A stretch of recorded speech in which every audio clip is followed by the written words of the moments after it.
Ladies and gentlemen, we paused mid-stride last time. We were in the middle of doing side quests out here. Giving pets to the very good boy, you're a good boy. Or girl. I don't even care, because you're a good boy. Alright, ahem. Ah, just in time for the hunt. Watu mumbles to himself, eyes closed, arms crossed. Of course I got gored by a stag of all creatures. I'm just another one who needs help. My brother will get all the credit and no one back home will be surprised. He looks up. What? What's that you got there? Glowing rocks? I'll look at one, but take the rest to somebody else. I'm a hunter, not an archaeologist. He snorts, glaring at his leg. Maybe this is a sign for me to switch jobs. Go on, you've proven more useful than I have. Go well. I do know that vibe. My hearth awaits you. It's tough. I could sharpen that and put it on the end of a spear. He hands the shard back and wipes his hand roughly on his leather apron. I don't like touching it. It doesn't give me a good feeling. Good luck.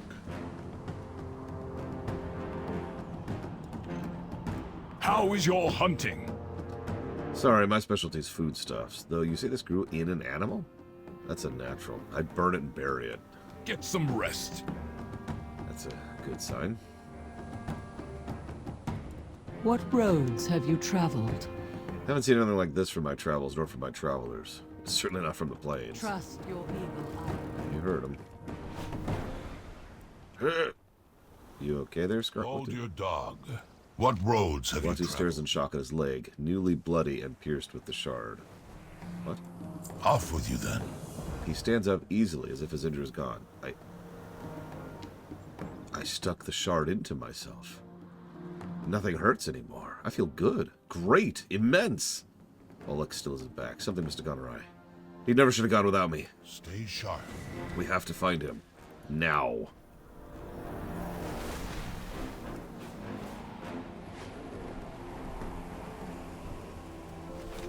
You did what? I had to act. I feel better than ever. You're out of your mind. By the way, can we just sit and appreciate what just happened there for a second? Watch out. You have to remove it. Stop telling me what to do, brother. Die, No. You catch that? You catch all that? It all happened very quickly. This is how complex WoW quests have gotten in modern WoW. We show up, there's an NPC and another NPC, both of whom are in the middle of a conversation and in the middle of a fight. Our gameplay objective is to defeat the enemy they are both fighting. Once we do so, they continue their argument, another enemy spawns and starts coming in, but before it can even actually get engaged in the fight, that guy takes out the enemy and the NPC on accident. And now he's freaking out over it. Up for an adventure?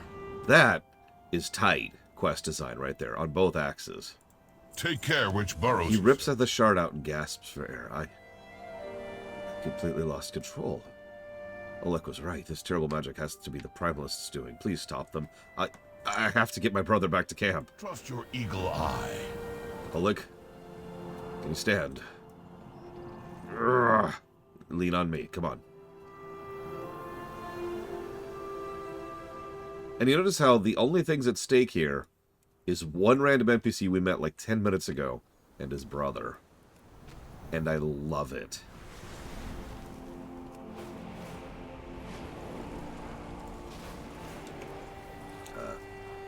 Thought that game would keep going. As much as I say Ohn'ahran Plains is the weak zone of the Dragon Isles, that's more of a statement of how incredibly good the other zones are. It's like saying the Kunlai mountain range is the weak zone of Pandaria. It's true, but it doesn't make it any worse, you know? Well then. You've returned. Felt the destruction of the source from here. Take care which burrows you search. I sent an eagle to Marukai with information about the shard and the Primalists. This is bigger than we can handle ourselves. I'm sorry, Oleg. As I understand it, you weren't completely yourself. Shard amplified my desire to act, not to think. I lost my rationale. Well, in that case, I accept your apology, little brother. Keep you away from such shards in the future. I wouldn't touch one with a 10-foot spear. If you do, try not to fry me like a tail strider's egg again.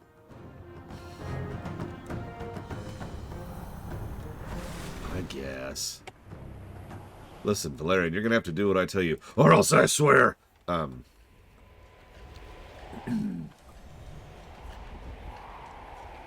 Have you seen some of these creatures in the Ohn'ahran plains?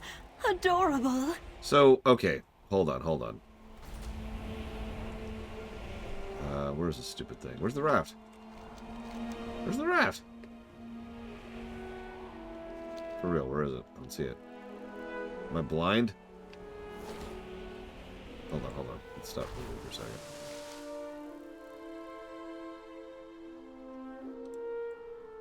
I don't... Oh, it's way up there. Why am I getting it way down here?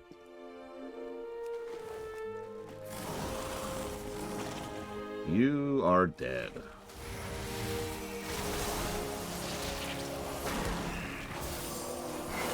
Hi, Bleachfall.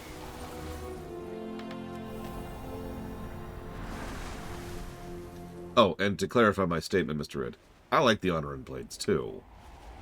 I remember something you said a long time ago, that this is probably one of the most WoW zones in the game. It's hard to disagree. So, we have kind of an unusual situation with Dragonflight and War Within. Both expansions have kind of done more with their world quests than before. Generally speaking, we don't review things like daily quests or world quests for honestly pretty obvious reasons. But for the first time in Dragonflight, world quests are arguably meat content. Now, I'm not saying we have to review them, only that we need to at least consider reviewing them. Let me give you an example. One of the new world quests is taking pictures. Now, I should mention, I've actually already leveled up my camera to max, so I have a bunch of benefits for doing this. But you see that circle in front of me? It's actually a cone. See, like that?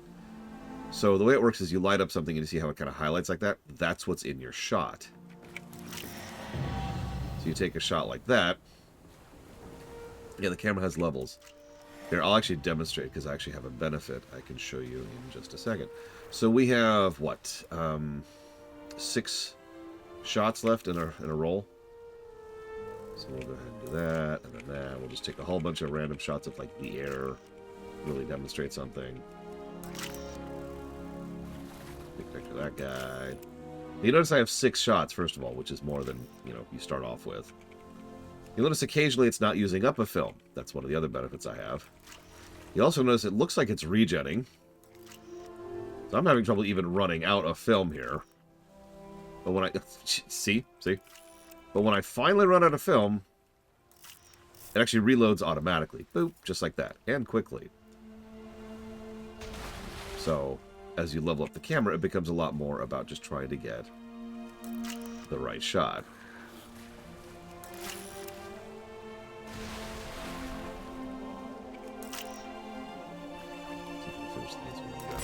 There we go. These pictures are precious. Thank you so much.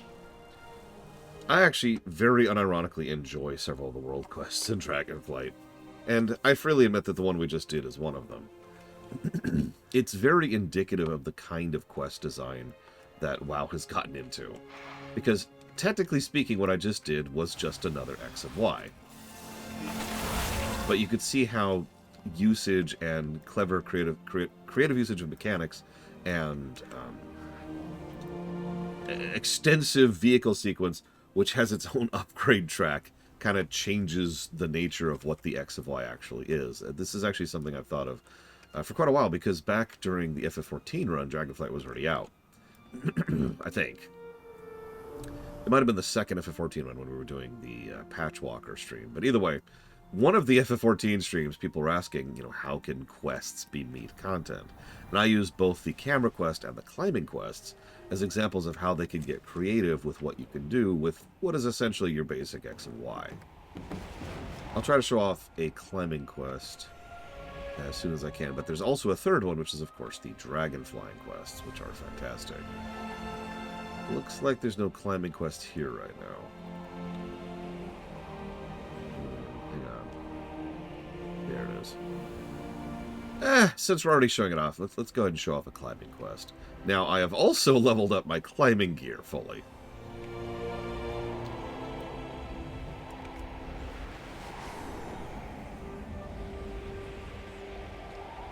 So this is going to be a little bit different than when you first start off. See, I like to think they just do it magically, correct? Right at the base of this cliff. I think I see a glimmer of something up there on that wall. Give it a climb and check, will you? So climbing quests are kind of exactly what they sound like. What? Okay, hang on. Oh, Jesus. Hang on. Okay. I'm gonna die. Hang on.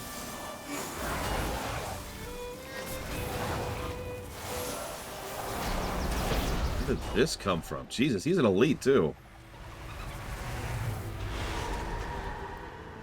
Just all of a sudden, hey, here's an elite in your face. What the hell? Anyways, as I was trying to say, so this is a climbing quest. Ahem. So, each climbing quest has its own little different requirements, right? You see each of those ledges? It's pretty obvious when you're looking at them like this. Each of those is something you can grip to. You can only grip to them when you're a certain range within them. So, like, I can start here. I can jump up here. I can't skip ahead to here. It's too far away. I can only jump up to here. I have 2 grip bars. One is my immediate grip, and one is my long-term grip. The circle is how long I can hold on to the ledge I'm on right now. The total grip bar is how long I can hold on, period, before I have to reset. Excuse me. So we're going to scooch over here. I also have a couple of abilities, which I'll try to show off as we go here. Once again, you'll notice the overall goal is just collect 7 of an item. X of Y. Okay, so now I'm going to cast Helping Hands. And that actually gives me an extra grip point, which gives me another route. There are obstacles, of course, like that goat, who, while you're there, he's going to kick at you, which costs you grip. Now, here's a fun one. There's an ability here called the Buddy System. So you can't heal your own grip, but you can heal someone else's. I'm probably weird for this, but I really like that. I love the fact that if you happen to be doing this with someone else, or say if you're doing it with a friend, like I usually do, then you can heal them, if not yourself. Something about that just works for me. It also means you can obviously heal each other, if you wanted to.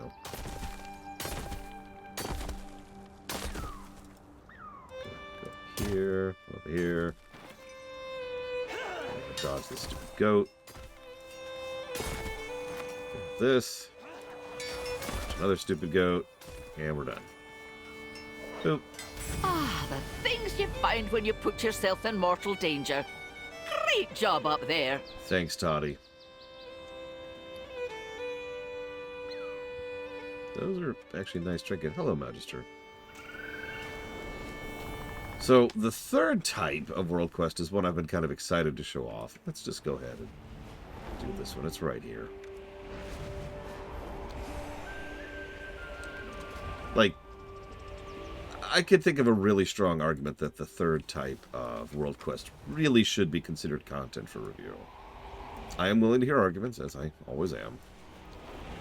But this is arguably a back-of-the-box feature.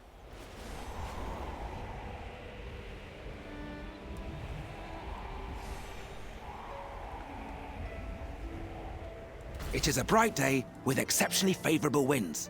A perfect day for a race. So I prefer advanced in general, like of the various course types, I prefer advanced. But just to talk it out, there's normal, advanced, reverse, challenge, and reverse challenge. So let's start at normal. Go with the aspects.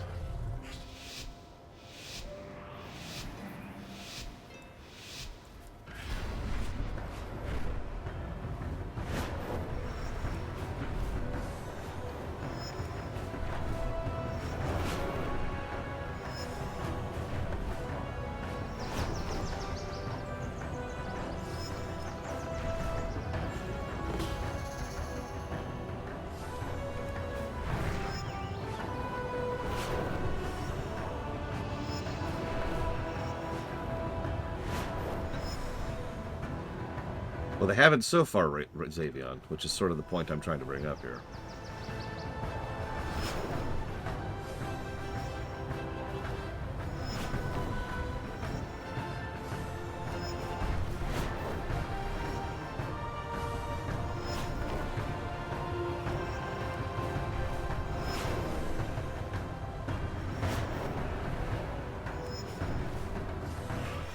Excellent work. Gold. I can see that the two of you will soon be formidable competitors. Even if world quests don't count, dragon flying surely has to count as meat content. I mean, come on, right? But there are world quests to do the dragon flights. And the reason I bring that up is because it's just an extra little bit of push for players to do the dragon races, the actual racing circuits, of which there are quite a few. As I think I showed off earlier. Glyphs. Yeah, so, hang on. You know what? Better way to show this off.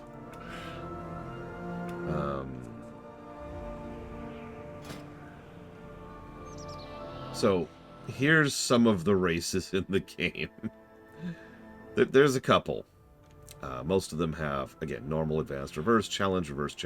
There's also Storm, which only a couple of them have. I've only poked at a couple of the Storm ones. But as you can see, there are quite a few races, and what's doubly interesting is most of the initial ones, in other words, the ones going through the 4 zones here, are relatively... No, you can't, Uther. I don't think so. Are relatively easy. I don't mean that as kind of a bragging thing. I mean that as a statement of fact. It's clear that they were just kind of playing around with what they could do. By contrast, once you get to the Zaralek, Forbidden Reach, and Emerald Dream ones... The waters flow again. You'll start to see the... hang on. You'll start to see the races get a lot more difficult. And... once you get to more within races, those are also noticeably more difficult. And basically so forth and so on. I've noticed that some of the new races, like there's actually one specific race, which took me forever to get a proper gold on. And it's actually the reverse advanced, or whatever. I guess that is just advanced. The reverse one, it starts right here, if you know the one. It takes you up, I even know the route. It takes you up around here, up through this area, through an archway, which has a tree right after it. And trust me, I remember that tree. And then comes back around to here. So let's try it. Let's show off reverse really quick.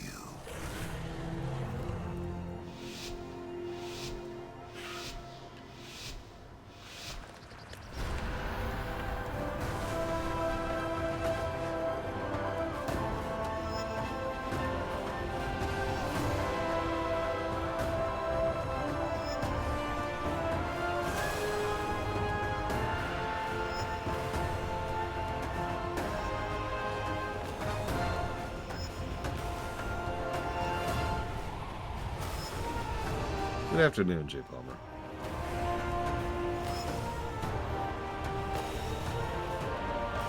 God, I realize I'm sounding elitist here, but you can tell how relatively easy this is if you've done any of the more modern dragon races, because this is a leisurely scroll. Like, some of these have actually pushed me to the limits of my reflexes. No joke. And I have really good reflexes. I speedrun Mega Man.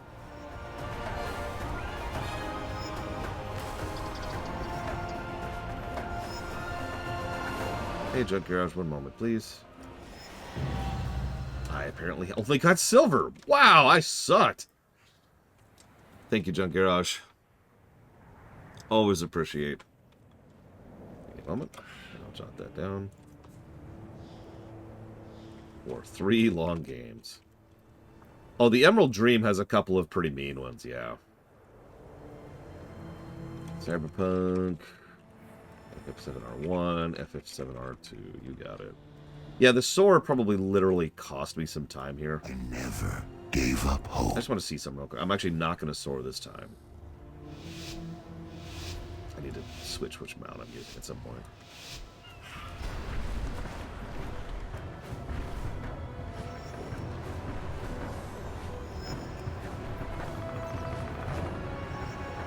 talking about Spice Wars, Dakota? If so, that's a shame, because I've actually been looking forward to that one ever since they announced it.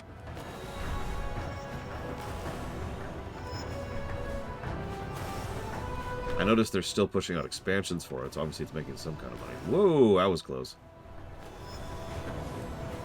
Yeah, I prefer to do these on the Wyvern. It minimizes the amount of screen time, screen real estate it takes up.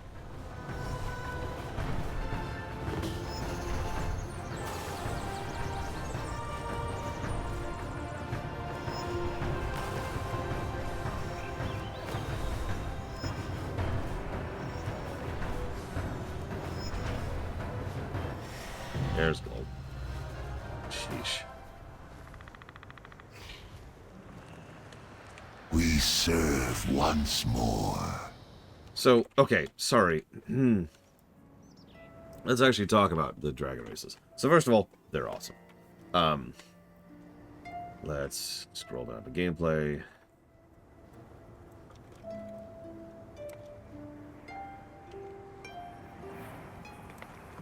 I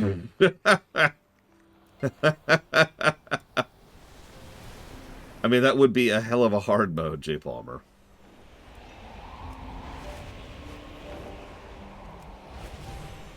Which is interesting, because they already have quite a few hard modes. My personal favorite hard mode is Challenge Mode. Hear me out for a second. So Challenge Mode has no wind drifts and no stamina restores. Now you're probably thinking, oh, geez, how do you manage that? Here's the weird thing about Challenge Mode. Challenge Mode isn't what I'd call harder. It's more like a completely different type of difficulty, if that makes sense. Because the whole point there is not to do it as fast as possible. The point is to do it at all. A lot of these involve a lot of going ups or a lot of going downs. And so it's extremely easy to... Well, here, I don't think I've actually showed this off yet, so let me just kill all my momentum here. Hang on, let me kill it all. Kill the past, hang on. And so it's easy to just kind of... It's still going so fast. Here we go. This should show it off. Yeah, exactly, Blade Chaval. So it's easy to get to the point where this is your progress. And you're like, come on! And you'll notice at a certain speed, you start to lose everything. And you just kind of... thunk. So yeah, it's very strategic as opposed to the much more reflex-based and or memorization-based sprints. And there goes my legs. I love the races. Oh, that's pretty. Oh, that's pretty. Hang on. Get rid of the lines. Get rid of the lines. Please. There we go. Look at that. Take that in.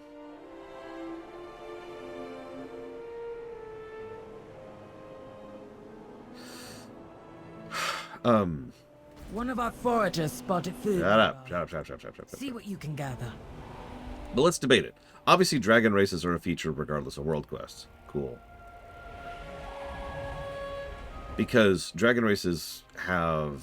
First of all, they have their own route. They have their own achievements. They have their own challenges. They have their own side optional hard modes. They also... they give you titles, cosmetics. I don't think any of them give you a mount. They also give you something extremely important, J. Palmer. They give you fun. Now, that sounds like I'm being facetious, but I want to stress this for a moment. I know players personally who actively go out of their way to do dragon races the moment they see them because they're fun. I will also share that when me and my friends were going through Dragonflight and then later War Within, every time we saw a dragon race, everything got put on hold. And we'd just sit there until we got gold. Because it was fun. Because it was like, ooh, a new race. Like, that was the reaction every time we saw a new race. And they also give you customization. That's true. That's true. So they do give you pseudo mount. Like, they give you mount transmog is how I'd phrase that. And titles. And fun. And transmogs for you. Yes, Blue Boy was. Imagine Superman 64, but actually fun. I know that's hard to picture, but just trust me.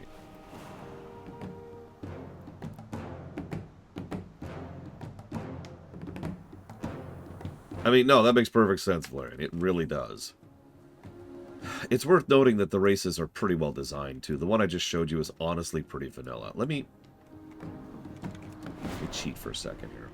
This doesn't count for Dragonflight, because what we're going to do is we're going to review Dragon races on kind of a per-expansion basis. But I just want to show you something. Because you notice all the Dragonflight races are still there, as they should be.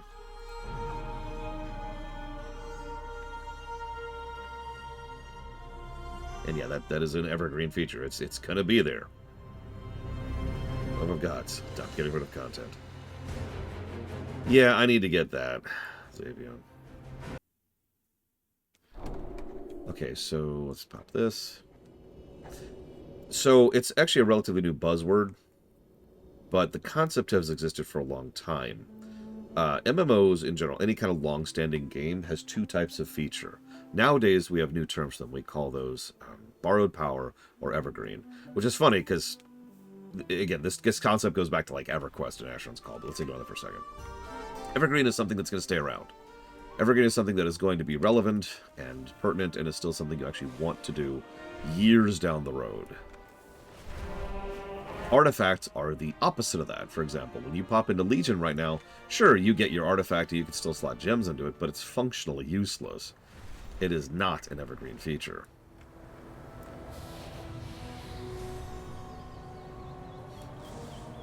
Let's see, it's over here, I want to say. So I'm going off of visual memory here. Where's the stupid swamp? Is it further south than me? Oh, looks like it is. So I suppose I should talk a little bit more about the rules of Dragon Races. Yep, there it is. This is it, right here. Boom. Okay. I never gave up hope. So, a couple of cool things about Dragon Races. First of all, you got your courses. He gives you a little bit of a detail about what you're going to be doing. Honor all I dragons. swear there should be a whelp around here. Yeah, Transmog is an evergreen. That's actually a really good example. Transmog is an evergreen feature. Pet battles are an evergreen feature. They're still supporting that. Pandaria Remix was, ironically, a borrowed power feature. It's technically a playground, but you get the point. It came and then it went. By contrast, something like, say, Classic, in general, WoW Classic, that's not going anywhere. And yeah, soon housing will be a thing. So, when you start a race, we'll do advanced. Once more. When you start a race, you start off with, it gives you max stamina, then it pushes you down to 3. So you start off with 3 stamina. Ugh! I actually forgot about that. Okay, so this is a good thing to show off. So if you take too long to get to the next ring, you run out of time, and you get a fail state. The Isles have awakened. It also always sets you at the same exact spot.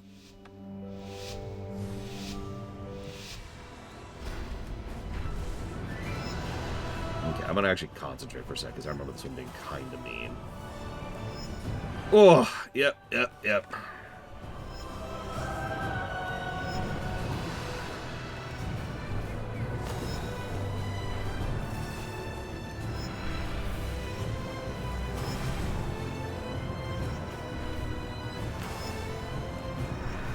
I need my sound for this, because I'm listening for when I get stamina pips. Because I cannot afford to flick my eyes down, even for a second, to glance at my stamina there. And then this! Ah, yep. Yep. Yeah.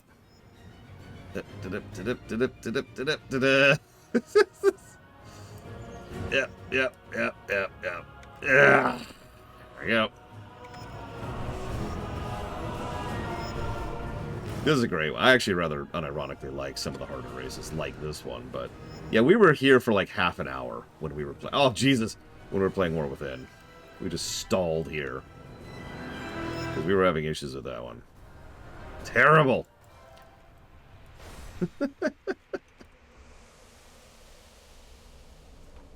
I wonder. Since I can't do it at this guy.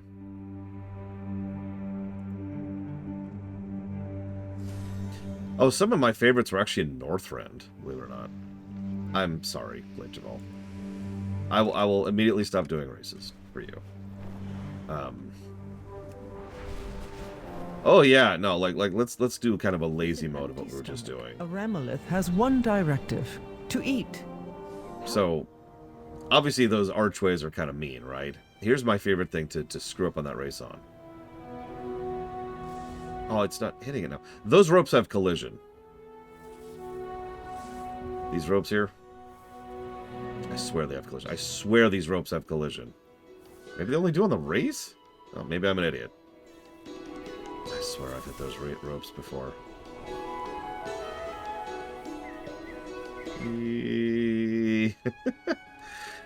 Let me try to show off a challenge run, though. So I've shown off what, how much more difficult and interesting the races can get.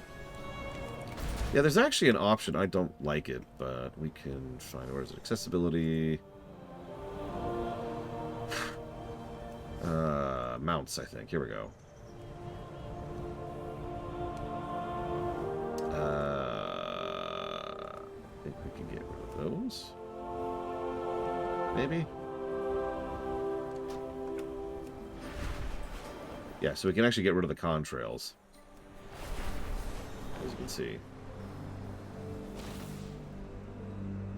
I don't know, J. Palmer. We safeguard the No, Isles. it doesn't. Hang on, let me get to Hearths, or a logout spot.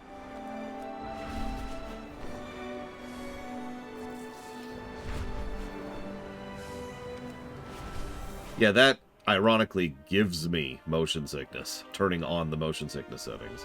I'm pretty sure that's not what they intended, but here we are.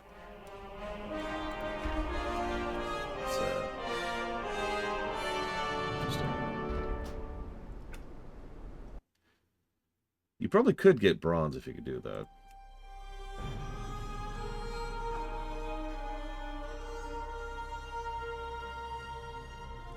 The timer on bronze is relatively generous. Silver is usually pretty, is a good silver. Golds, some of those golds can be very mean. I have missed gold by fractions of seconds. More than once. I should also mention, in the interest of honesty, that you can actually add just the skywriting races. It's actually one of the things on the mini-map, or the map, excuse me. Let me go over to this one. Yeah, there's one particular one in Amirdrasil that I rather remember. I don't think these give experience, unless you're doing the world quest, which obviously those do. I have lived to see them return. Okay, so these ones have the whelps, too. What I like about the whelps is they give you a beeline to any nearby time trial. There's also a quest which will just flat out put an objective on the world for every race in the game, so you can just go do all the races. The Isles. Let me show off challenge, okay? So, you'll notice this is a different type of race, and this is kind of the one I wanted to show off. All you have to do is hit the rings. Any order. Now, I believe there is an optimal order here. But you'll notice I'm being very careful about my stamina usage because there is no stamina refill here. Gosh, I don't have two concepts at once here. And loop back. I only got silver still, despite that. But challenge, ironically, tends to be... I don't want to say easier. Like I said, it's just a completely different animal. But the other thing I wanted to show off, check this out. This is actually a really cool idea. I get a buff when I'm here. Race times. Mirror of the Sky Dash. It actually tells me my race times and attempts for this particular thing. So in case you don't have an add-on, and in case you don't feel like looking it up on your achievement page, just being near a race gives you a buff that tells you your times. I like that feature. And obviously there's a little splash screen that shows up once you finish it and says, hey, here's what you accomplished. And the assistant almost always says, this was your time, that is your best yet. So regardless of bronze, silver, gold, you can always just race yourself, right? Wait, is the calendar race going away in 2 days? Seriously? Shine down on you.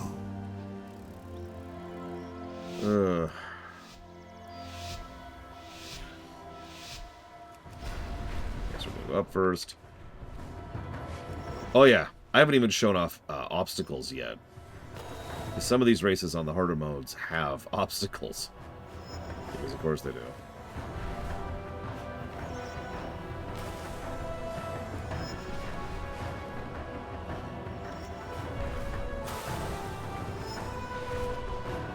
Where is it? Where is it? Where is it? There it is. Couldn't see the damn thing. So that's not going to be a good time. Yeah, terrible. Terrible! I need to shave 4+ seconds, like 5 seconds off, to actually do better on that. That was awful. I have But you get the idea. to see them return. Need to do. I'll do that later.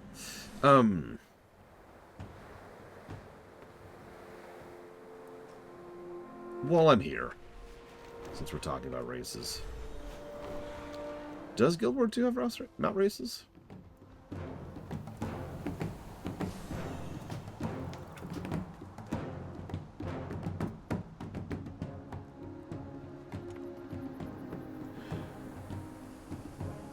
You know, it's tickling the back of my mind a memory about that Kraken-Son. I specifically remember doing one on my Raptor. And I think there was one for the Hippogriff, I swear.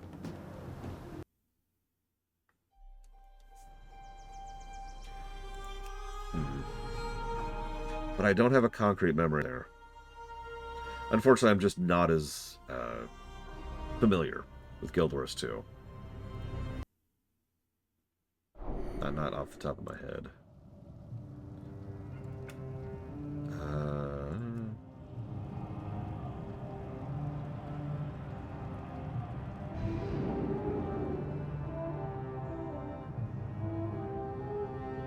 Like most of the campaign stuff in Guild Wars 2, I've only done it once, to give an idea.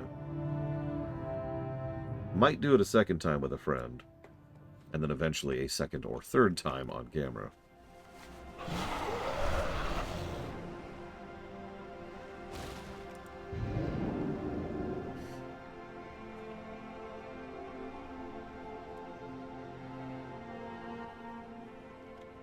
So if you'll forgive me, I just want to show this off real quick. I'm not going to review these definitively, because these are, by definition, a holiday. And we don't review holidays. However,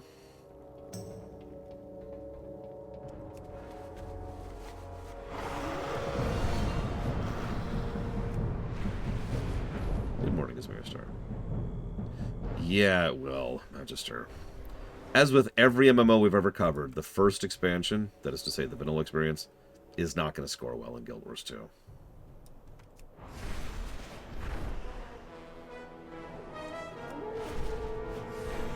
I honestly think Heart of Thorns won't score super well either. It'll take until Path till things really start to take off. So, this is the Kalimdor race. We serve once What are my more. times here? It says I've never done this? Oh crap, I've never done this.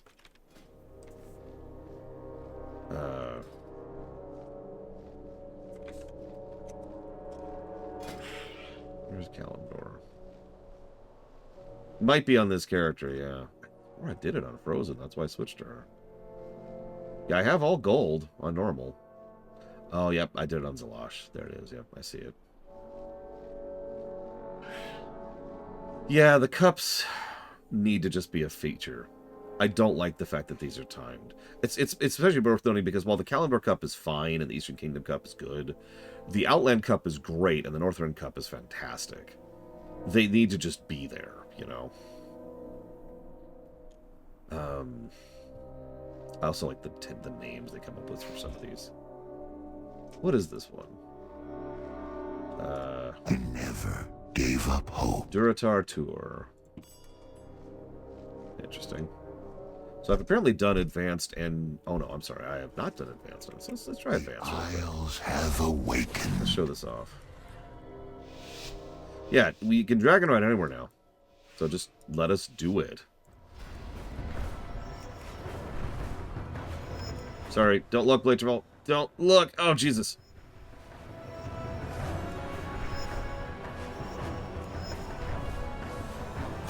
So there's a dive right here. I was just about to say, it almost always catches me.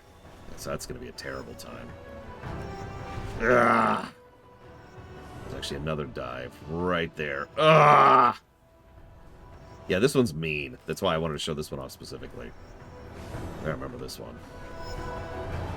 I am shocked these don't give experience, to be quite frank. There's also through the trees. Yep.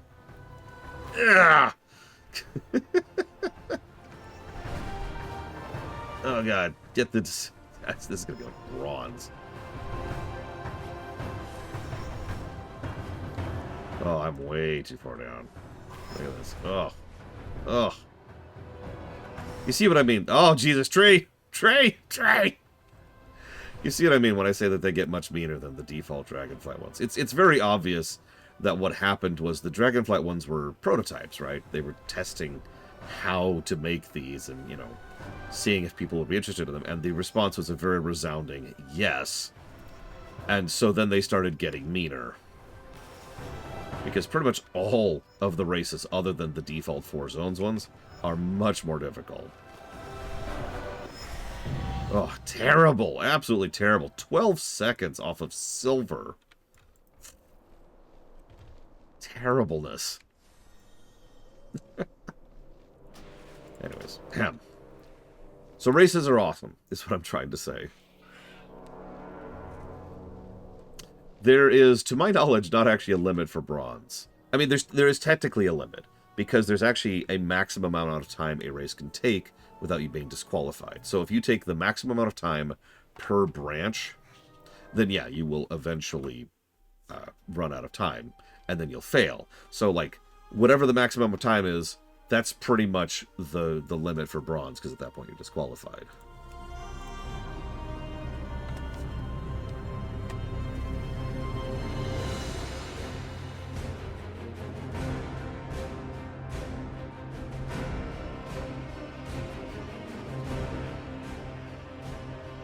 So lots of pluses to races. I'll figure out how many later. But, like, you know, the races... What I'm thinking... Because races are evergreen, because we can continue to review those, yay. What I'm thinking is the race concept. Let's review the race concept itself right now. So we've got the buff, we've got the guidelines, we've got the accessibility options, we've got the fact that it keeps track both on an account level and a personal level. We've got the options to go, like, check out other nearby stuff. All of that's system level stuff. So I'm thinking just for the structure of the races itself.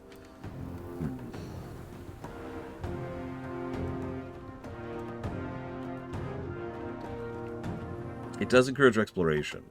That's true. Jumping puzzles. I mean... I don't know, just don't give me Guild Wars 2 jumping puzzles. Those jumping puzzles are aggravating. I legitimately do not enjoy jumping puzzles in Guild Wars 2. They're just irritating. That would actually be funny, but I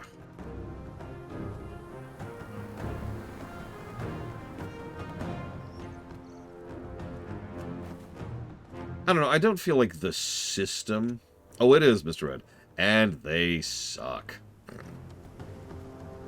Like, I'm sorry. I hate jumping puzzles in Guild Wars 2.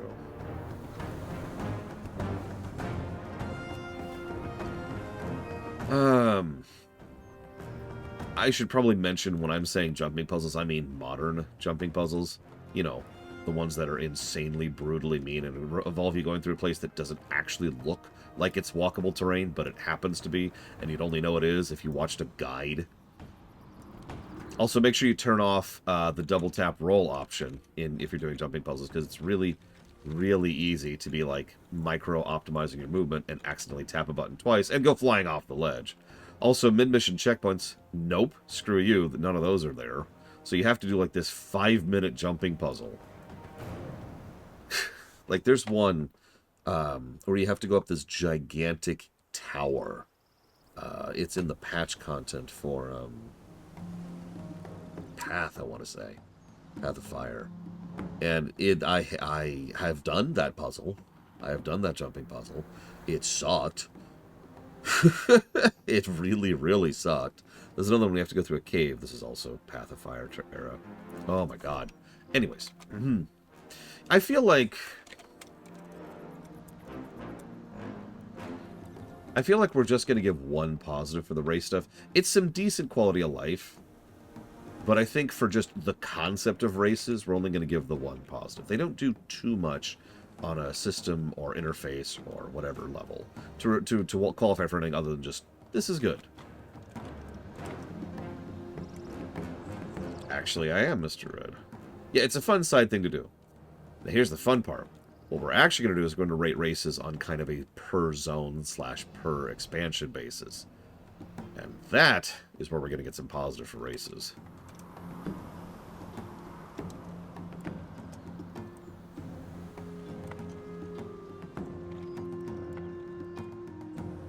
I kind of hope so, Esmerista. There's a few zones, like the one I'm in right now, which would probably work really well with the drive system.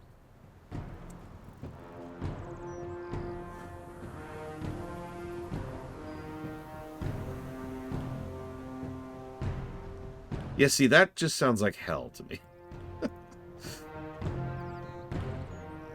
Makes sense, though. One of the first things my friend did in WildStar in his house, because you can build and design your house, was he built, like, the worst freaking jumping puzzle you can think of, and it was just random crap throughout the level, throughout the house. Yeah, drive actually goes faster than flying if you go to full tilt. So...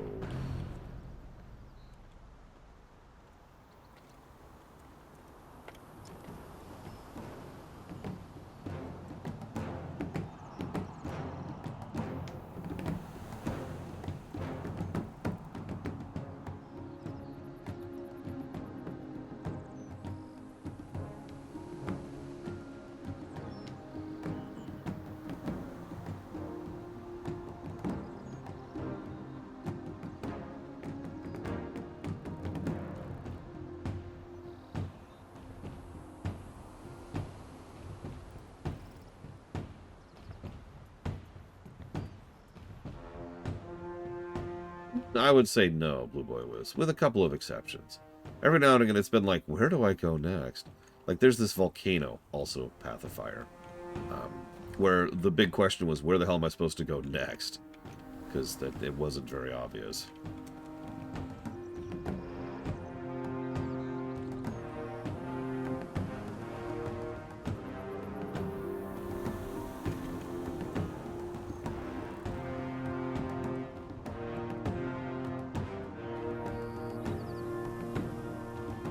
Okay.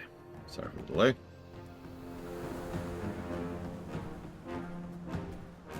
Greetings. Who are you? Ordvin sent you. He actually read my letters? She snorts with surprise and pleasure. Oh, thank Ohn'ahran. Good luck. This is sacred. I'm grounded indefinitely. Does my own know I'm turning 16 next spring? I should be able to leave when I want to. You look like you could help me out. I have an escape plan.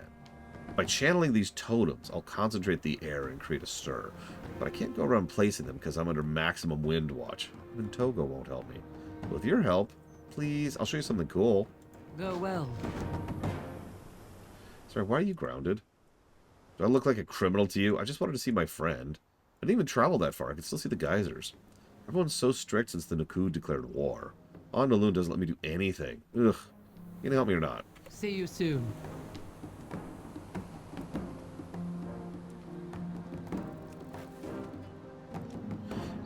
That's one of the reasons I like the challenge races, Tostamino.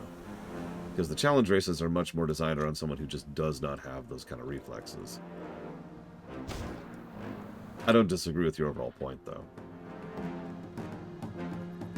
I mean, again, I'm probably the wrong person to ask about the quality of the races, because I speedrun Mega Man.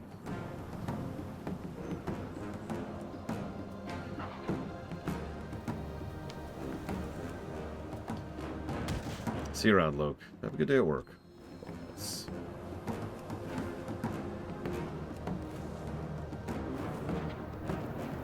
Hold your dog.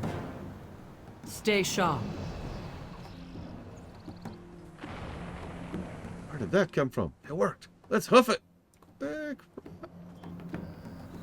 Initiates, contain this squall. On it, Wind Sage. I know the aura of this wind. Raja, face your own now. Raja? Yeah, she gone, dude.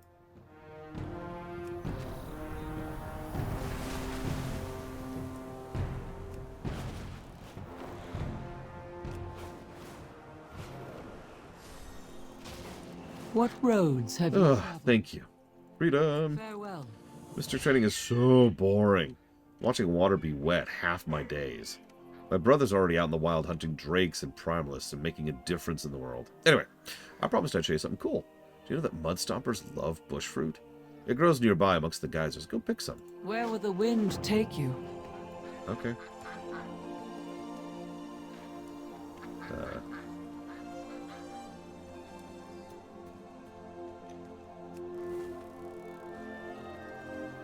If I can find any.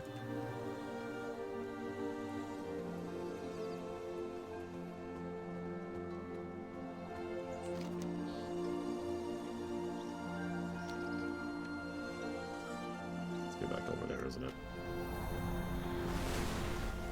Woohoo, 5%. You know, an FF14, that might be something.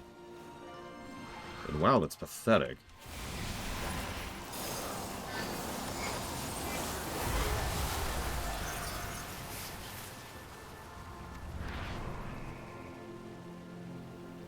Probably not, Mr. Red. But then again, I'll tell you the actual answer to your question. Drive is a test bed. They're playing around with what they can do with ground mounts. It's something a lot of us called, if you remember. Like, okay, they've played around with flying mounts, now what do they do with ground mounts? And this seems to be their answer to that.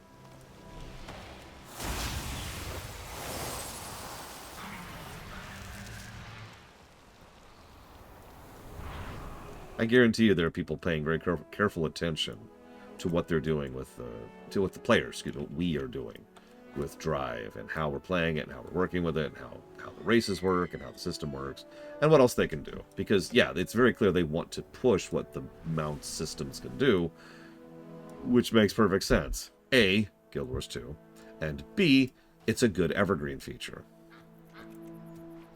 Having a zone where you gain superpowers is kind of hard to make into an evergreen status. Having a new method of transportation for systems we already have in place, that's good evergreen. Makes for a good back-of-the-box thing, too.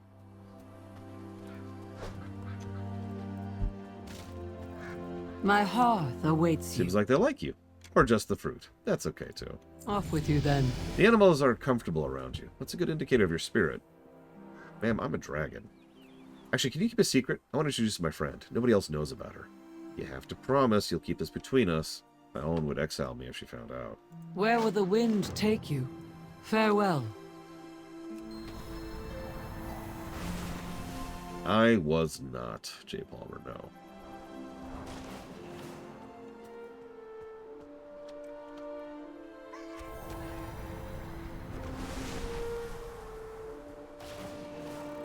So on approach, we hear in the distance, "Move it, Mystic! Let go of me, now, or your pet suffers."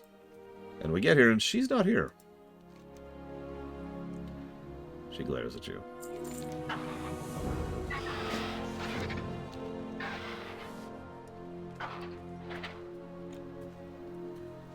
Yeah, I don't think anybody called housing.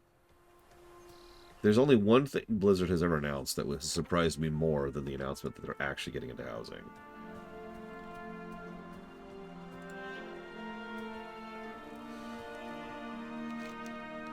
I'm ready.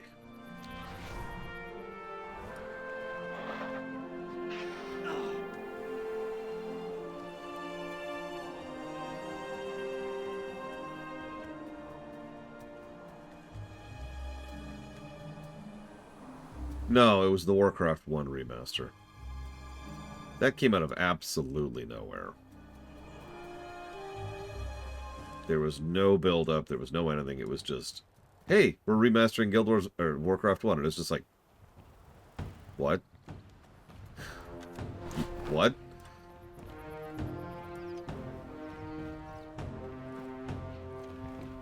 The weather is turning. These are vials. See you soon. Well then. You, thank Ohn'ahran. I was pretending to be hurt to fool the brute who came in here. The Hooflickers put some binding spell on me. I'll figure it out. They've got Lizzie in the cave. Please free her. I'll figure out how to free myself. Do what you have to do. Stay sharp. Hi, Luco. Thank you for the sub, as always. I'll figure out 3 Capcom games that are on the list.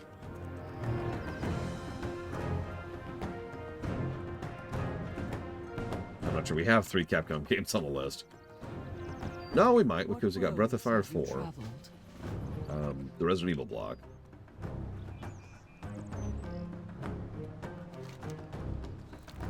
And Street Fighter 5, I think, is on the list.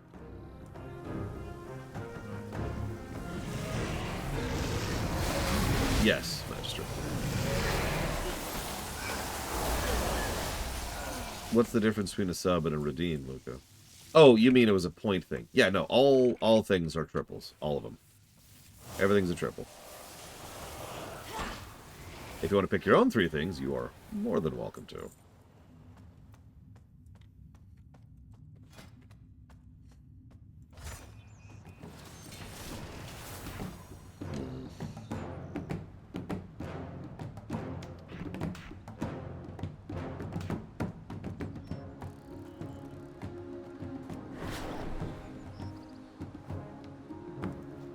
It's okay. It's okay. Have a bush fruit. Have a bush fruit. It's okay. Here you go. It's okay. Greetings. Good luck. This is Lizzie. She's my secret friend. I've been taking care of her since she was rejected by her mother. Oh, this isn't looking good. Whatever they did to her is beyond my knowledge. I have to bring her home. My own may ground me for the rest of time, but Lizzie needs help. I am ever grateful to you. Sorry, this is more trouble than you signed up for. If you wouldn't mind, please face my own's wrath with me. Meet me back at the Springs. Off with you then. It is a... I think it's an Earth Kodo.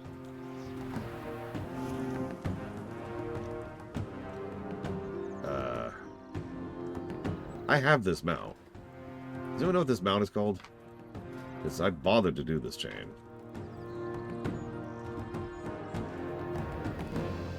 Oh, that's why. Yeah. There we are. Yep, see? Nothing will stop Lizzie from her mission to eat all the world's fruit. Nothing.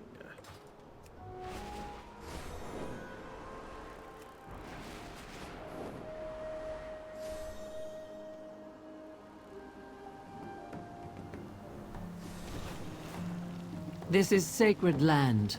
Look, at least he's going to be alright. Yay! Go well. And this is part of a chain of quests, which we're not going to do because I've already done them. You needlessly risked your life and all of my companions. After all my warnings. You're here because you're capable and gifted. That makes you very interested to everyone. Real danger lives in these plains. Consider this before next we meet. In the meantime, don't underestimate the beast you brought back. They are not pets.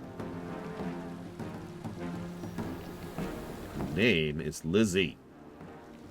I'm glad Godoloto found you. Where'd you learn to do that totem trick?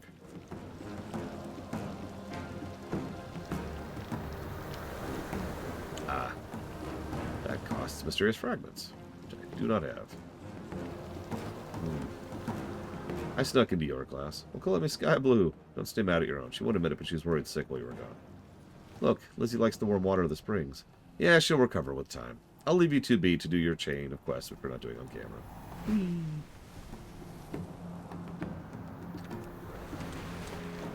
Okay.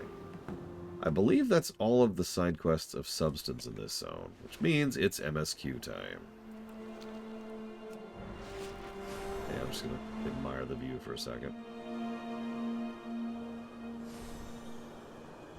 One of our foragers spotted food nearby. Shut up. See what you can gather.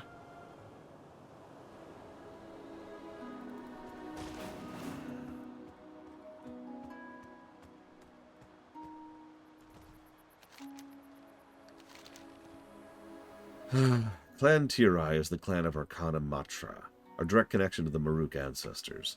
They are the holders of our traditions and our storytellers. To understand the Maruk, you must understand Clan Tirai. One of the Clan Matra's daughters, Karine Dotur, is preparing a meal for our ancestors. Aid her and she'll teach you about our people. The mystics of our land, like Ohn'ahran, Seshtang, oh my god, belong to Clan Ohn'ahran. The clan is not made up of families, but rather of centaur from across the plains with an innate connection to Ohn'ahran. They spend their lives building that connection and honing their skills. Eventually, they receive assignments to advise different clans and protect our lands. Seshtang went to speak with her Khan about the omen she received. Join her to learn more about the Ohn'ahran. Clan Nokud is the newest to rise to power. Their late Khan Jakan raised a mighty army to seize territory from their predecessors. Such is the way of our people. While Jakan has earned his respect, his son has not. Balakar killed his father and took control of the clan. They have grown more insular since, but to know the Maruk, you must know them. Clan Nokud can be quite aggressive.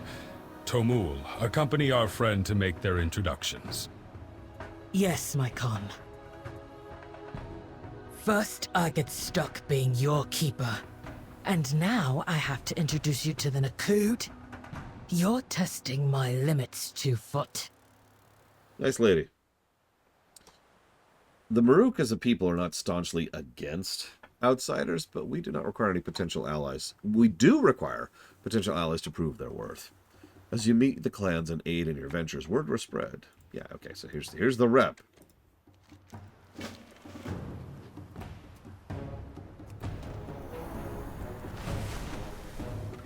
Let's just turn in the rep quest really quick here. Hey, somehow you're max rep. Are your It's weird. May your arrow always fly true. Let's get the Nokud out of the way, shall we? That sounds like the worst possible thing here.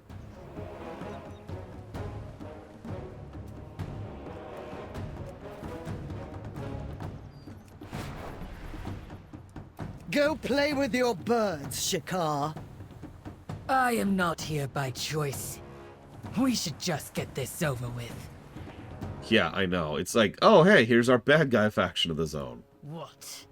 I have the great unpleasantness of introducing you to Bahir, one of Balakar Khan's thugs. Finally, time for me to depart. Enjoy your time with these thugs, 2-foot. I get the feeling she doesn't like you. Greetings, small one. Look at you. Weak. Just like those puny hunters that brought you here. Sorry. You want to know the Nokud? We speak through battle. Our battle ritual is called the Tabar. We train, we spar, and it hardens us. Now, there is no weakness in our clan. Dead puppies. Sorry. Don't go. Prove you're not as weak as you look. Okay, I guess. You dare bring that outsider here? You insult Ohn'ahran, Balakar Khan. Step away from this path. The Nokud deserve the power of the storm. We will show the Maruk how far they have fallen. So there's Balakar Khan. Khan, this interloper has no place amongst your Nokud. We must cleanse ourselves of any weakness.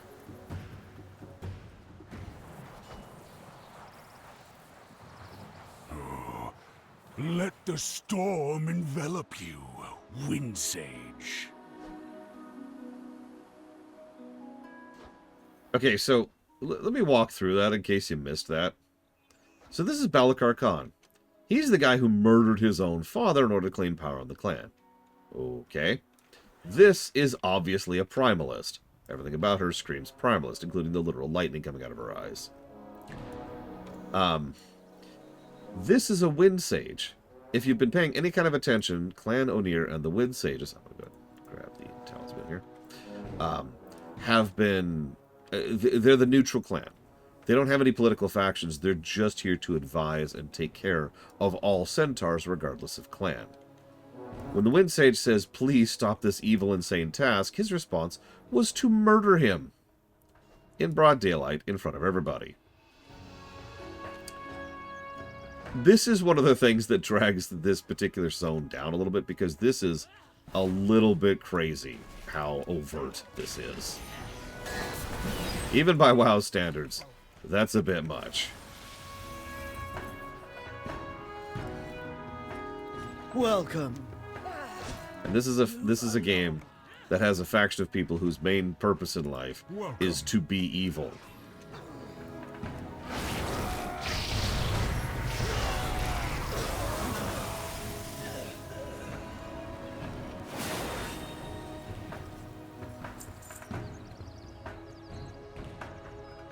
Yes, the Alliance. Wait. Show me your hands.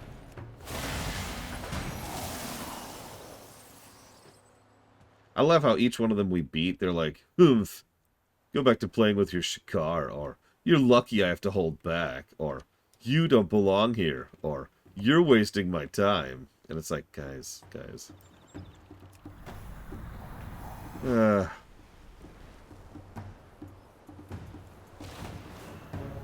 Speak up. The Nakud prefer brute strength and power. We do not see eye to eye on many things. They'll be back soon, sure. Go on then. Right. Yeah, they're just school bullies. There's nothing there. There's actually another thing which will probably be a negative to story when we get there. But for now, let's talk about something more pleasant, like food. You like food, right?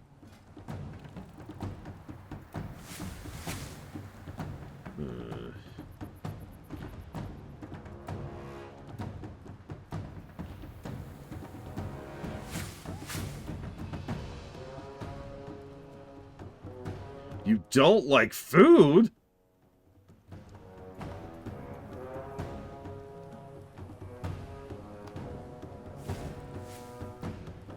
Well, okay.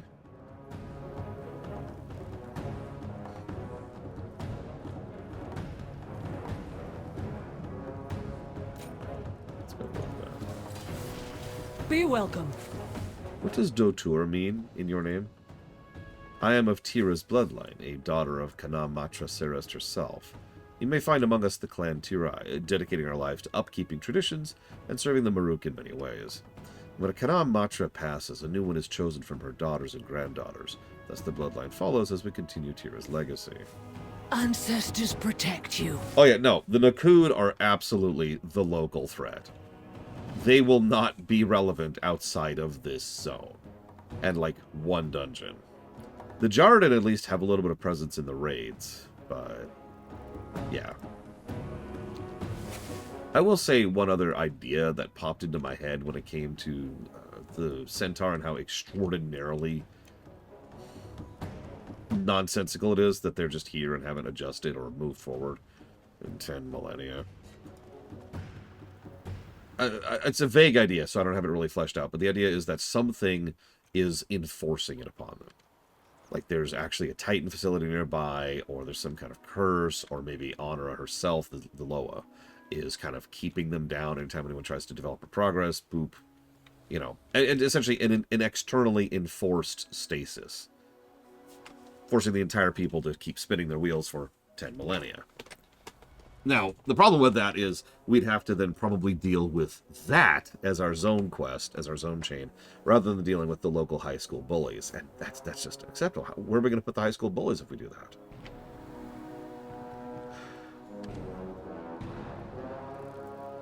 Actually, okay, I was being facetious, but like 5 seconds later, I thought of an answer to that. Hear me out. What if the Nakud are like, "Mwahaha, we're evil and stupid," and like completely accidentally and without any intention or purpose behind it, them and the primalists accidentally break whatever that control mechanism is. Maybe it's a watcher, maybe it's a device, maybe it's a curse. So in the process of defeating the Nakud, we are led to the source of the curse, the source of the stasis. And then we're like, oh. And then it can be a talking point. It could shift from threat to dilemma. Do we knock this out? Because arguably we shouldn't make the choice for them, right? So it's like, okay, do you want your society to be able to progress? arguments, debate, culture, talk to a few NPCs, get different inputs on it, finally decide, break the sucker, and we'll see, let the centaur beat the centaur. It falls along the theme of legacy and the theme of choice, both of which are very big themes in Dragonflight. Well, look at you. But no, we gotta go beat up the Nokud. Goodbye. Our ancestors walk beside us on the winds of Ohn'ahran, guiding and protecting us. All Maruk, dead and living, gather into the truce at Kural. The scent of this meal calls the ancestors to our fire. When they arrive, the Kural begins. Get some rest. Two young Shikar delivered some game from your travels. Bring it here. Yeah, sure.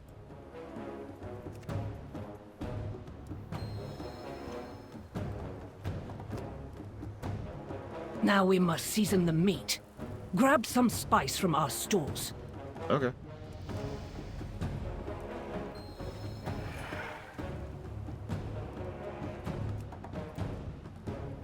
Our foes eat more spice than this. Get more. Okay. You know, you don't have to flex with spicy food. I know a lot of people think you do.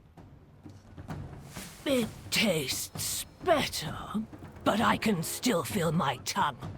Bring over the biggest container of spice. Okay, sure.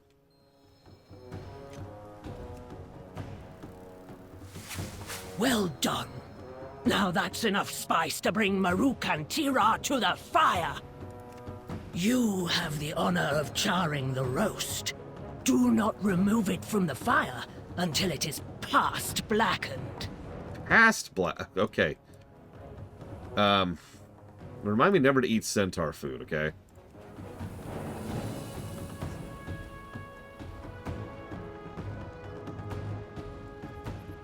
Good. The scent is strong. It will be easily carried to our ancestors on the wind. Place it on the offering table. My God, look at it. Look at it. It's just charred.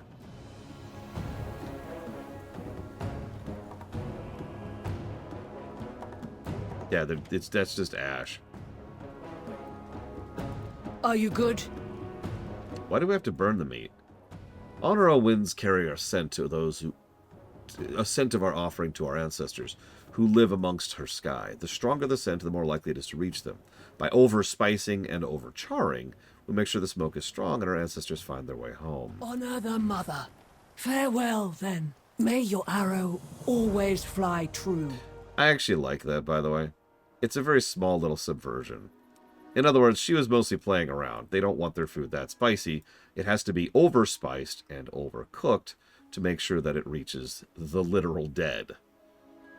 The ancestral spirits in the area, who arguably should be in the maw right now, but that's okay, because Shadowlands doesn't exist anymore. This is the first of many quests which has a tiny little hint of the fact that the Shadowlands and the constructed afterlives have kind of been thrown out the window.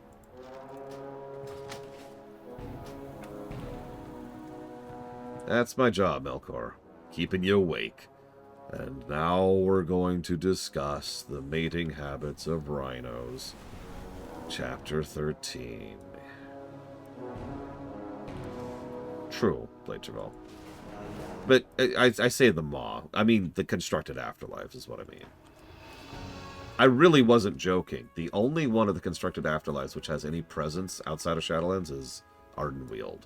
We will literally go back to Ardenweald in this expansion, actually. Precedes the storm.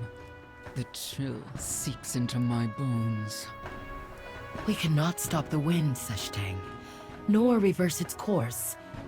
We must be guided by it, even into tumult. Yeah, I know a lot of people who live and breathe on audiobooks. Speaking as someone who's driven very, very, very, very long distances before, like, I've done the trip from California to Kansas, if you know what that is.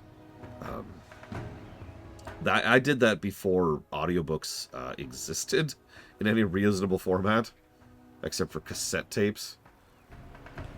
And obviously there was no mobile phones or anything like that. And all I'm going to say is that, holy crap, those drives suck. Audiobooks would have been a godsend.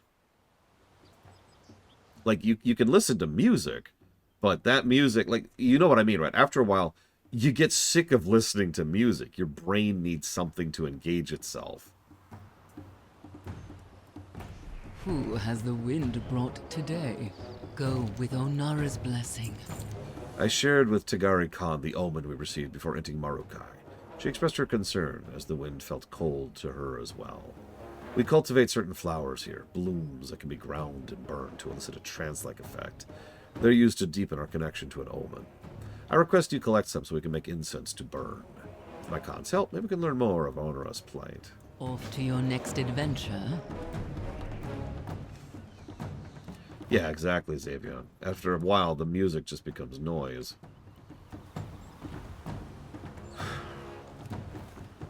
The second super long trip I did, which was shorter, this is back when I was moving to Georgia. So this was Indiana to Georgia. I had a lot of comedian stuff, like Eddie Izzard, a bunch of their stuff on that. And even that only lasts you so long. Like, those are like hour-long shows. And you think that's a long show. No.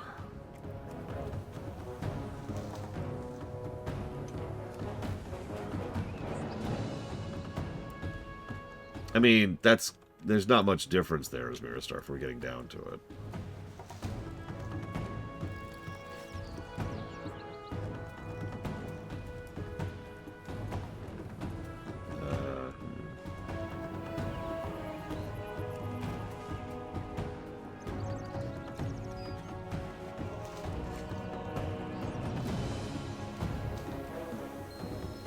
Have your incense.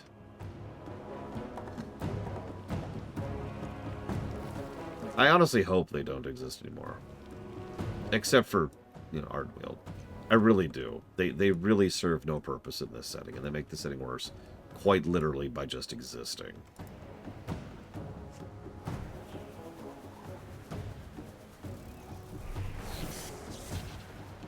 Wind corrupted. The storm overwhelming. The sign of a betrayal. And an Ohn'ahran in crisis. No! Ohn'ahran! Could she be in danger? Do your best, or... A message from Sansa Khan. Hi. Welcome. While you wait for the emissary to arrive, Sansa Khan is interested to hear how the clans met. She sent me to find you and tell you to meet her at the center of Marukai. May your prey fly low and run slow. I'm actually a little surprised someone who does long-form content like me isn't more popular amongst, like, truckers and drivers. Then again, maybe I'm too boring.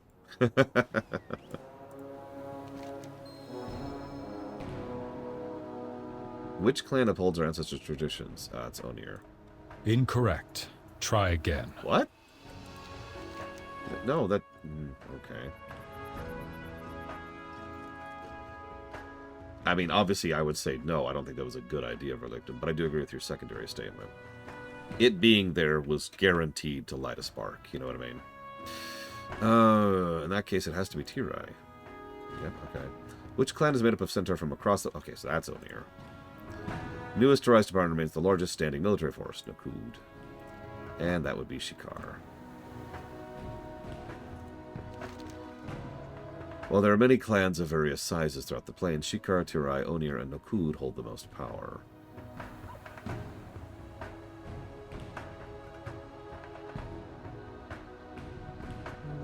I'll take that one. Make way! The emissary from the Green Dragon Flight has arrived! Where? Where? It is my honor to represent my flight. It has been many years since our people connected. Hello, I come seeking aid from your Kana mantra. I request you let her know I am prepared. I will admit I am not... Join the Kana mantra. I recommend you take this opportunity to speak with the emissary. You are both strangers here. I will admit I've not left the Emerald Gardens in all my life, and as such I've never met a centaur, let alone a mortal from the mainland. I'm from, like, right over there. However, I am not here for a kindly visit, but to plead for the Centaur's aid in securing our Oathstone and protecting our charge. I am glad to see you're here to help as well. There's much to discuss. So what's the charge of the Emerald Flight? Here's what the Emerald Flight does. What's going on in the Emerald Gardens? You know of the Primalists? They've been launching attack after attack into our gardens since the Green Dragons returned. While the dragons are mighty, the flight has lost much over the years, and skirmishes have ended in stalemates. Marithra hopes the Centaur can help us turn the tide. Over 10,000 years ago, some stuff happened that we've already talked about. Your support is welcome. Our forces are small in number. There are few defenders among us, but we are gardeners, not fighters. Within our gardens stands a portal to the Emerald Dream. We cannot empower our Oathstone without forces to defend our charge from Primalist attacks. Marithra hopes that the Ohn'ahran upholds her ancestors' pact to aid us in this time of need.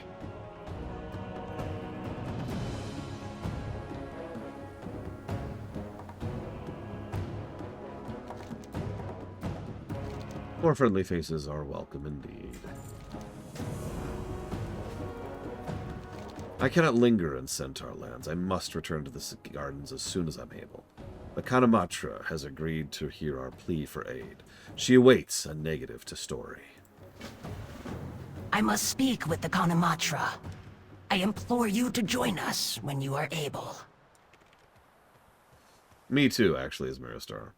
Even the aspects were only really super powerful because of their titanic empowerment, and frankly, we've beaten Titan bosses for a long time. Like, that's nothing new, right? We've been beating up Keepers since literally vanilla. Okay. Now that Huthor's gone, I think I can finally freely say that this cutscene sucks! Okay, for real.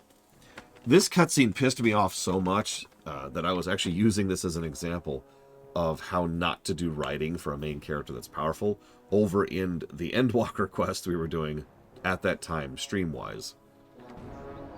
We'll see how well it actually is, because I just remember being really pissed off at this cutscene. Farewell. The Maruk, too, have been plagued. Notice we're right there, in the cutscene. If Ohn'ahran wills it, I will blow the horn of Dressal on the morrow to signal our accord with the Green Dragon Flight. Marithra, daughter of Ysera, is grateful for your... Grateful? Ha! Dragons only respect dragons. No Maruk blood will be spilled for them. You are not the Ohn'ahran, Balakar. A true leader would never surrender this land to outsiders. You desecrate the memory of Maruk Thousand Bones, Serist. Stand down. No. These plains belong to the Maruk. And Marukai belongs to the Nakud!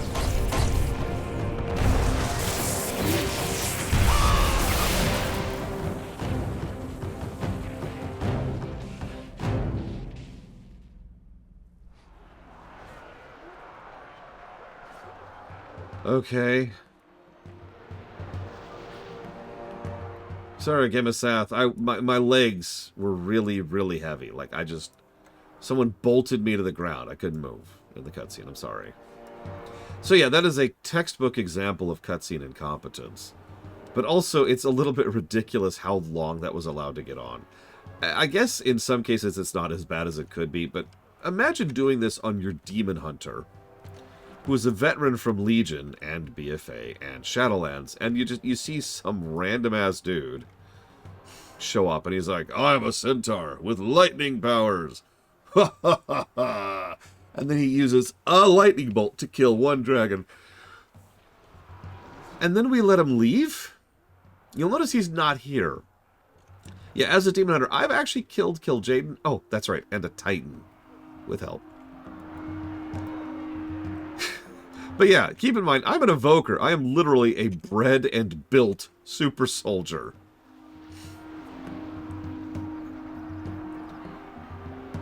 So the problem is there's actually two separate categories of negative here. The first is the obvious, right?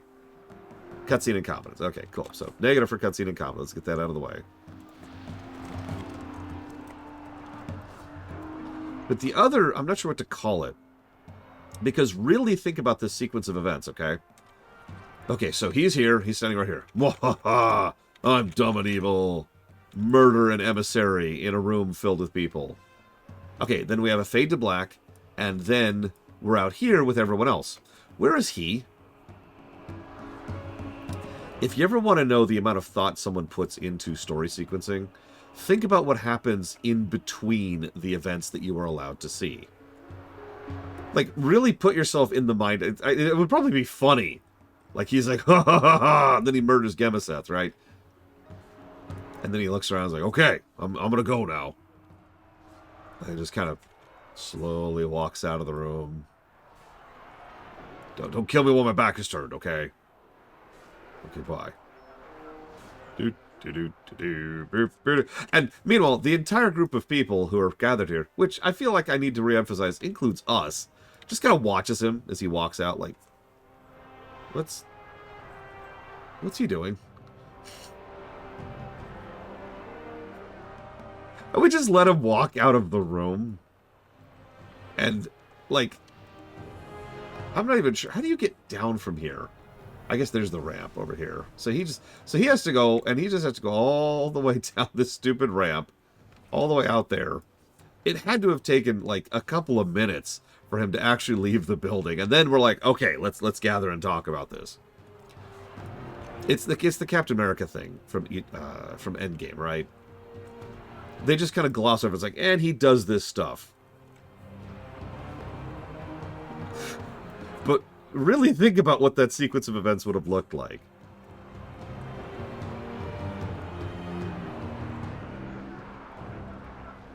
See, what I would have done, I wouldn't have had him walk in personally. First of all, that's obviously a huge mistake. Like, duh, right? Maybe have the Primeless lady walk in. We can kill her, right? That's cool.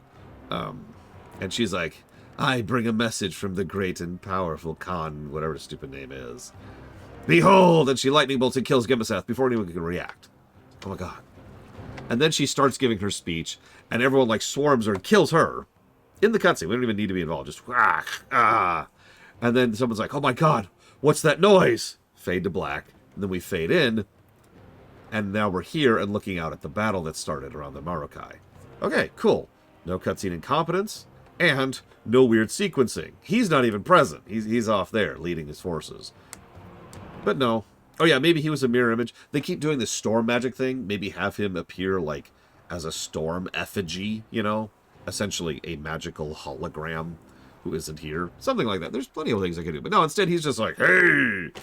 Ha-ha! Okay, so I'm gonna go, now that I've murdered your emissary in front of you. Okay, now I'm declaring safeties, so for 30 seconds you can't kill me, okay? Okay. Just timer starts now. Okay, and then he leaves. This is sacred land.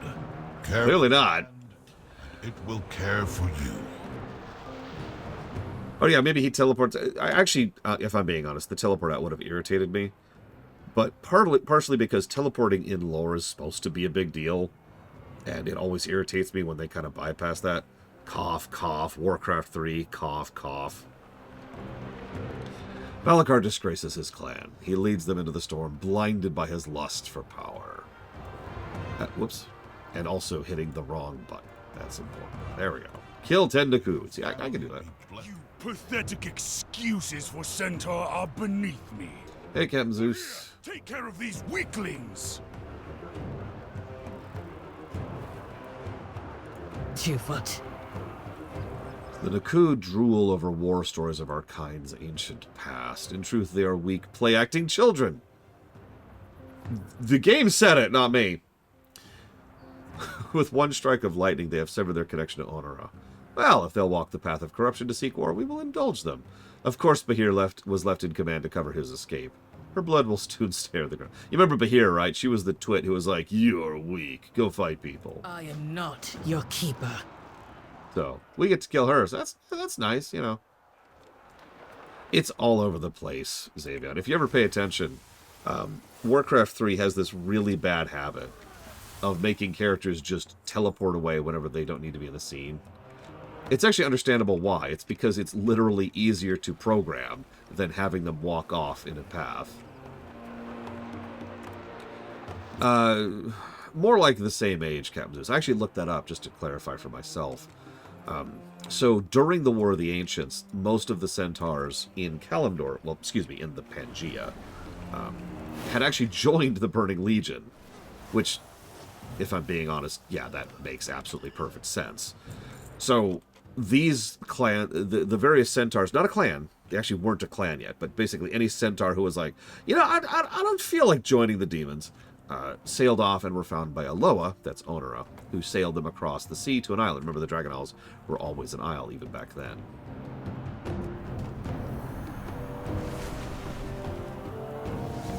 I've put weirdly too much thought into that, Mr. Red, and I like to think the answer to that is a fairly firm no. For civilian travel, absolutely cut off, unless in true emergencies. And for emergency, you need some kind of paperwork to prove it. Even for mercantile works, I'm pretty sure you're not allowed to use those. We know that the Kirin Tor spend a fairly large amount of time and effort making sure that portal magic and teleportation magic is very heavily regulated, which makes sense. It's teleportation magic, which I will never stop pointing out is actually ludicrously overpowered in any setting. So, yeah, no, that tracks.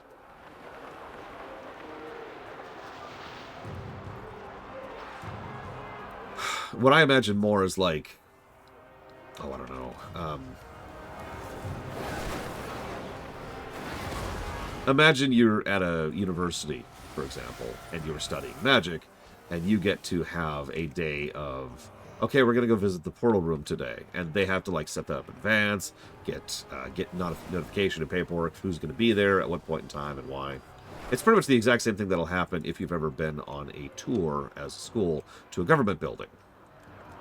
Right? No, just me. I'm a geek. So we used to do that kind of thing, especially as part of the history classes. But there were a lot of little things you had to, yeah, like a lab tour. There was a lot of steps to verify that all the kids present would be accounted for, and they had enough adults on hand, and this people would be responsible, and we had to get our parents' signatures, and you get it. It was paperwork. It was paperwork, and for good purpose and intent. It's because we had a bunch of kids around, you know, government offices and laboratories.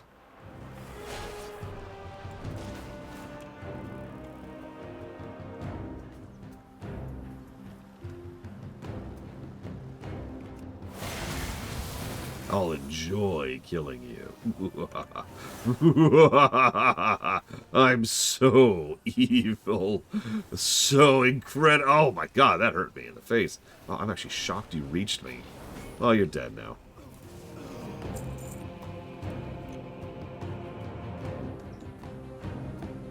Yeah, sorry, your kid's in Egypt. Sorry. You get the idea.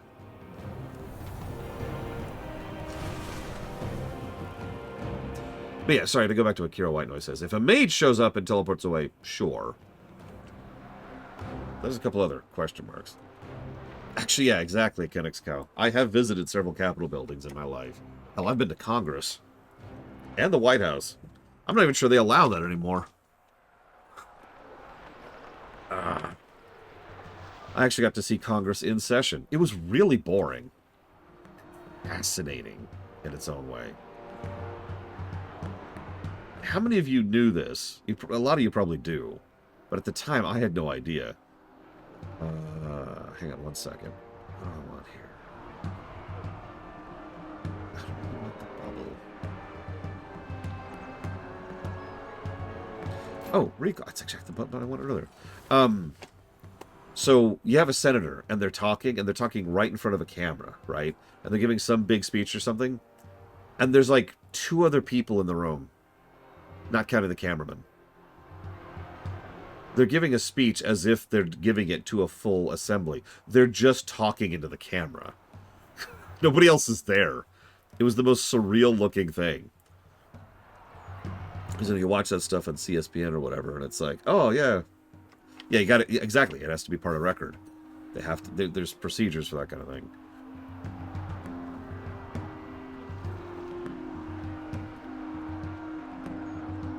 Kinda, yeah, as Miristar. Not CSPN. What's the What's the boring government channel? C-SPAN. Thank you, C-SPAN. I missed a letter. Greetings. Balikar was an easy target for Corleth's corrupting influence. The storm has arrived. Farewell. Greetings. The path they have chosen is now stained with blood. Scout Tumul tried to warn us this might happen. She may have further suspicions. Where will the wind take you?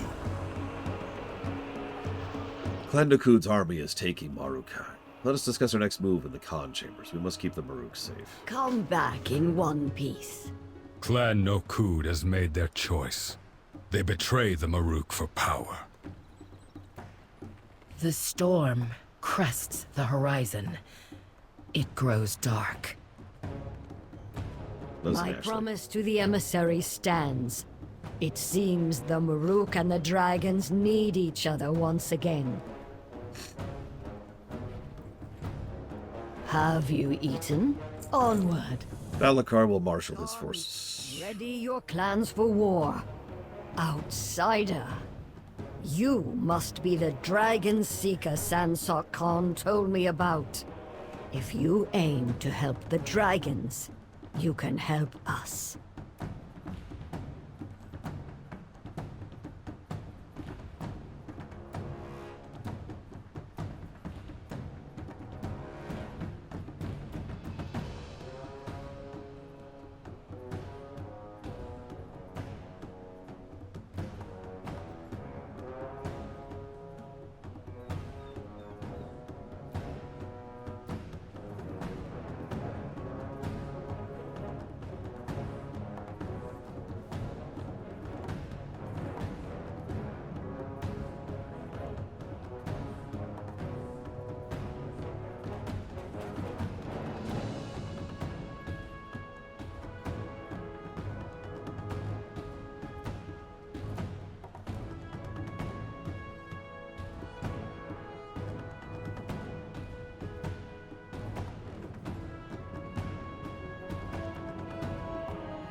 Balikar will marshal his forces for war.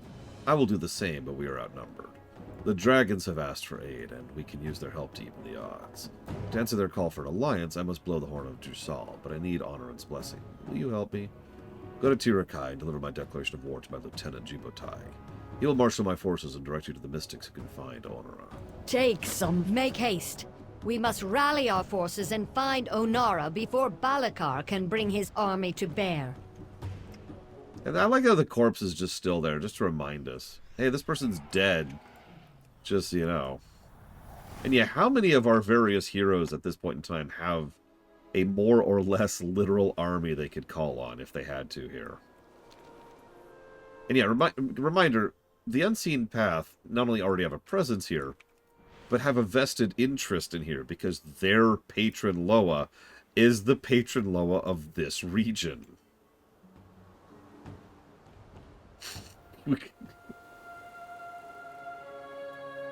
Like, you could argue some of those organizations would just be like, huh? Like, the Ebon Blade are like, we're busy fighting the Scourge. And the Argents are like, we don't try to get involved in this stuff or whatever. But, like, the Unseen Path is already here!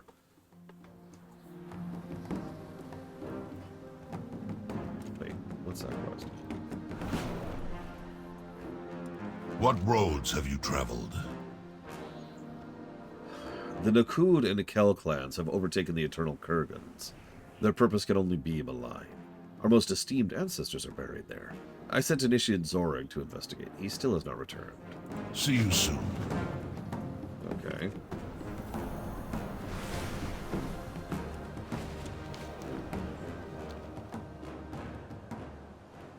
Yeah, by the way, the name of this quest is Up to Nokud. Hello! Can Ukel dishonors itself with dark magic. Now they've moved into the Kurgans with their Nakud allies. Neither clan should be here. Ugh, I've been watching from here, where I'm safely out of sight. Fight with fury! Can't see what they're doing from here, but I fear they're desecrating the Kurgans. Please go to the nearest tomb, see if you can stop the ritual they're performing, and if you find anything that may tell us their purpose here, bring it back to me. Trust your plan, and none other. Wait, is this the spot? Could be a similar setup to the spot. Hang on one second. Which is where I could see them in-game, but whatever.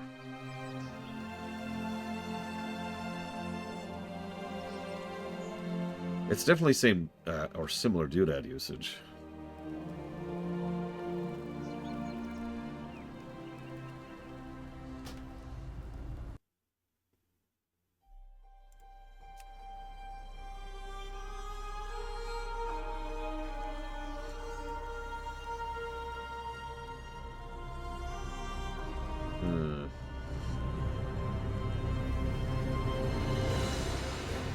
Yeah, remember, the Black Talon, that is to say Wrathion, is actively in our debt at this point.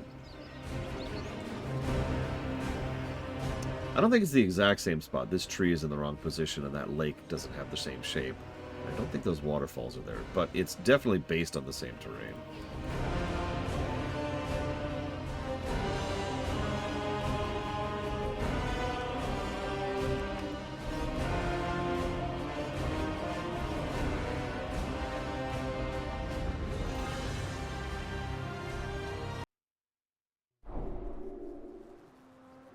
See, there's not even a waterfall here. Still. Very, very close.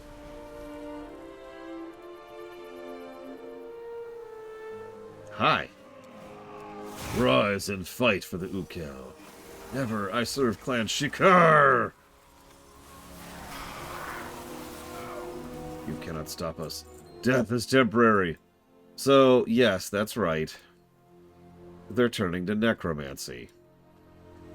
Now, we've actually done a whole lot of work around necromancy in this setting, and we've made it pretty clear that necromancy is not inherently bad. However, these people regularly practice ancestral worship and actually entomb their ancestors nearby, and talk with them and interact with them regularly. Like, this is classic orc/Tauren kind of a culture. So, like, alright, Grandma, listen. I need you to kill my enemies for me. Chains. Show me your hands. Did you stop the ritual? Any clues to what it was about? Yeah. Farewell, then. The spear belonged to my mother, Cathan. She was a great hunter. When she got sick, I couldn't save her. Like all great Maruk centaurs, she was buried with her weapon, but this means the Ukel are using the weapons to raise these spirits and bind them into service, including my mother. Yeah, by the way, you know one last reason why the constructed afterlives things irritates me? Ancestral spirits are a very regular aspect of Warcraft lore. Lots of races stick around after they die. We literally talk with them. They are quest givers in some cases. We've seen this with the Tauren, we've seen this with the Orc, we've seen this with the Trolls, we've seen this with the Centaurs. They don't die and then get sent to the Arbiter, who then is like, oh no, go back right back out. No, that's stupid. They just stay here. Get some rest. Sorry. I'll let go, I swear. Oh yeah, the Draenei. Alkadun, there's another great example. My mother was a hero. She deserves peace and rest, not this enslavement. None of our heroes do. They must pay for this.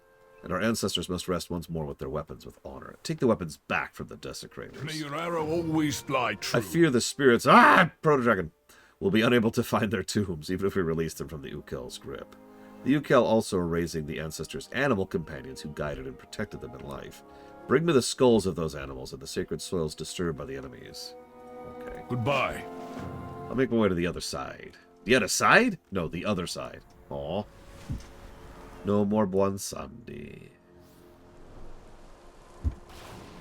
Oh yeah, that's another one. Pandaren. Thank you for reminding me, Lord Haramount. Also, arguably, the Mogu, but their situation's kind of unique. You know, I didn't see any dead Mogu in the Shadowlands, now that I'm thinking about it.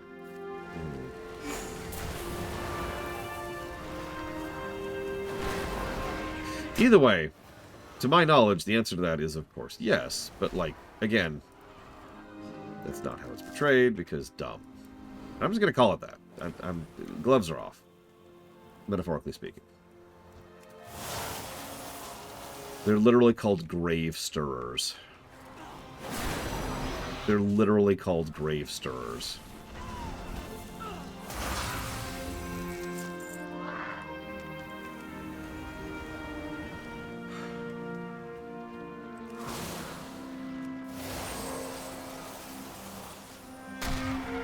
I mean, that makes sense. Farseers are literally about constantly communing with ancestors and drawing magic from them. It's an aspect of... so, shamanistic magic can tie into the elements, of course, but a lot of people forget that one of the elements is spirit, and that's where ancestral magic comes from. You can literally draw from your ancestors and use them to empower yourself. That's ancestral magic. That's been around since Warcraft 3. So that tracks completely.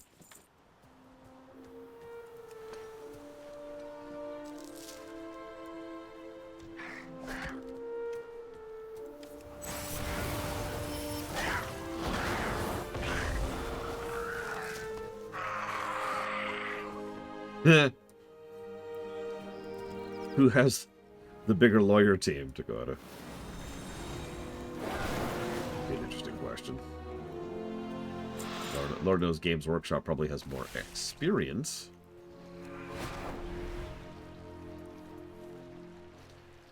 I mean, they want... Bethesda or ZeniMax, or whoever it actually was, once tried to copy wrong the term... No, I'm going to say copy wrong. Copy wrong the term scrolls.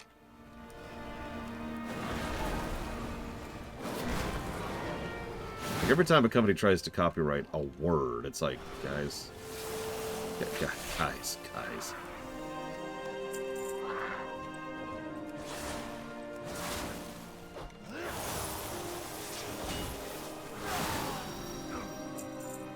Space Marine. Ah, that's doubly funny since that predates them existing.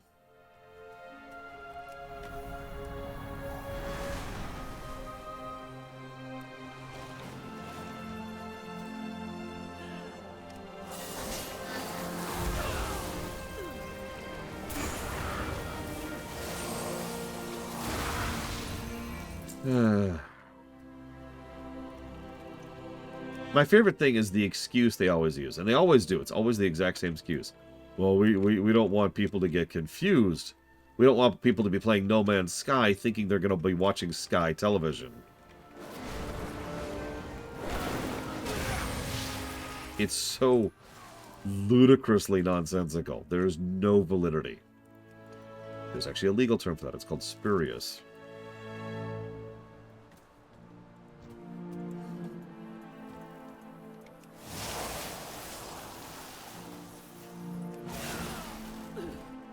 You ever heard of the, what is it, the Villain's Guide or whatever? It's like the 100 rules a villain's supposed to follow. Of course, I can't think of the name of it right now.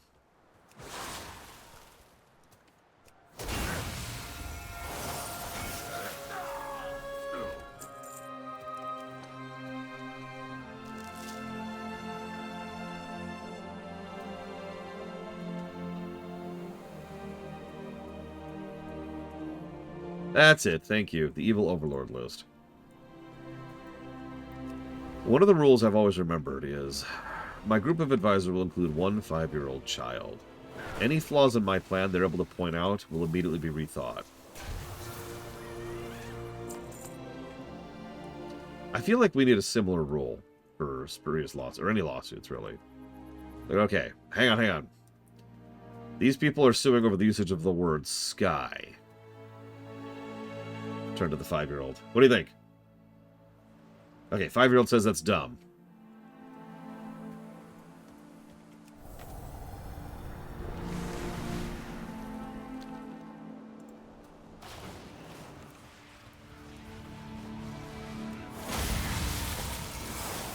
Oh yeah, by the way, they're raising the Bakar. You know, the good boys. Who the entire... You notice this, by the way. This is the closest thing they do to actually establishing the Nakud. Oh god, as an actual antagonistic force. We started off the entire zone by helping some centaurs find and save their dogs. And now we get to the Nakud, who are literally raising the dogs as undead to fight us. That could have been a nice, contrast comparison point. Oh my god, I'm gonna die. Let's pop this, and let's pop this, and let's pop this. And just do this really quick, and they're all dead. Okay.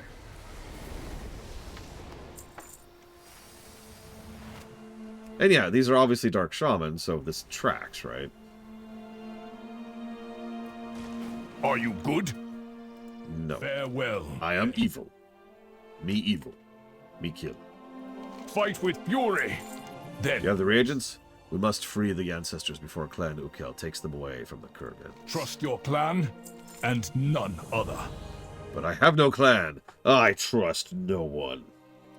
Good work. Those desecrators cannot force any more of the ancestors to fight for them, but the brute yelling out orders must be handled. That is the Overseer. Kill him. Goodbye. Kill him now. Okay.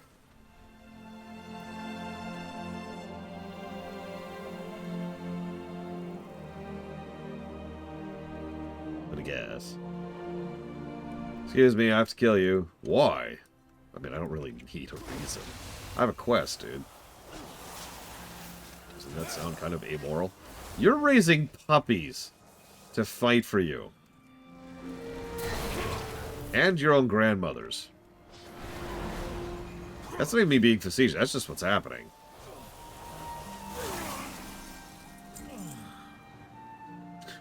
So, this is on you, buddy.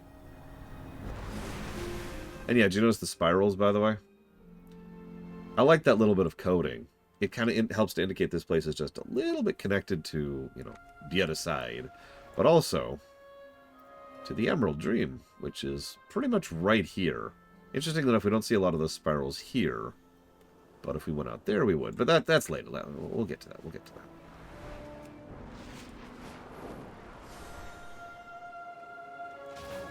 Zambul's ancestors would be mortified if they saw his dishonorable actions. I wonder if he desecrated any of their tombs. How is your health? Get some rest. The ancestors are gripped by this dark magic. They will fight before they follow. The Ukel raised our fiercest warriors and hunters. Stopping them is no easy task. I'm going to come along and help. It's time I put my mother's spear to use. Once they're defeated, use this totem I've crafted to keep the subdued spirits I've found, and allow them to find their way back to the Kurgans. May your arrow always fly true. I mean, considering the events of the dungeon, I'm pretty sure the Nakud are effectively off the board. They might not be genocided, but they are no longer a polity. One of many, many, many factions we remove from the board in this game.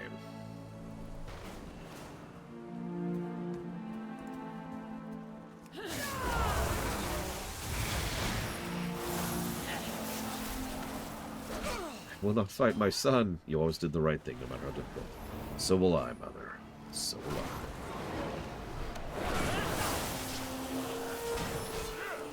Time to finally beat up my mom. This is for those early bedtimes.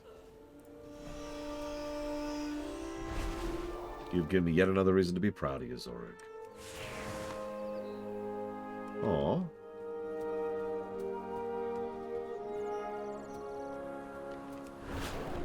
Yeah, whatever's left of the Nakud, they're at bandit level. Or dragon food.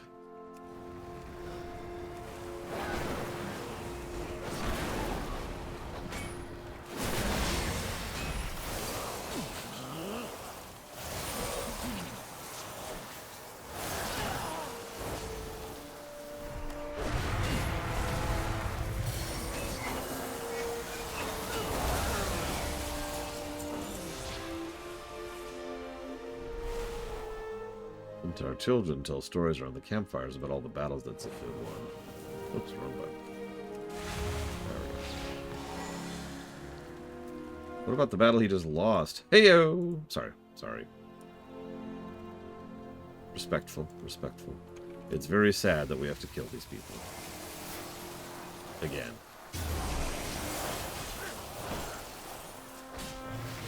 Very respectful.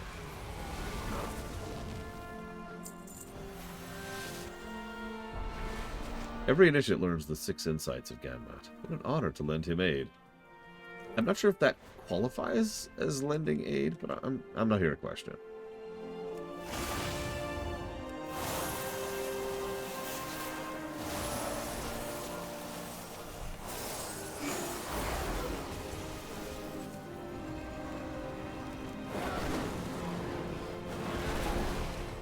You know what would actually be funny?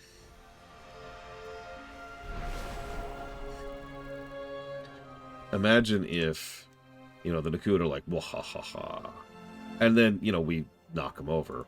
And then the Gnolls move back north. And are like, hey, look! Free land! Be welcome. I'm so relieved my mother's at peace again. Thank you, Sir Viles. Heed your blind spots. Tombcaller Arbin has holed up in the largest Kurgan, where the first Maruk ancestors were laid to rest. Stop Arbin before he raises Maruk and Tira.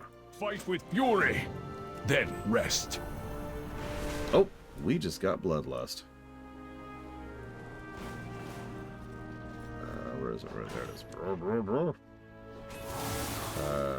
Let's just instead.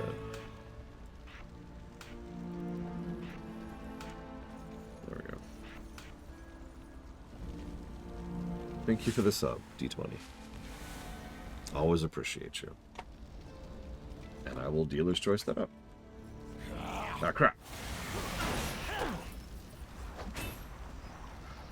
Trying to get me killed, D20. I knew it. Yeah, by the way, for those of you who didn't catch it, the bloodlust we have is called Fury of the Aspects.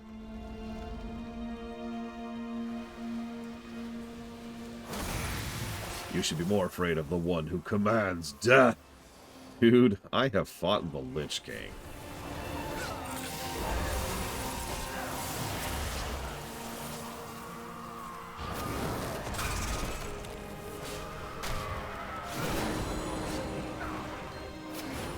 He loves death so much, I hope he enjoyed his own. Which is what he just said.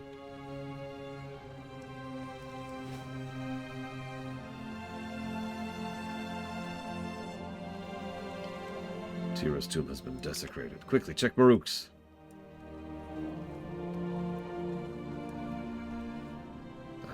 That monster's already taken their weapons. Be respectful. Unlike my mother and our ancestors, no one will wish for Arbin to live again. Thank you for helping me to avenge them. Get some rest. Tira and Maruk's weapons were removed before we stopped Tombcaller Arbin. Our greatest ancestors may fight again on these plains for the Nakud. Go do the dungeon! Oh, wow. Farewell, then. Well, we'll come back to that later. We will. It's called Dragon Rider, Kraken-san.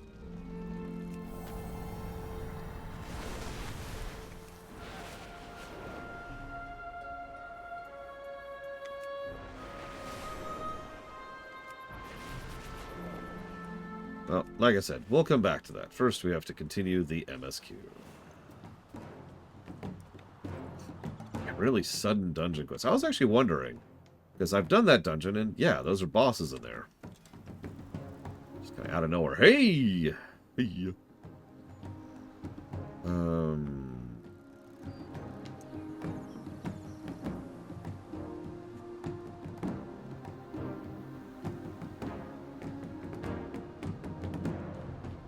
Yeah, we'll do that.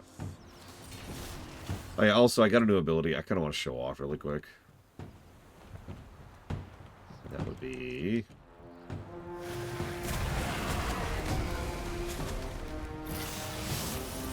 that.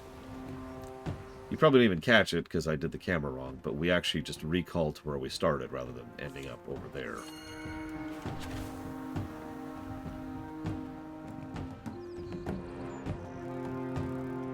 Have you eaten? What do you want, outsider? Go well. His face grows more and more concerned as he reads the message.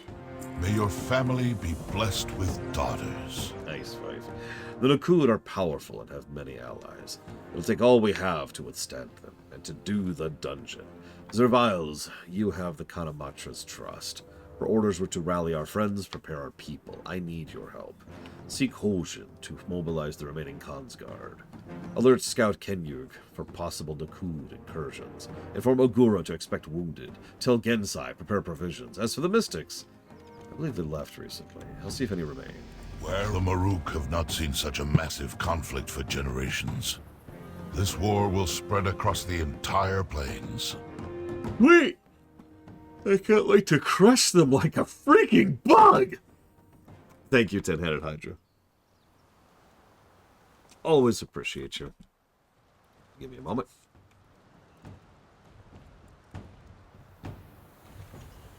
Give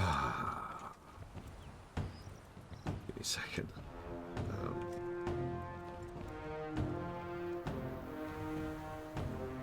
I will put that towards Overlord 1, Red Dead Redemption 2, and Sid Meier's Pirates. That'll be a fun stream. I've been played that game pretty much since it was new. It's been a minute.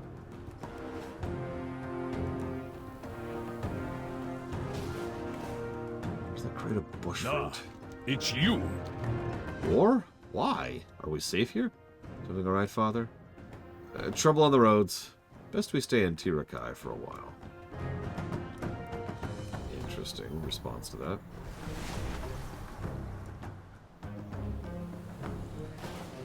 The Khonsguard are the elite of the elite. Do you have what it takes? Greetings. Yeah, we have war. We're at war. See you soon. Bad seed, that Balakar. We will drag him before Kanamatros in irons, won't we, Khonsguard? Yes, sir. Yes, chef. Sorry. Don't know what came over me there. Yeah, I think it was the soup. Out of curiosity.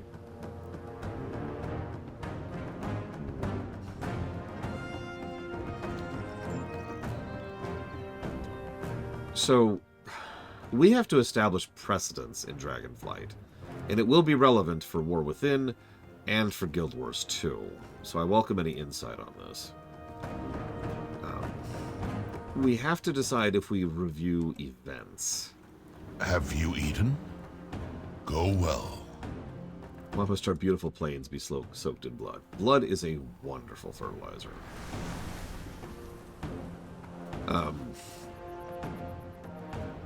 Another scout has gone missing. What roads have you traveled? Ooh, those violent upstarts are ambushing my scouts? Well then, our spears will greet them at dawn. So I did not review Fates, but Fates, frankly, are different. Let me try to explain a little bit. So, if this was FF14, this zone would have, what, 20 Fates going through it? Yeah, the Fates are World Quest, actually. That's a pretty good comparison. If I can see, there would be a Fate there, there's a Fate up there, and there's a Fate over there, and then there's this one over here. And I think it's actually... Oh, no, there's another one right over there. What? Hazardous? What? Listen, I'm not saying I disbelieve it, but why don't we just pour tons and tons of blood over the plains? Let's just to see what happens. By contrast, events... well, there's actually one event right now, and it doesn't even appear to be up right now. So, in Dragonflight, in total, there's the Grand Hunt, which you can see is up there right now. There's the invasion on the Citadel. There's the soup making. There's the time thing. And there's the big one in Wintersill. I think that's it. 5 in the entire expansion, and that's sort of my point. Similar to how Guild Wars 2 has... I guess there's the Big Dig as well, so that's 6. 6, excuse me, per an entire expansion as opposed to how Fates are usually approached, right? To use Guild Wars 2 as the counterexample, if this was Guild Wars 2, there'd probably be a smattering of events all over the place, which are functionally fates. But then every now and again, there's an event chain. Those are the really big events. Those are boss events or like world events, like going after the final boss of Heart of the Thorns, for example, is an event chain, right? So, do we review those 6 events is really what this question boils down to. Because we're not going to do every little stupid world quest, just so we're going to doing every fate in FF14. To continue the comparison here a little bit, there's not that many in War Within either. There's like the theater, which is happening in 6 minutes, for example.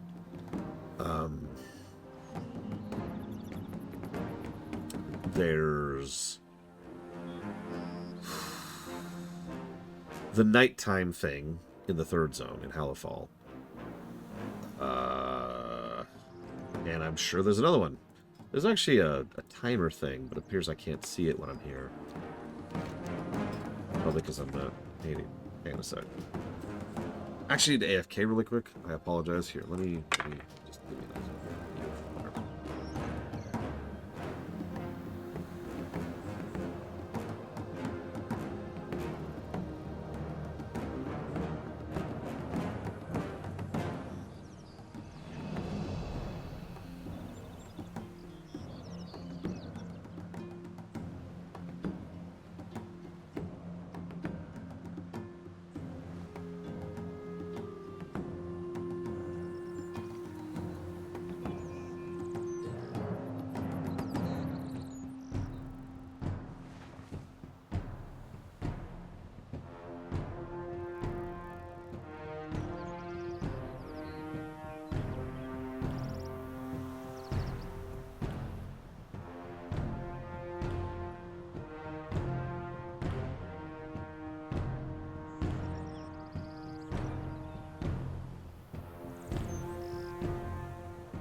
I was thinking about... I can't think of any zone events, not something that would qualify as I'm defining them, in the 4th zone, right? There is the darkening in the 3rd zone. There's nothing in the 2nd zone. And there is the theater troupe in the 1st zone. Give me 1 second. I want to test something really quick. So, in other words, at launch, not counting the Siren Isles, not counting Undermined, there's only 2 events we'd review in War Within. Yeah, there's the pacts and there's the rumors, but that's not what I'm defining as an event. Super Bloom is an event, right? In the Dream.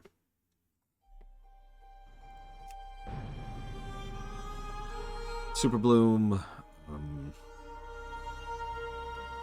technically the archaeology thing. But that's kind of my thinking, Mr. Ed, is case by case.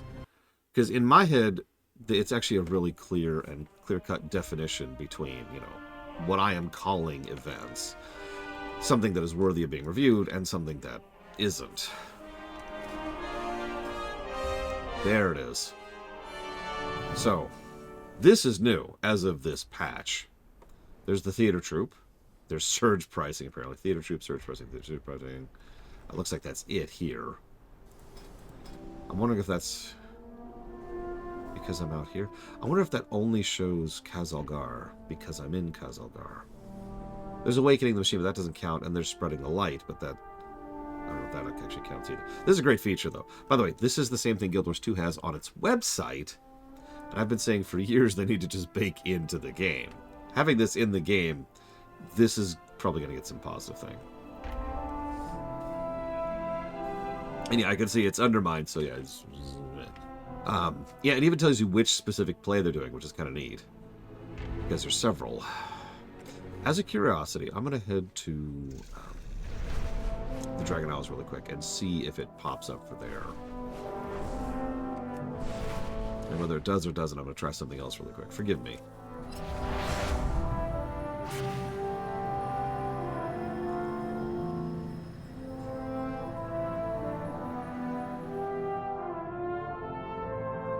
The problem is all 3 of the games in question, Guild Wars 2, FF14, and WoW, use the same terminology for several fairly different things. What I'm thinking of is, for lack of a better way to put it, the meaty stuff, right? The stuff that rotates every hour or every other hour. The stuff that's big and fun and awesome, and is what I would call meat content. Primary optional, but simply. Oh! No, it's still Khazalgar. Damn. Well, for example, there's the Time Rift, which is actually happening right now. And I can show you up here. There's the Siege on Dragonbane Keep. So that's those 2. Technically, there's the Hunt that roams.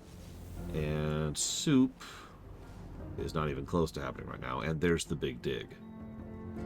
And so that's pretty much all of them. We've got the Big Dig, Soup, Hunt, the Siege, Time Rifts, and then Super Bloom. So yeah, that is 6.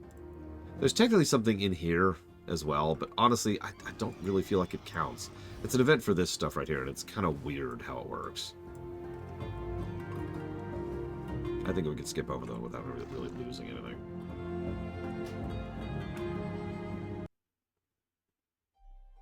Anyways. Hello, Dragon Player.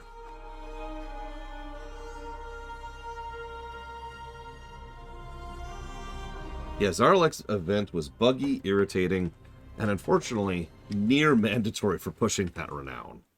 It was the only renown I didn't enjoy raising in Dragonflight, which was the frickin' the people I can't think of the name of down there. The Loam Niffin.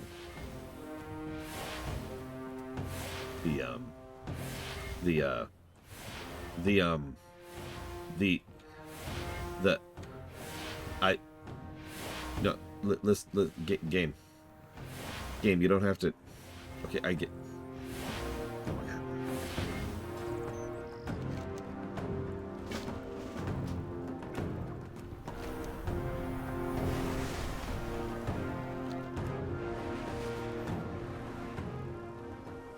I want to try something really quick, just to see if we can. The spiders are hungry today. Free our friends before their meals. No. All must die.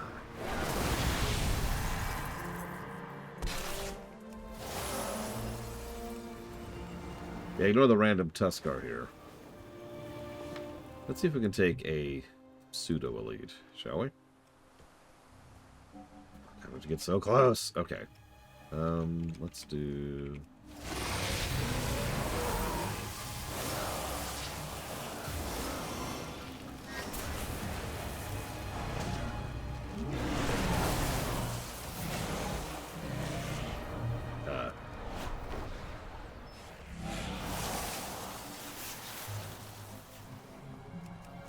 That would be a good pet, I agree.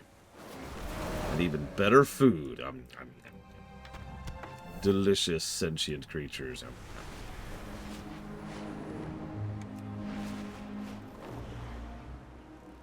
Still, I think I would review Zarlek's event and just give it a negative. Because, you know, it kind of sucked.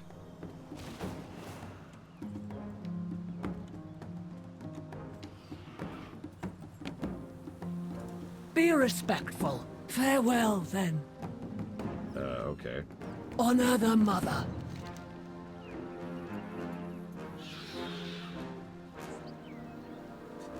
When the elements, true primals of the world, challenge the centaur, Himia met with them a given gift, the wind. The singing stone stands strong in the plains. There you can offer tokens to the wind to evoke her memory. Ancestors protect you. Okay. It is almost impossible to, Cardboard Ball. Speaking from experience. Excuse me, I need to pet this cat. Well now, you're certainly different. Blackened fish? I don't understand how that honors the fish or our palate. The fish is one of the land's greatest gifts. There are several ways the Askara prepare it. From slow overnight stew, to rendering down the fat and flavor, to raw cubes seasoned with only a bit of salt. It can also be smoked to preserve it, but we only use clean birch or pine wood. The fish's natural flavor is of utmost importance and should never be overtaken by other ingredients. Blackened fish with pounds of spice.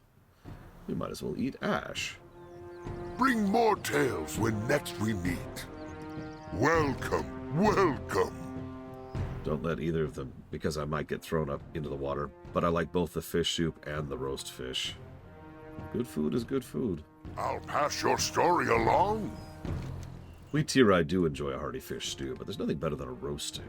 A fresh snapper and a roaring fire and spice. It's a great pleasure to pick the bones clean. At least our Askara here seem to agree about the perfect follow-up dessert. Sliced honey plum with chilled cream. As soon as I convince him of the wonders of blackened fish, we'll dig in. Get some rest.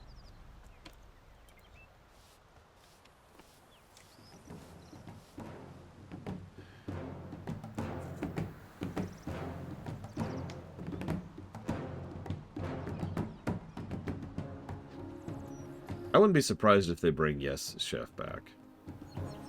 That event was extraordinarily popular quite a ways into Dragonflight's life cycle. Like, I would go do it for whatever reason, and there would always be a crowd doing it with me. I'm not sure if that's true now. Your health. Go with the wind. But it was true then. You returned. Have you relayed my orders? Yes. What roads have you traveled? I also killed the boss. Farewell. Where are your manners? I don't wish to cause a panic, but the people must be ready. Clan Nakud is not known for mercy. Care for the land, and it will care for you. The mystics were called away to Ridgewater Retreat a few days ago, but one mystic remains. His name is Boku. He can be found on top of the hill at the Ohn'ahran Shrine. He's just an initiate, but he should be able to commune with Ohn'ahran and acquire her blessing. With Ohn'ahran on our side, we might be able to win the war before it starts. May your I should warn you. Boku has a bit of a self-confidence problem. Rest assured, he's an excellent mystic. I think. Confidence boosting. Welcome back, Kennex Cow. I feel bad for you. You get interrupted more than I do. Oh, I remember Izmira Star. I also remember the first time I ever did the soup event. I'm not going to share that story right now. I'll share it when we get there. It was wild.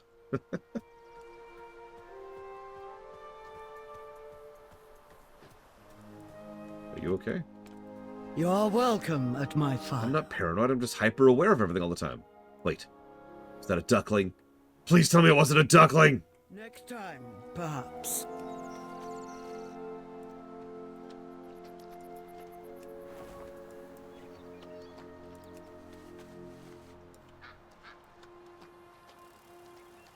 If I can add one last thing about the events concept, I think I agree with Mr. Red.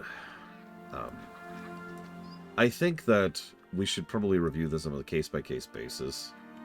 And I think the thing they did best with the events, what I am calling events in Dragonflight, is there are only 6 of them, and they didn't repeat them particularly often. Each one of them has its own pattern and styles and distinctitude and etc. Obviously, when you break it down to base mechanics, they're pretty similar, but that's not what I mean at all. It would have been very, very easy to overdo it, is what I'm trying to say. But having only a few? Okay. And yeah, it was good variety. In fact, you want to hear... So, I guess I can tell this story now. So, we were playing... Our co-op group was going through Cataclysm, because our third friend wanted to go through WoW in order. You know, they wanted to actually experience things relatively linearly, so I was giving them... And no, this is ArcHUD Metafix. ISA hasn't worked in years, I don't think. We were going through relatively in order, kind of doing a guided tour of WoW history. So skipping most of the filler zones, doing the stuff we could, and just generally being like, so here's how things work. And giving them an idea of the story, the quest, and all that fun stuff. Now, I was down for that. I was enjoying that. But we got to a point where Pax and I, completely separate from them, were doing Super Bloom, specifically Super Bloom. And I don't know if you've ever done a Super Bloom when it was new. Those were swarming with people. Like actual 100 range of people swarming over the event, doing it all at the same time. And that was kind of awesome. And we were both talking in Discord. Yeah, exactly, Metafix. We were talking in Discord about how awesome it was, and how much fun it was, and how much it was great to be part of it during... Hunters, the grand hunt is about to begin. While it was live, doing it while it was active. And we were in the middle of that discussion where we're like, hold on a second. And we took our third party member, and we're like, hey, so... I know that we've been doing the old stuff, and we have a long ways to go in the old stuff, and we'd like to get back to it someday, but like, how do you want to skip ahead? What do you mean? And so we just kind of skipped everything from Kata all the way up to Dragonflight, because we wanted them to be able to experience that stuff while it was still new, while there were still tons and tons of players doing it. That turned out to be the right call. They loved Dragonflight, and of course they loved the events.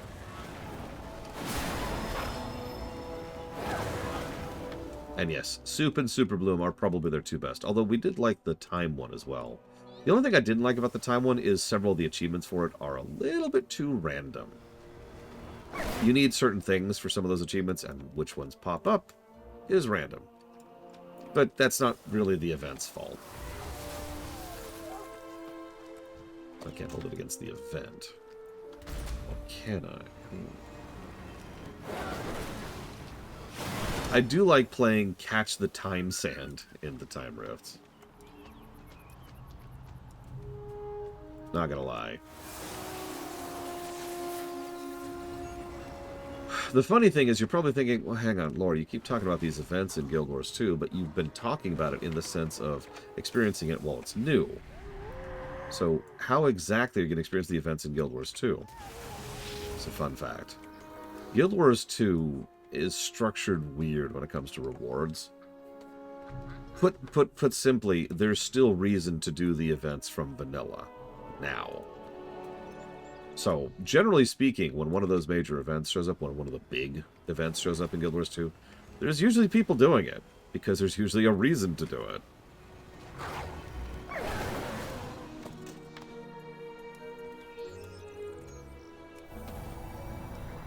Oh god, some of the story in the Time Rifts is legitimately horrifying. I'll have to switch to my main to show off all of the little curios I've gotten over the years.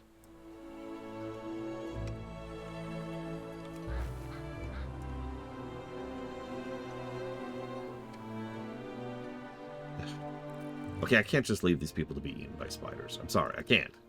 Here, I'll get you out. I'll get you out.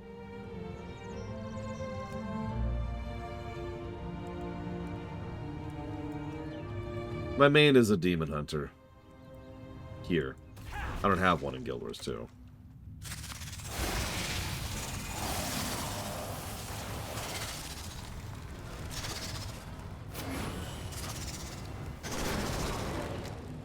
Okay, just die.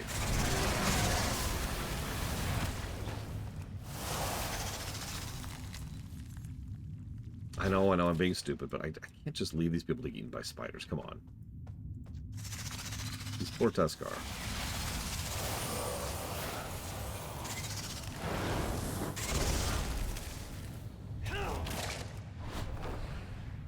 No, I haven't as Miristar. What do they add? I need to bug Huth when he shows back up, I just realized.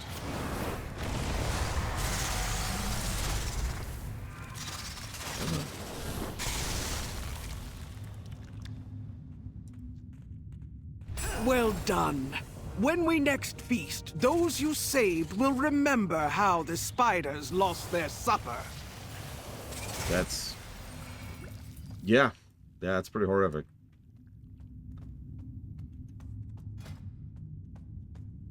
Ah!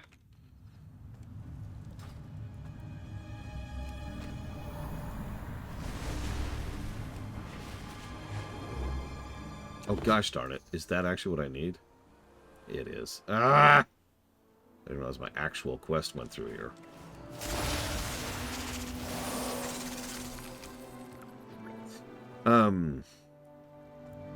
So in Guild Wars 1, I mained an assassin. I actually played quite a few classes in Guild Wars 1 because I love the builds concept. But my main was always my assassin. In Guild Wars 2, so Guild Wars is so weirdly structured compared to other MMOs that I don't actually have a main in Guild Wars 2. I don't even have like a concept of a main in Guild Wars 2. What happens is every time we hit a new chunk of content, I switch what character I'm playing. In fact, I have switched again pretty recently over to Machinist? Engineer? Whatever it's called.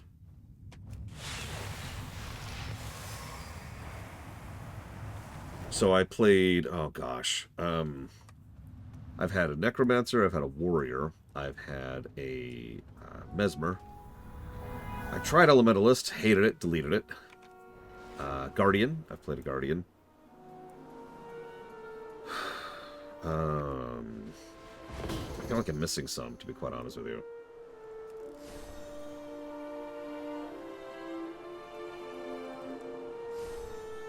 No, I have not, Mr. Red. I'm sure they are somewhere. Oh, that looks interesting. No, I already mentioned Necromancer. Hang on a sec. I can answer this pretty easily. Oh, hello. Are you okay? Ah, you remain amongst the living. Yeah. The elements lay claim to this land and do not welcome our intrusion. Oh, elements, have you forgotten our protector? Air. Air is an element. Invisible yet omnipresent and vital for all existence. Forgotten as easy as you breathe it. After facing me, Heed your never forget again. Fire burns bright and indiscriminate. Your hunger is never satisfied. That's true. That's why we've had to fight fire several times throughout the course of this franchise. And, spoilers, we'll be fighting them again in the future. The creatures here are frenzied. Kill them, quickly! What? Oh, Jesus.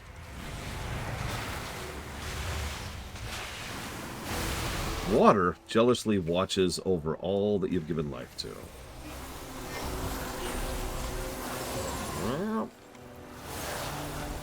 Earth, the plains itself, you will not yield your land freely.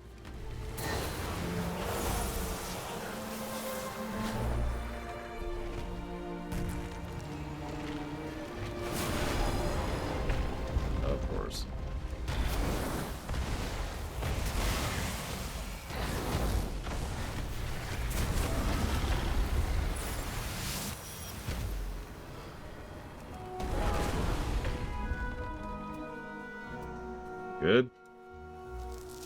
We have to fight the air next? Be respectful. I guess not. May the breeze be ever at Suppose your that back. makes sense.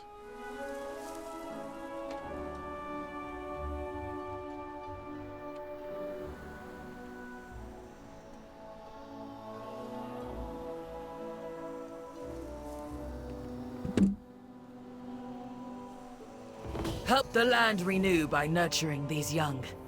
When they are grown, Okay, here we they go. will become fine quarry So. for our hunt. Who are you? So that's a necromancer. That is a Sylvari necromancer. That is a human rogue. Another Sylvari. That's my warrior. And then that's my Ashuran mesmer. Then my Ashuran renegade. I don't remember what class that is. And then my Char guardian. And finally my most recent one, which is my Char mechanist. That's my characters in Guild Wars 2. Sorry. I know, nobody cares.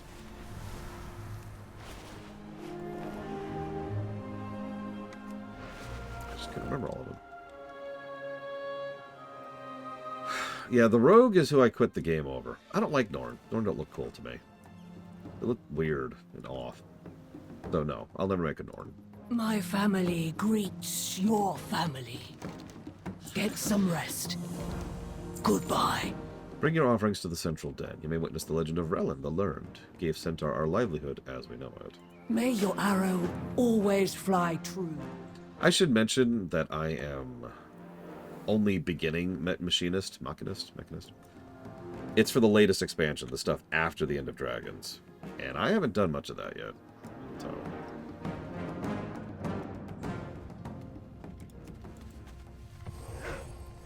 I am Relin. Hello. Oh, hello. Plains monsters, the Centaur will prevail against you.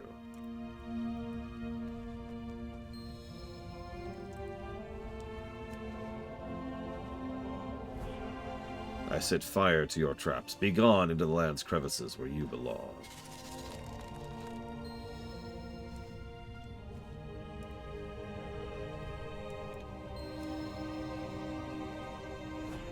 I've made a spear from your own scales to penetrate your armor. That's a knockback.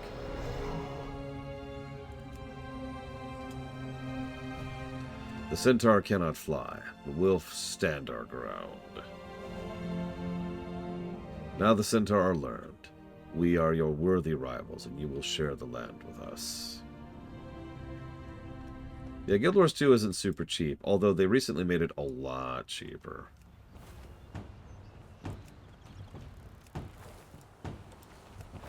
So the way no, there's no sub fee. The way it used to work is you used to have to buy quest packs. You don't anymore. That process has been thrown out the window. Let me explain that slightly. So, the way it used to work is, let's say for a moment that I am playing WoW, and Undermined just came out 2 weeks ago, right? Well, I don't get that automatically.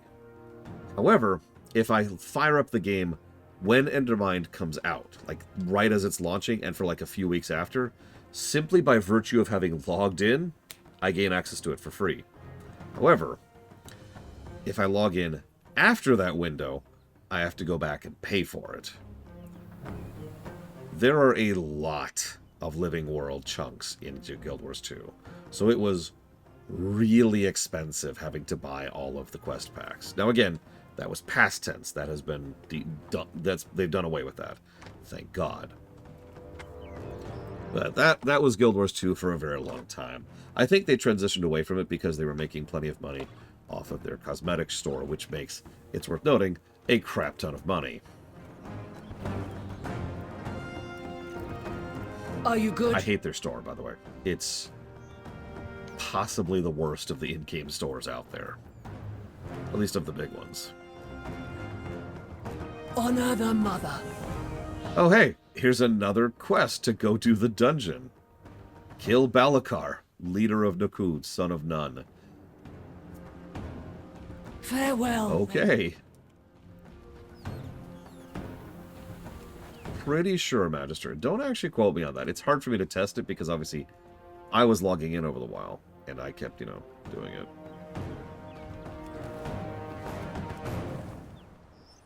Listen, Verlichtum, there's only so much I could do about live interactions.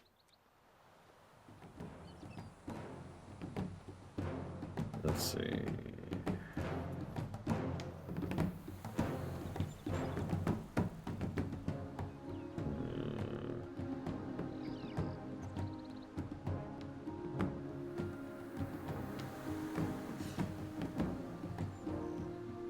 Yeah, it's a vibe I'm getting. It's kind of strange.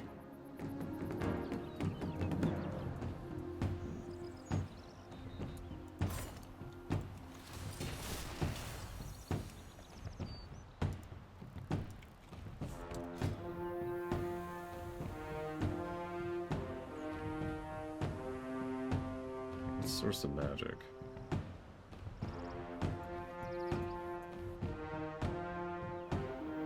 Oh, that.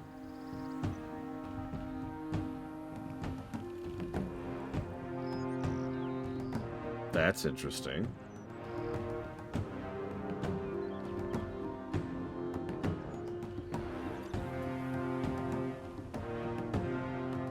Also interesting.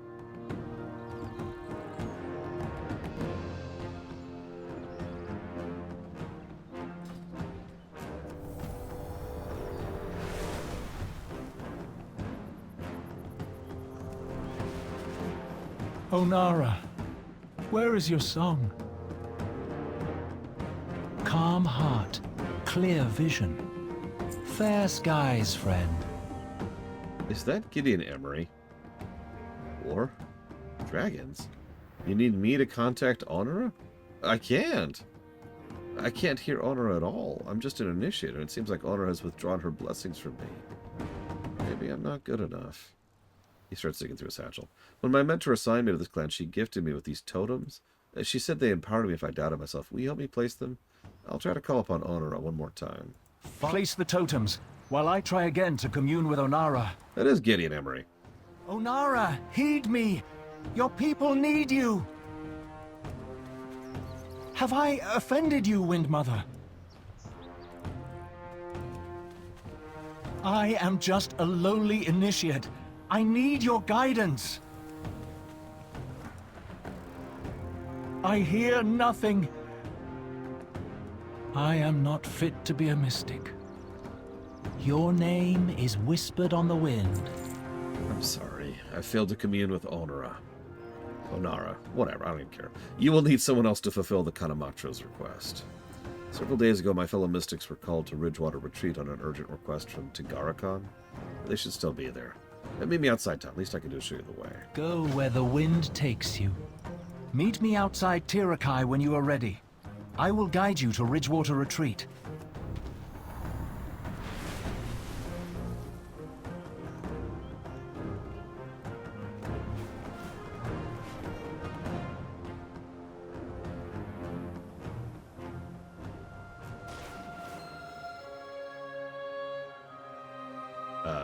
Hello?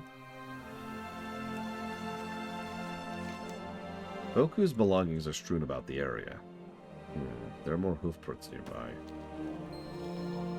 Okay.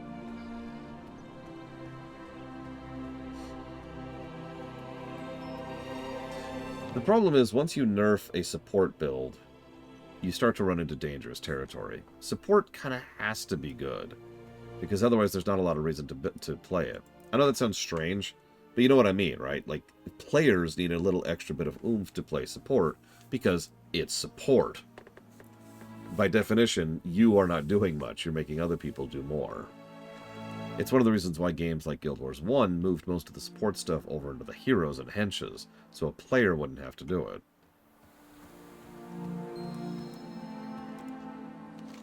This is not Boku.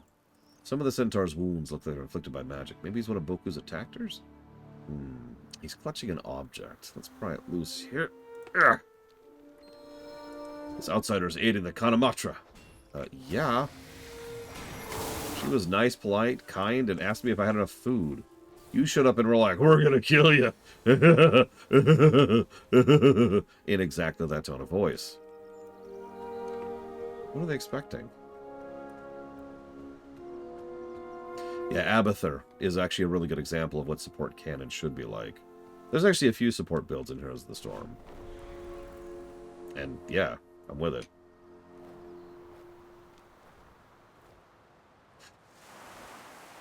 And so, the storm begins. What can we do?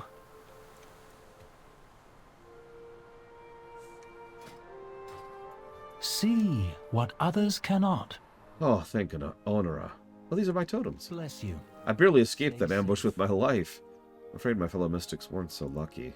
We must delay the Nokud as long as possible to buy time for the Kanamatra's plan.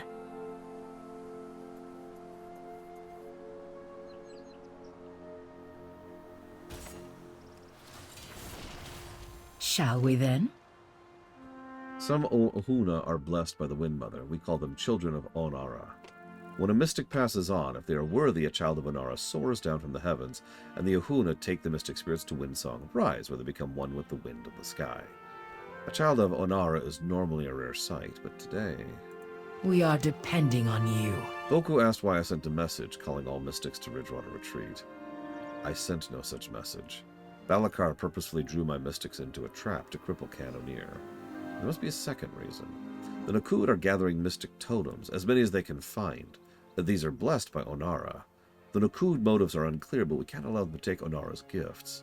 Recover as many totems as you can. Always know the direction of the wind. According to the reports, the Nokud were accompanied by an outsider wielding never-before-seen magic.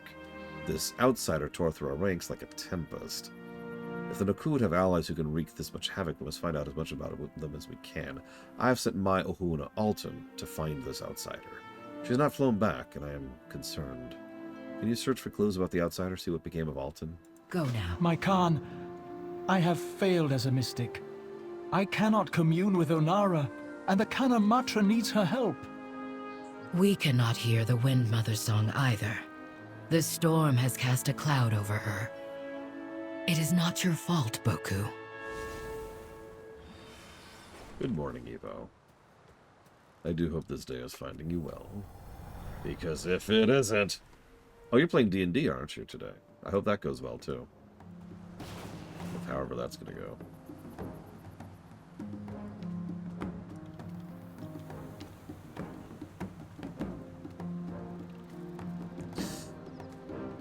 I've been chewing in my head how I would mess with augmentation to make it more interesting and fun and stronger, but also, you know, not be, you know, mandatory. I understand the desire for things to not be mandatory. I do. That's the Shadow Priest problem, right? For those of you who weren't there for it, back in BC, pretty much every raid was mandated to have a Shadow Priest in the raid. Didn't even matter if they did their job properly. They just needed to be there.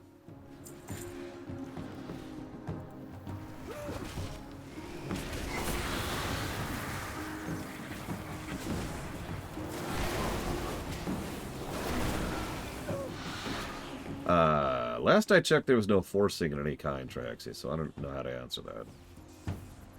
Although, we will talk about that when we finally do the life pools in the Azure Span, of all places.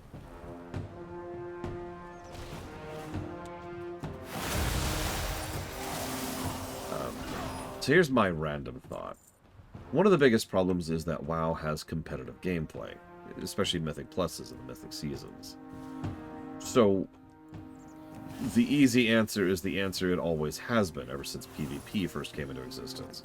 Make the rules function differently in Mythics. That's it. The long and the short of it is that really is the only real answer we've ever come up with for how to balance that kind of thing. Flatten the board and make everything pretty much the same when it comes to the competitive area. Have it be a completely separate category of balancing and class design.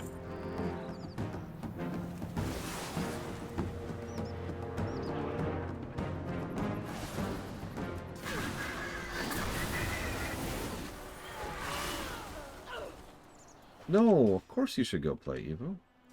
Why wouldn't you? Are you not feeling well? If you're coughing all over the place, and if you have the bubonic plague, okay, I'll give you that. That's probably an acceptable reason to not go do it.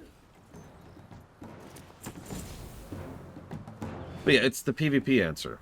That's the reality of it.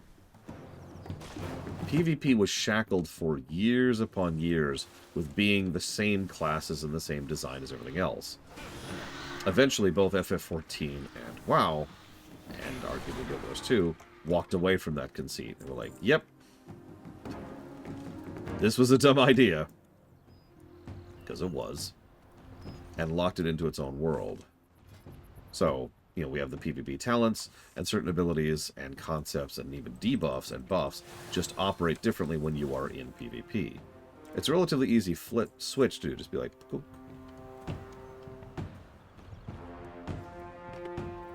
Well, certainly the crazy, insane baby killers have definitely been saying that Trihexia. So I can't disagree with that outcome.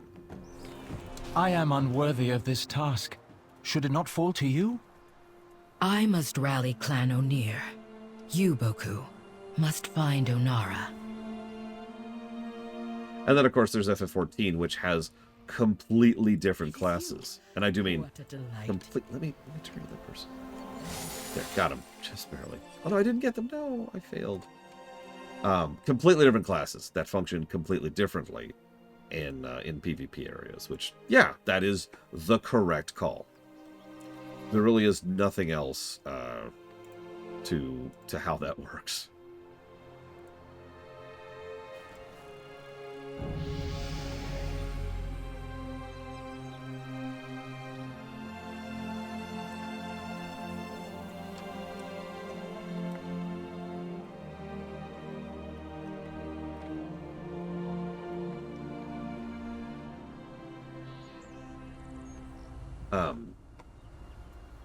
But the benefit of that is it's the League of Legends thing. It's the racing thing. It's the sports team thing. You want the playing field to be as flat as possible when it comes to competitive play. Now, that makes it as boring as possible, at least from a gameplay design perspective, but that makes sense because the whole point is you're not actually playing the game, you're playing the other team at that point, right? You know, you both start at this point, under these circumstances, with these things, go place the other team. Cool, that makes sense. That's why I keep pushing for this idea of separating seasonal content or races, or, you know, the competitive side of things, and just make the rules work differently. Let us have fun stuff over here, where the rest of us are just trying to have fun with the game, you know?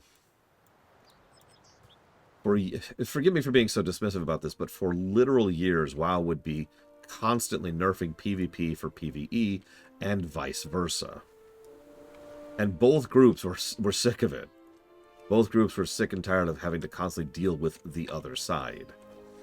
You know? What would you ask of Ohn'ahran? The totems are infused with Ohn'ahran's wind magic, yet the Nokud have abandoned her teachings. What are they up to? Allow the wind to bend you. I have my suspicions about the identity of these Nokud allies, but I must be sure. We are depending on you. So, we're at war with both Nokud and the Primalists. Now it's even more critical we get Ohn'ahran and the dragons on our side. Thank you for your assistance. Of course. Go now. All will be well.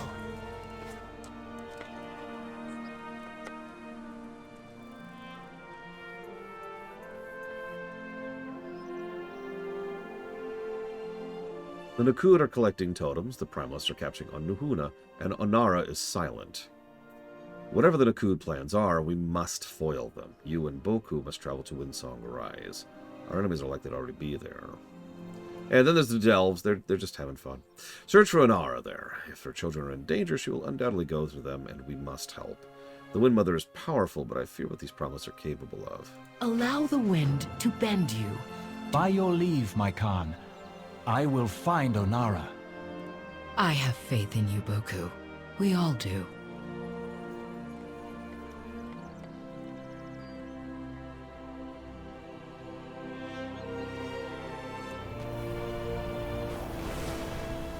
I have been good at PvP periodically over the years. But, like, Yeah, I've never been what I would call actually good.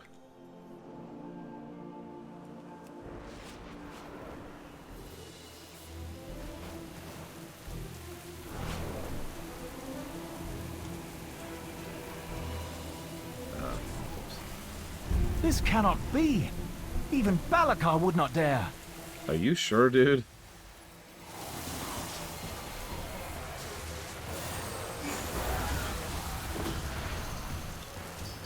Like, I think I've mentioned this before. Back in BC, I actually used to have a pretty good arena rating. Arena skill? Arena level? I don't actually remember what it was in BC. It was something. But I used to have a two-man team. I was a beast hunter, and I was with an enhancement shaman. And, yeah, we were a wrecking ball. But we were also on voice chat coordinating directly. And that kind of changes the environment. Like, if you just go casually PvP, you're probably doing it with pugs. If you have a prefab where you're audibly communicating and coordinating on the fly, and you know each other, and you know how to work with each other, it's just a completely different thing. You know this if you've ever done a pug of PvP and run into a prefab, and they've just rolled over you. Yeah.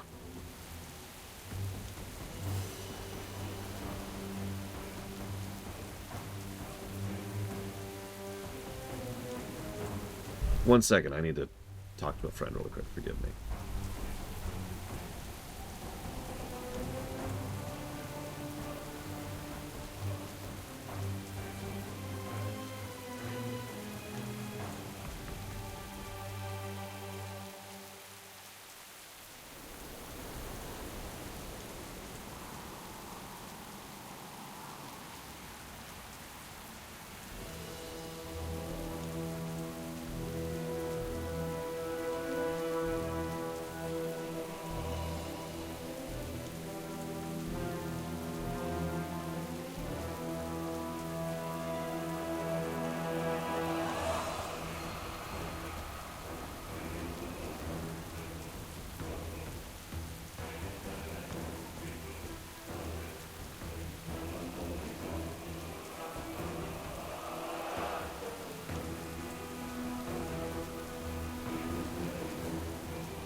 Yeah, I had a friend who was a rogue in vanilla, Kraken-san, and he...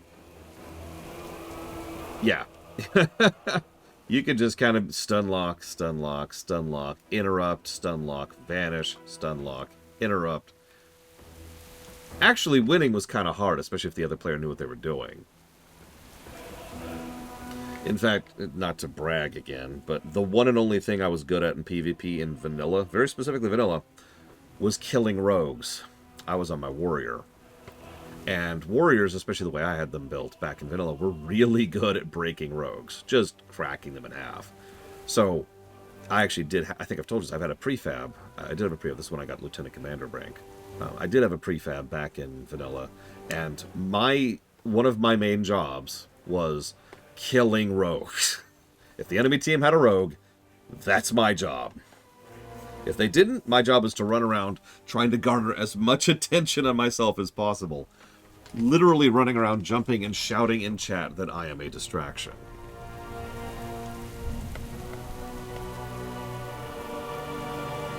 Worked. Oh, did you want to talk to me? Ahem. This is Unnatural Storm, heavy with magic. By the looks of it, the Nokud are learning to manipulate the sacred essence of Windsong Rise to create storm elementals. Some have more success than others.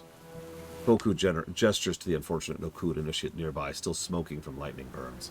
Zerviles, we cannot allow them to continue. Bless you. Stay safe. We've discovered why the Nokud want mystic totems. They can be used to capture the children of Ohn'ahran. Though the Nokud have stolen the totems, the Primalists are the ones behind this blasphemy. The children of Ohn'ahran are sacred Ohuna, blessed by the Wind Mother herself. Please, Zerviles, free any Ohuna you see. And if you come out to any Primalists, he trails off, but his expression is one of grim determination. Follow your heart. Bless you. It is said that Ohn'ahran infused the spear of our ancestor Maruk with her power. Balakar Khan must have told the Primalists about that legend. They have stolen the magic from Ohn'ahran's children, polluted it with storm sorcery, and infused it into ballista bolts. Why would the Nokud need such weapons? We shouldn't wait to find out. The storm bolts are being loaded into the wagons for transport. Take my totems, place one atop each wagon. My wind magic will smash them to pieces. Go where the wind takes you. Something is at the top of the rise. I will take a side route. Meet me up there.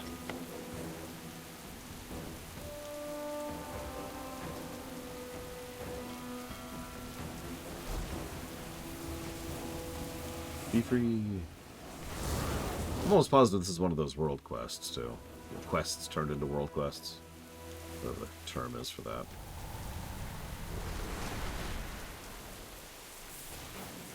I'm still shocked at how many players I keep running into.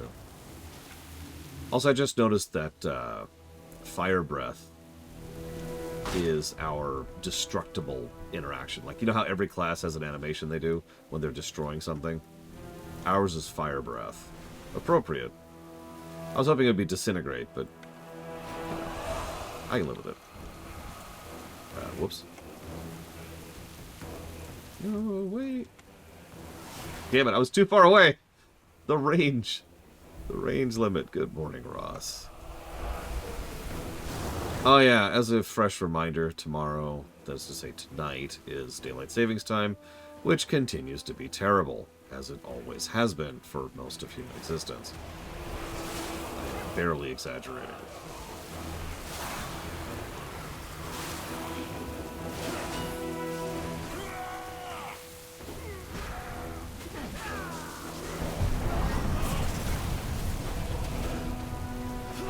Oh, you hit the dead levels. Listen, we could, but right now Congress is currently busy constantly doing everything in its power to prevent a baby man-child from destroying the entire government. There, see, Fire Breath. Oh man, Discipline Priest in PvP.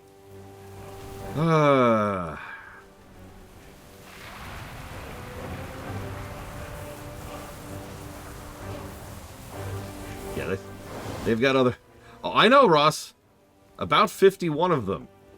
That's a pretty specific number.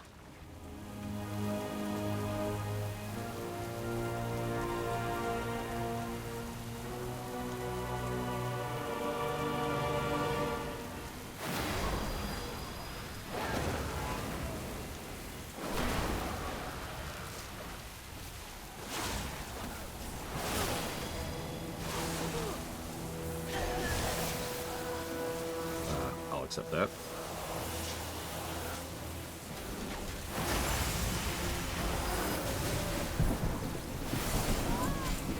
You know, admittedly, I was specifically thinking of Musk, but actually, yeah. The answer to your question is yes.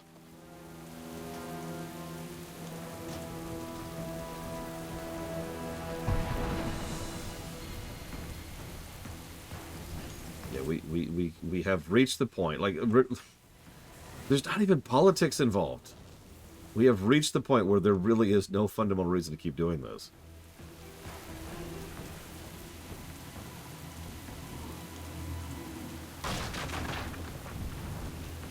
Yes, people have actually done studies on the tangible effect of daylight savings time.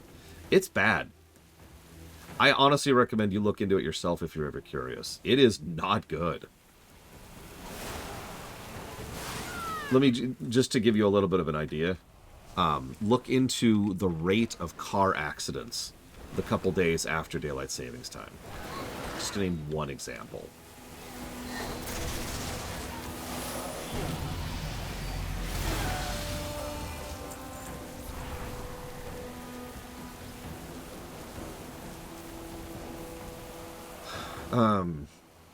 There are diverging opinions on where exactly DST actually came from. And that's what I'm going to say. Because what it boils down to is, like with so many things, it actually came from multiple sources. But yes, it's been outdated for quite literally over a century at this point.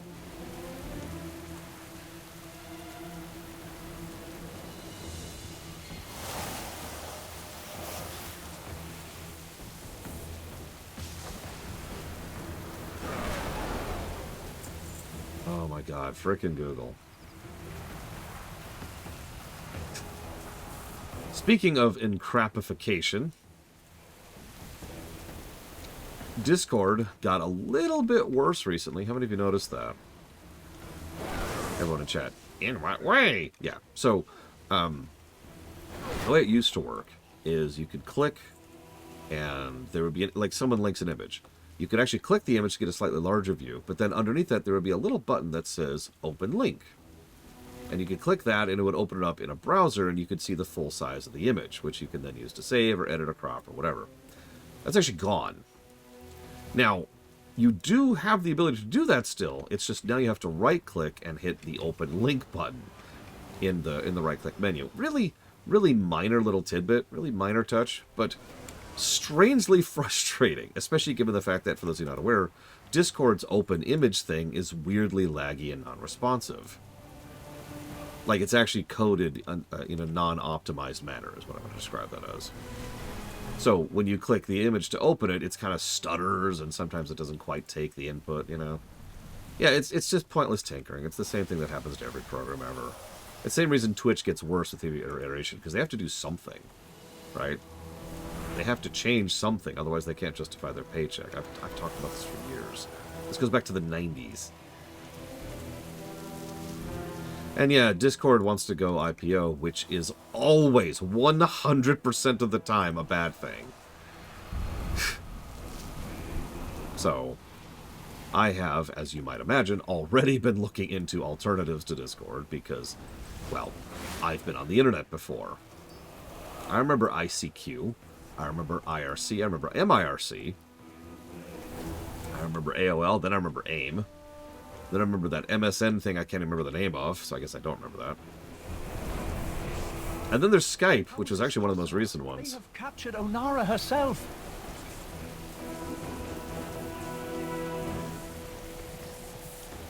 I think we'll go ahead and grab that. There are buffs up here. Where'd it go? There it is.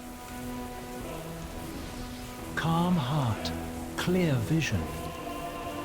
Yeah, we actually had a forum for a while there. It was awful, as most forums are.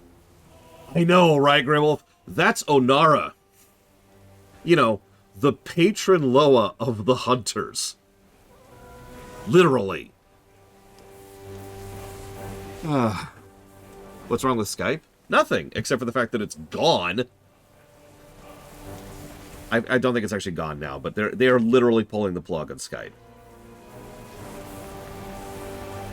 Fair sky. Swiftshot's like, guys, chill, okay? Just chill. Follow your heart. Oh yeah, there's also Yahoo chat. I forgot about that one. The Primalist is restraining Ohn'ahran, but barely. She doesn't even seem to notice us. Tagara-Khan would say, even the slightest breeze can topple a teetering stone. If I can disrupt her spell, even a little, Ohn'ahran might be able to break free. Keep the guards distracted. I have an idea. Bless you. Follow me. We must free Ohn'ahran. Uh-oh. Sorry. This will draw attention, so keep the guards busy. Oh yeah, Slack. Oh my god, Slack. Zoom is great for, like, video calls, and by great I mean passable and barely acceptable for video calls. The first rune is dispelled. Honestly, I have pretty serious issues with Zoom, but it is functional.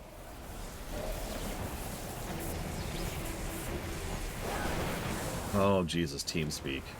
We left TeamSpeak the moment Ventrilo came out. One more to go. We will succeed.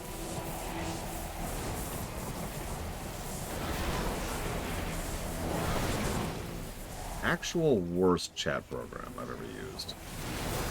Yeah, Discord's video calls have been getting noticeably worse lately, too.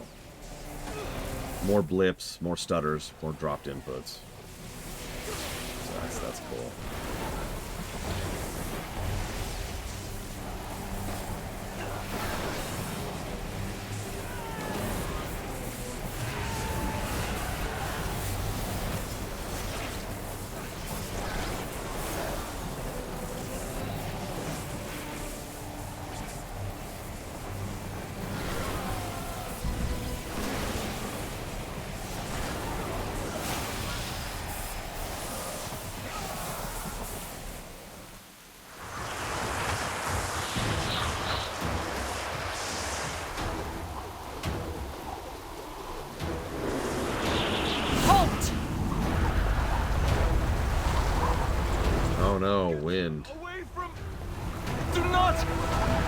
Is this what passes for a mystic of the Maruk?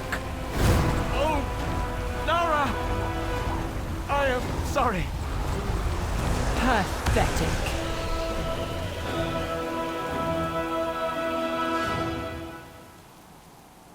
So anyways, negative to story. You were awake. I am glad to see you are okay.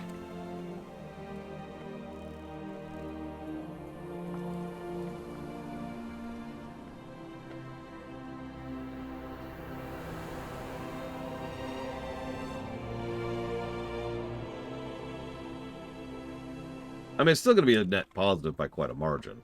There's still some good stuff here, but give me a break. Your name is whispered on the wind. We're lucky to be alive. I have been to space. Zerviles, we need to tell Kanamatra everything that's happened, including the capture of Ohn'ahran. You must go to Marukai as quickly as you can. You'll have to go alone. I was hurt in the fall. Don't worry about me. I'll catch up later. Quickly. You must tell the Kanamatra all that has happened.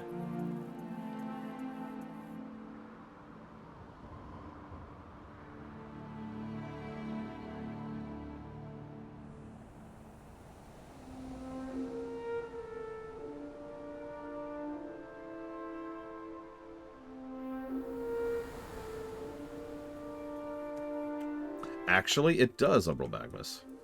Not until patch content, though. Yeah, this is the exact moment at which I was like, oh, come on. Some of you probably remember me saying that Dragonflight's MSQ was not great. I was actually in the Ohn'ahran Plains when I said that. No joke. It picks up after this. One of our foragers spotted food nearby. See what you can get.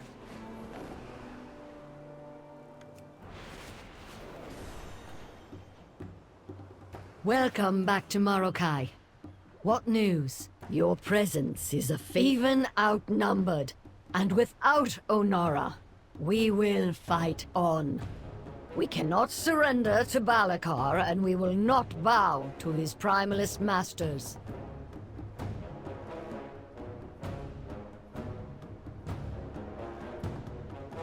You are welcome at my fire.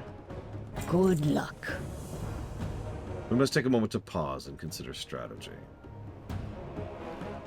We need Ohn'ahran's blessing to sound the Hound of Drusal and summon the Green Dragons. Without their aid, we cannot win this war. I'm right here. It's rude to just talk like I'm not in the room. The Nokud have already outnumbered the other clans, and their forces are bolstered by the Primalist, and now Corlys has captured a Wind Mother. We must therefore find Ohn'ahran before the Nokud can launch their final attack and encircle Marukai. Follow the wind. Ah, your clan is as motivated as ever, Sansok Khan. Enter, Tummel. The Khans eagerly await your report.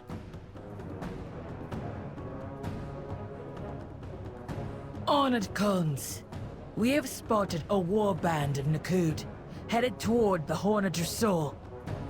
Balakar is leading them himself.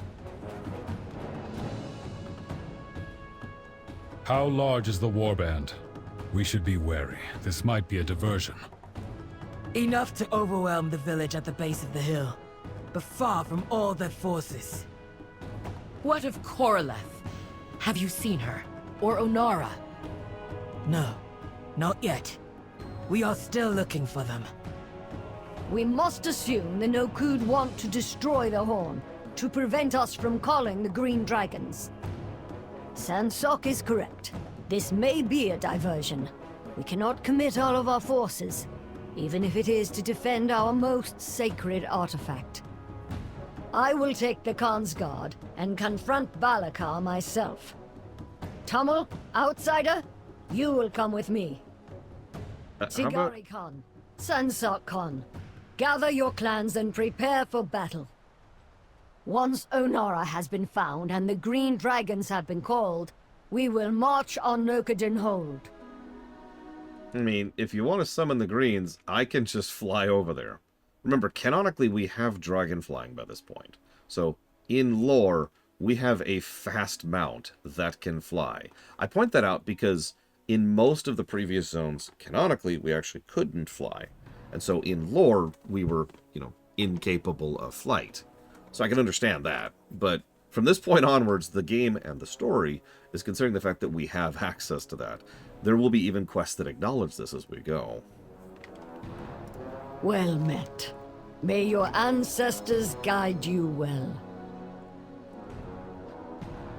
So, it could actually be a lore point of, hey, we need someone who can get there fast, and that's you.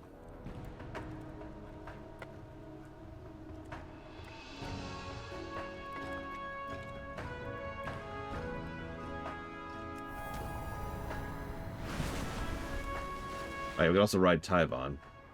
You want to preview what it's like. Ride, Tyvon. Show us the meaning of haste. We must hurry. The Horn of Drusal must be protected at all costs. I don't think an outsider can really understand the gravity of the situation, Kanamatra. Then I will educate them. The Horn is our most sacred relic, built generations ago by Tira herself as a symbol of the friendship between the Maruk and the dragons. Before the dragons departed, a ceremony was held at the site. In times of great strife, blow the horn and we will answer, the dragon said. Ohn'ahran herself blessed the horn, summoning great winds to blow through it. That was the only time the horn has sounded in our great history. Though it has been centuries since the Green Dragons left these lands, they entrusted the Maruk with protecting them. I have to believe that the dragons will still honor our pact of friendship and come to our aid when we sound the horn. But that pact, and our entire way of life, is now threatened by that fool Balakar and his selfish bid for power. Let us hope the Tirai who guard the horn have held out. Narrator, they have not held out. Have you also noticed that I've been pointing this out since Warlords, I think.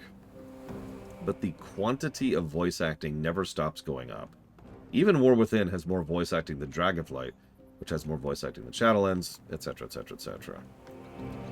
And can I just say I'm 100% down, especially since they have pretty good voice acting and voice direction from BFA and onwards. Yes, BFA. The daughters of Tira smile on you. We are too late! The Nakud have overrun the horn and slaughtered my people. Take some food for the road. I probably wouldn't roll a centaur, except for the gimmick of it, but I'd be 100% down for giving us more unusual races. Like, you could have a whole starter zone, which has to deal with the Magnetar, if you want to keep things on brand.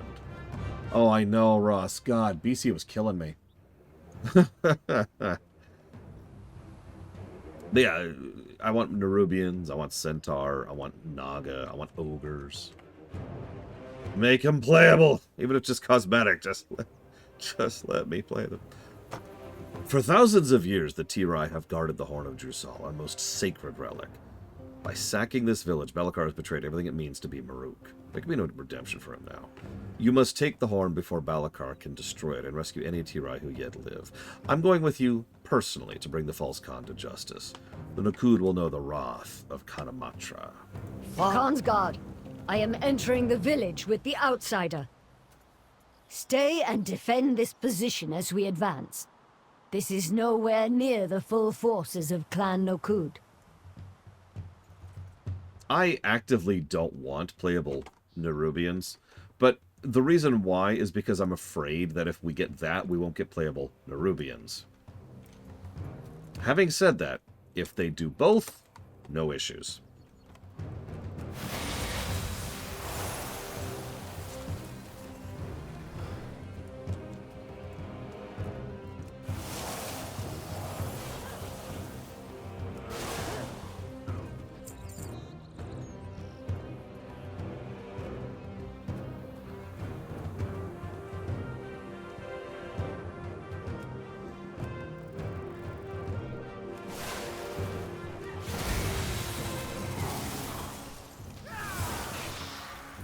I'd be down for ethereals as well. Again, probably not a big thing for me personally, but I'm with it. Arakoa would be nice too. Although, interestingly enough, we would probably have to decide which Arakoa, or just allow for both.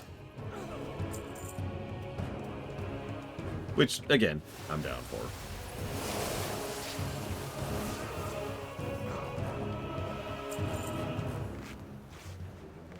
Yeah, ethereals have been around since BC and are relevant as recently as now.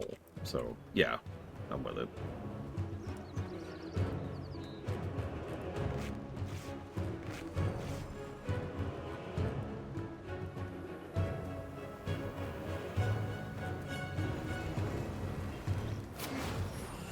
I admit it would be tempting to play a Void Ethereal, Shadow Priest.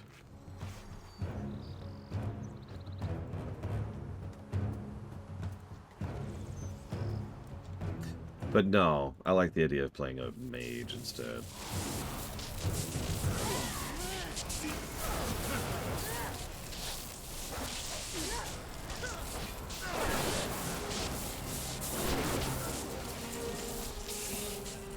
Actually, people have been calling for playable Dreadlords for quite some time.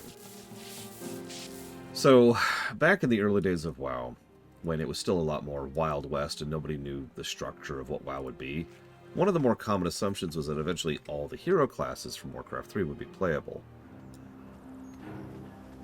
Now, in some cases, that's obvious, right? Death Knight, Lich, Paladin, etc. But in some other cases, you know, it doesn't quite apply linearly. And so the presumption was that certain hero classes would become available specifically as hero classes. In other words, your class would be Dreadlord. Obviously, that never came into being. What will you ask of the Ohn'ahran?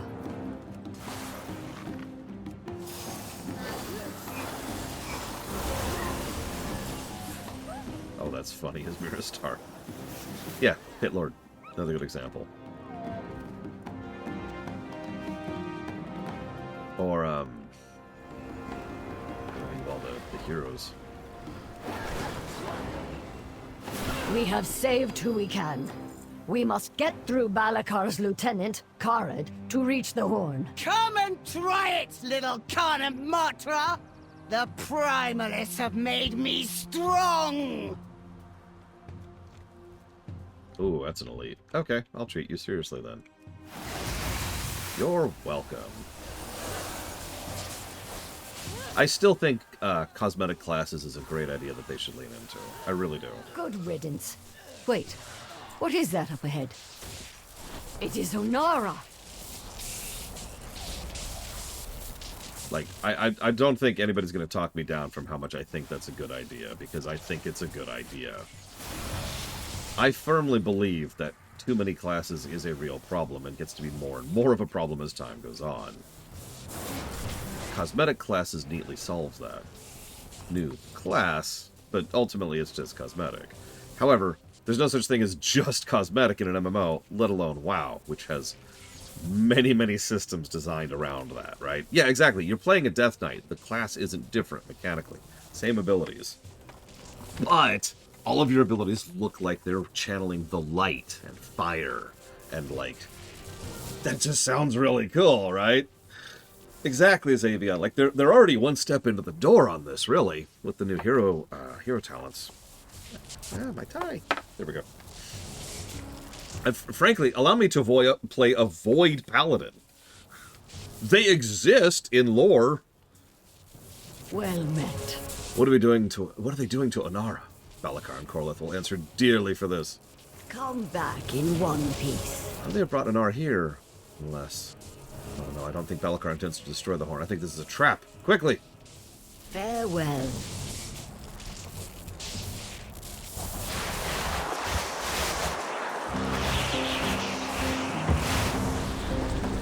Notice the void coding, by the way.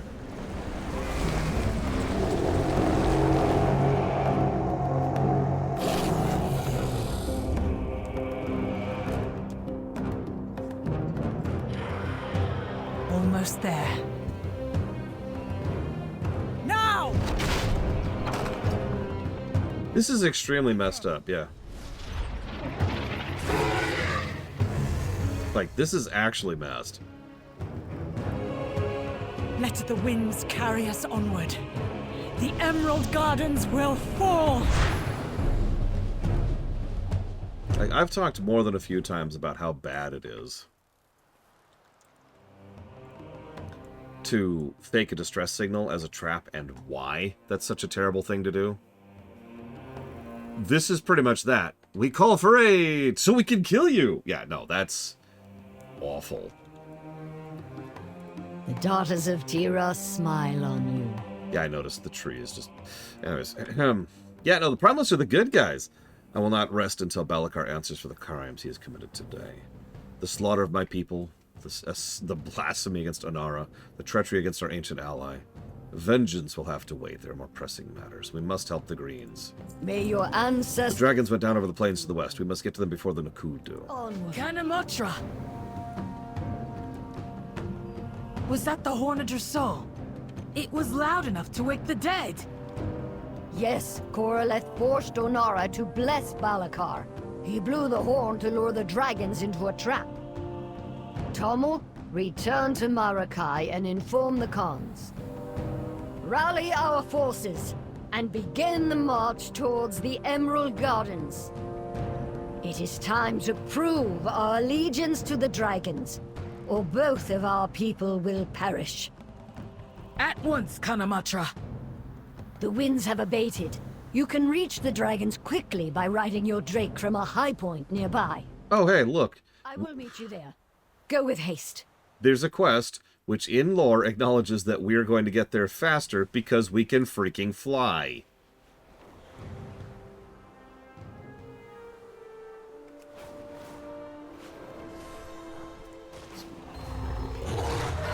We cannot lose any more.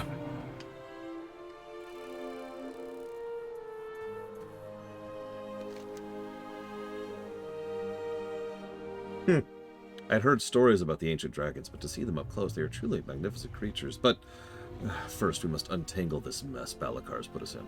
We must make it clear we wish to aid the dragons. Marithra, we mean you no harm.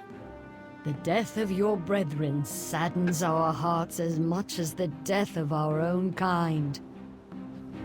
Balikar did this. Balikar and his clan the Nokud. They have shown their weakness and their cowardice by working with the Primalists. We hoped to resolve our civil war, but now I see there is only one path forward. We must vanquish them. 3 clans stand with you, Daughter of the Dream. Tirai, Shikar, Onir. We must join you to repel the warmongers from our land. I accept your offer to stand with us, Kanamatra. My kin's sacrifice will not be forgotten. We fight together.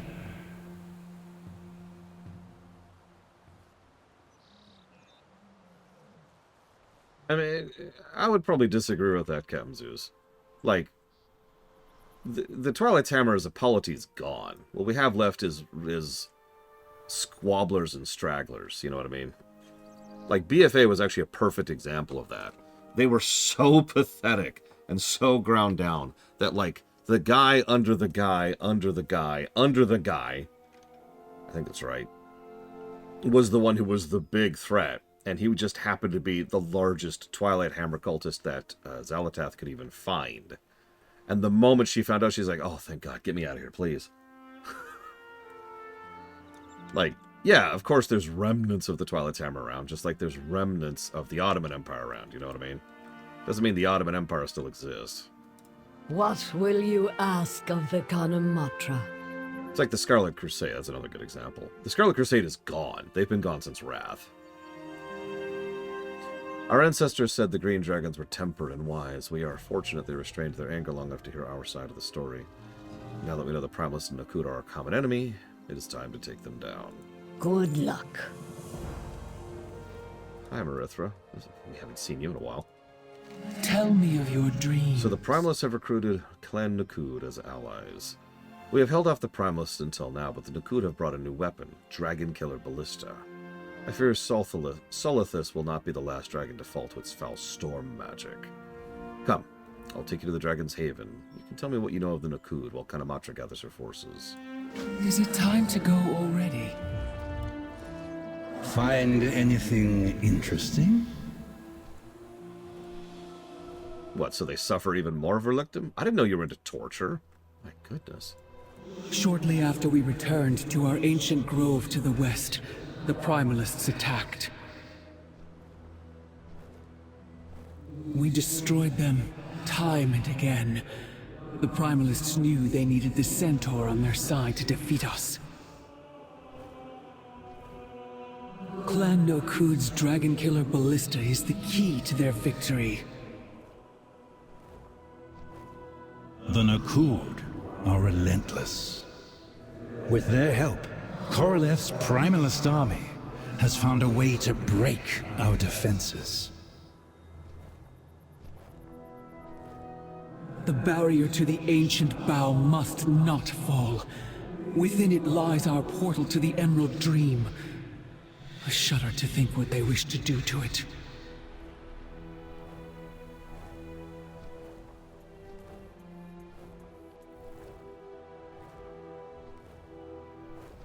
Our sanctuary lies ahead. Meet me there. We will rally the remainder of our forces.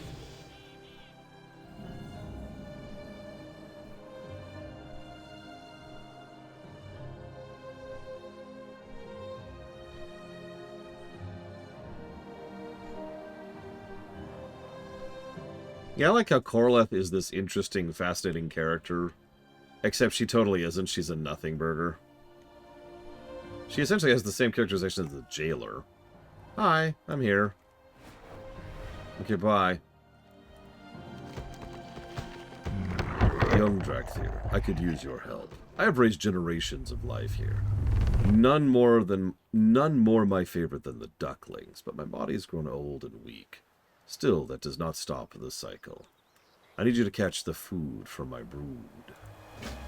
I can help catch food, brood. Brood food? Brood. Okay, I'm going to be really honest with you really quick. I don't remember if they ever do anything with Koroleth. Don't answer.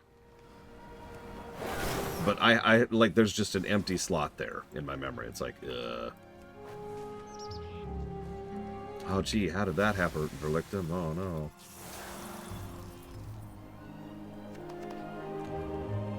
How could this possibly be, Lorsha? Because, yeah, no, like, she's got that scarring, and she's obviously elementally coded. It's, fuck, Keptus. I feel like they could do a lot with several members of the Primalists, you know? There are occasional individual members, Furbok, of the Twilight Hammer, which they go out of their way to try and turn into something. In other words, give them some reason for why they joined the Hammer. Cool. I like that idea. This is a messenger duck. I just want you to see that. It is a messenger mallard. It's okay. There's senior messenger mallards, too. And I like that. I like giving individual reasons for why this particular crazy went crazy. By memory, they don't do that much with the Primalists. Now, I look forward to being proven wrong, but I have no specific memory in my head of an individual Primalist where they actually flesh them out past the point of just being, you know, zealots. And apparently, Koroleth is another example of that. Because, yeah, you could have said that this is someone who suffered under the current regime, and like most people who suffer under the current regime, they automatically assume the problem is the current regime and then push against it, no matter what that leads to, right? Or yeah, maybe she's just literally cuckoo for Cocoa Puffs after the events of Teldrassil. Maybe she was involved in the War of the Thorns and saw it from a distance. Maybe she was actually involved in the Cataclysm, the war against Deathwing. Like, there's a lot of options there, and they do nothing with it. Apparently.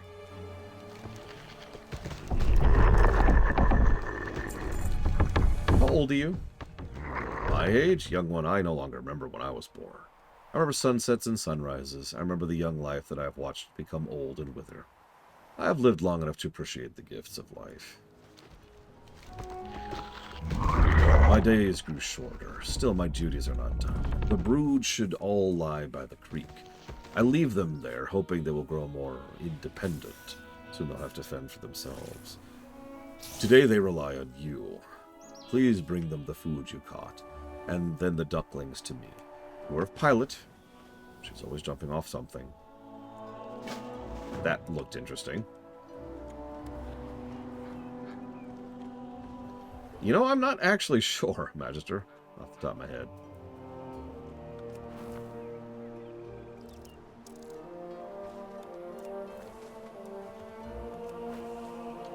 Yeah, I get the very strong impression they wanted to have elements be a big thing here, which I'm fine with. I love elements as a concept. And that they wanted to have elemental bad guys, which, okay. And the offices were on fire, and, well, I mean, remember, this is all being made after BFA came out. Right? Like, most of this stuff was being lined up during Shadowlands. So it kind of makes sense that the Primalists aren't really all that fleshed out, like it or not. It is also interesting because, I don't want to jump the gun on this, but both enemy groups we encounter after we deal with the launch MSQ are far more interesting and far more developed. Go figure. You have to consider the production cycle here, Kennex Cow. Dragonflight's story and outlining all that stuff was being done during the end of BFA. That is to say, when the end of BFA was coming out. So, that was... Oh, God, hang on. So I actually got to mentally adjust here, because you got to shove everything forward like a couple years. So, BFA was coming out, which means Shadowlands was already well done. So that was that period. And then the Shadowlands patch came out here. So that was the worst period, 9.1, right there. And that was when that was happening, and that was going over there. So that was at about this point in time. So they were doing polishing passes and trying to smooth out some of the issues and quest design and flow and all that fun stuff. Right about when the offices were actually on fire, fully on fire. But the story stuff was all being done back during early BFA. I have been avoiding saying them because I don't want to spoil Captain Zeus, but all I'll say is the last boss of Aberrus and the last boss of Amir Drasil. My beautiful ducklings, you look so strong. Pilot, come, playtime is over. Pilot refuses to leave your side and instead hides behind your legs. Seems she likes you. Hold on. There is something... Firequackers. The boy must have gone down the river again. No matter how often I tell him, he always tries to play with the hornswogs. I need you to go check on him. I hope he didn't get swallowed again. I'm sorry, you raised ducklings? Zerviles, I have raised younglings for as long as I can remember. Every face, every chirp, everything they do is intertwined in my memories. There is a part of me as I am the gardens. As my end comes, I realized I am fortunate. Interesting take.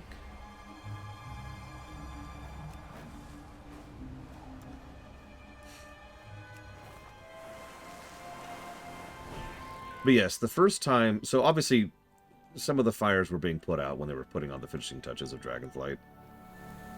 A lot of polishing time was allowed to Dragonflight because there was just that giant gap of...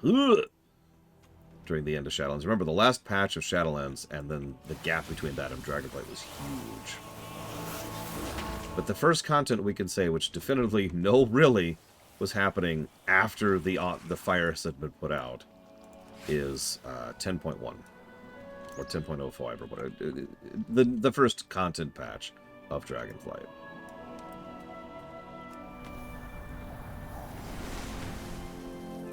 Hello, Nero says.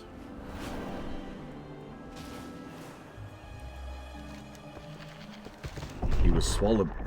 Firecrackers has much to learn. Pilot, on the other hand, has already taken a liking to you. Smartest of the brood, and the one most ready to leave. For all that you have done, I thank you. Take care of my little duckling. Of course, Fling.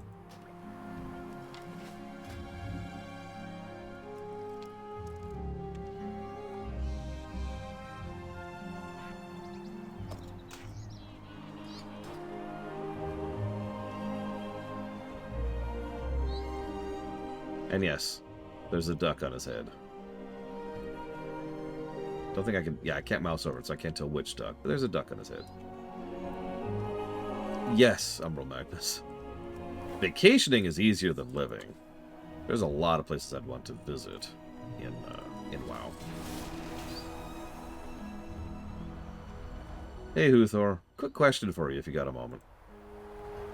A friend of mine has been having issues progressing their delve track, which I can't even see here, but you know what I'm talking about, right? Why is really the question, because near as I can tell, doing delves, especially bountiful delves, and getting Zekfir encounters should be boosting that a bunch. And yet she says she got, I think it was like 25 from 5 delves, which is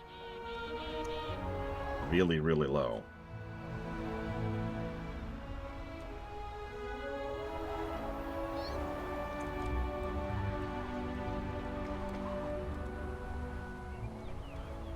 Tell me of your dreams. We've arrived, mortal. Welcome to the Emerald Gardens. Is it time to go? Yesterday, I believe. So apparently anything below an 8 delve doesn't count. That might be it right there. We must inform the rest of the Green Flight of the barrier to the ancient boughs and her threat. Garethus and I have much to discuss. I will place my mark on you. The other dragons will see it and know that you are my trusted messenger. Go rally my flight. Rest well. With this blessing, my people will know that you speak with my voice. Now go, quickly. So the link I gave you is for Season 1, Bragwin. That's why I gave it to... I was in a bit of a hurry this morning, because I woke up late, because allergies. This is why I'm following through on that, is because my information is demonstrably out of date.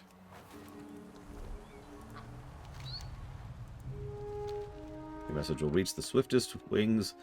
On the swiftest wings to the farthest reaches of the grove. Come, ducklings... Okay, it's 8 delves and bountiful delves? Then?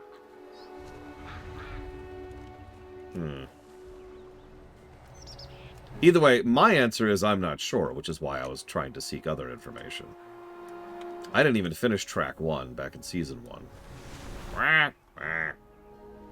Evil fish. Evil ducks.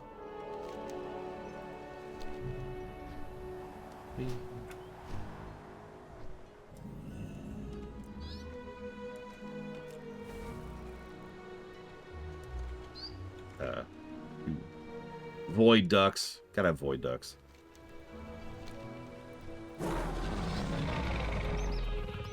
Yeah, I know it's a currency thing. Like, you have to get something out of the chest, because I remember that. Yeah, because that's right, because I did a bountiful, and I didn't have a key on me. I remember that. I only did that once.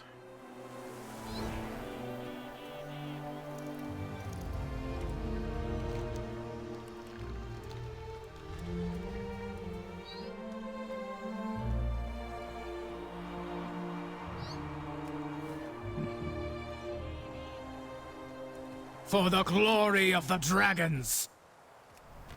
I have to admit, I very much think I'm going to try and push Season 2's because I want that login screen.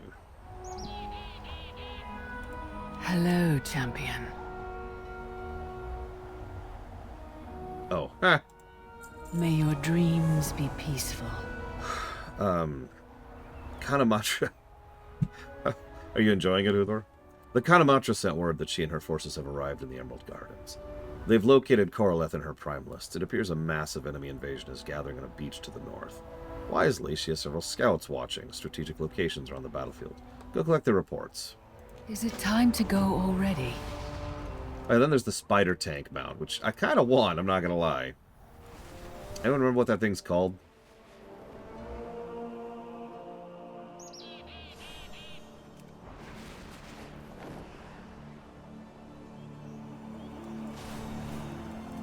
Up for an adventure? Good luck. Our report? Ha! Our report is that the rear flank is secure. You stand amidst the carnage that secured our victory. No, I don't think I've seen them yet as Miristar. Or if I have, I haven't noticed. By the way, there's that giant emerald barrier over this area. I just wanted to point it out because we haven't actually shown it off yet.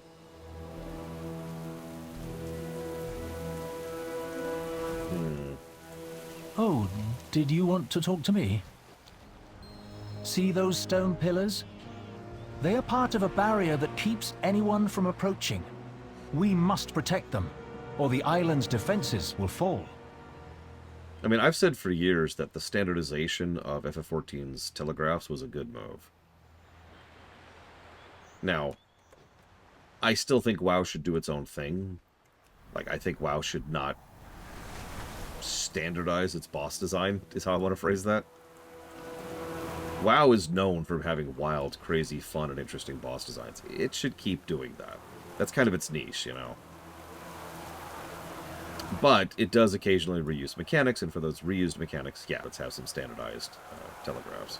What news do you bring, outsider? Become the eagle. I am an eagle. Yes. The Primalists have not only enhanced the Nokud's abilities, but also joined their ranks. Look at the size of those stormbound colossi. This does not bode well for us. Where? Where? I don't see any.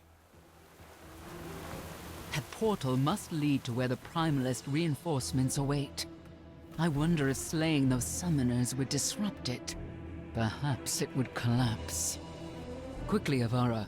Return before they see you. No! And Avara's dead. Return to the winds, Avara. Blessed child of Ohn'ahran. Ah, this one. I guess. One of these days, I want to get this thing. I happen to like almost all the mech mounts in this game. But that's mythic Dazara lore, and it's just... I also kind of want this thing. And this thing. And this thing. I'm never getting this thing. This is never happening. Like, at earliest, this is happening 2 years from now, or 3 years from now. But I can go back and solo mythic Undermine. And this thing. I'm okay with not getting that thing.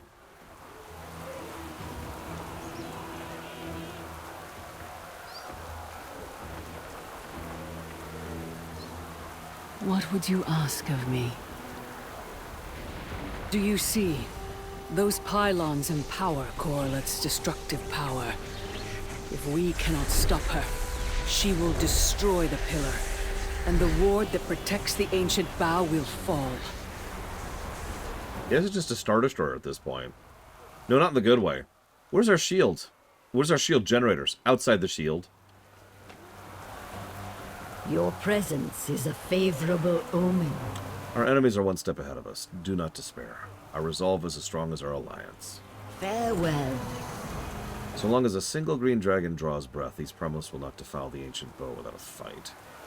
We are eager to do our part in battle, but as long as those dragon killer ballistae are on the field, we cannot approach. Nokud's strongest warriors guard them, so you'll need to take down the warriors as well. May your dreams be peaceful. I can do that.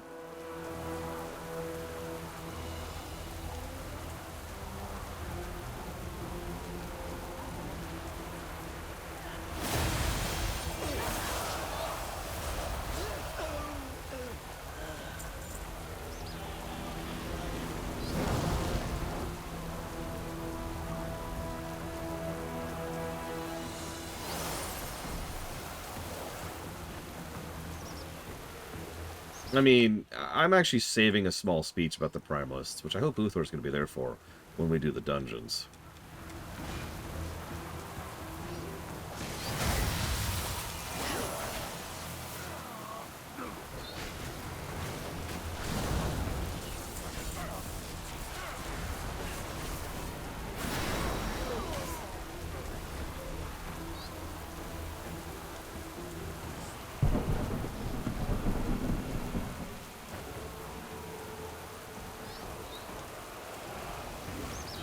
The last ballista is down. Now the green dragonflight can take to the skies and join the battle. It's actually funny. All the warmongers were dead because some other player's doing this quest. Whoops. So, the closest thing you can come to a zoomed out goal for the Primalists is they hate everything Titan, so anything Titan must go. So, the defense of the Dream, the Emerald Dragons, all the Dragonflights, actually. That's all gotta go.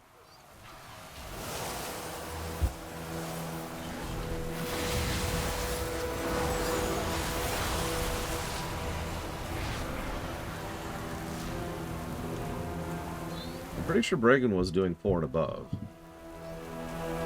And I know she was getting the chests because she could loot them.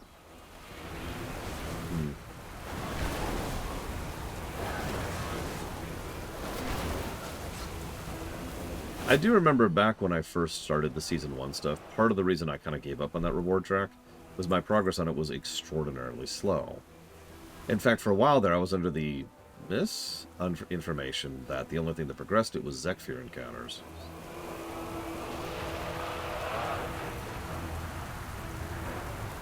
I don't know how true that is, obviously.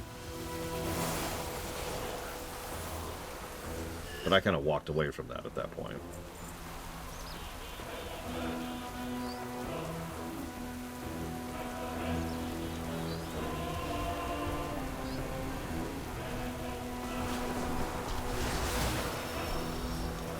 Have you eaten? Good riddance to those awful weapons. May no other dragons suffer as Solithus did.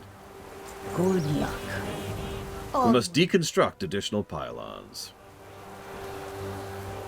With those vile weapons destroyed, the green dragonfly can join the fray in force. We're much more familiar with the situation on the ground. We need to light up some targets so Marithra and her dragons can strike from above. Okay, I can do that. Take some food for the room. You fight well for one who must balance on only 2 legs. It matters not how hard we fight so long as the Primals continue to draw reinforcements. We need to close the portal to the Storm Corridor. May your ancestors Close the portal to the Storm Corridor. Jesus, Lord.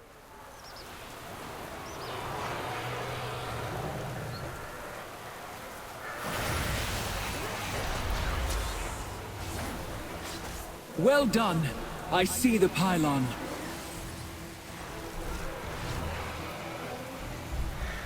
Pooch, as they say.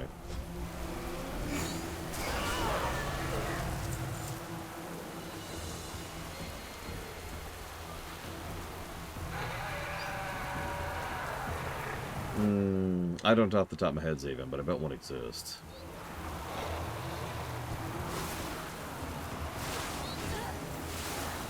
I mean, there's enough people doing delves. We should have some pretty in-depth information on them at this point. There it is. I do understand that it's kind of variable because right now, like, it's a very new feature and they're constantly changing their minds on how it works. And it's getting patched regularly, but still.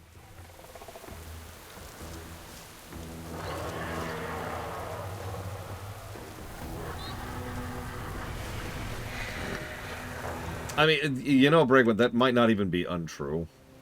I distinctly recall during Season 1, when I was just doing some delves for whatever, I will take it from here. I happened to get a lot of progress when I actively wasn't trying to.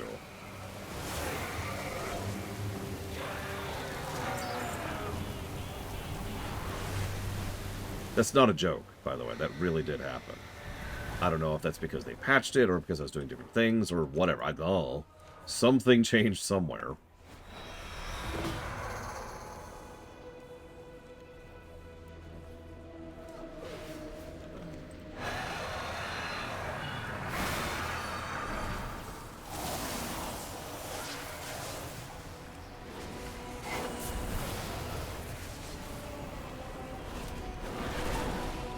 I also had a suspicion, I really have no idea if this is true, if it's one of those things like rep used to be. You know how you'd only gain rep up to X? Nice. I'll use Molten Core as an example. When you're below, I think it's Honored, you get rep from everything in Molten Core. Once you hit Honored, you only get rep from bosses. Once you hit Revered, you only get rep from Ragnaros. Or maybe it's Exalted, but either way, you get the idea.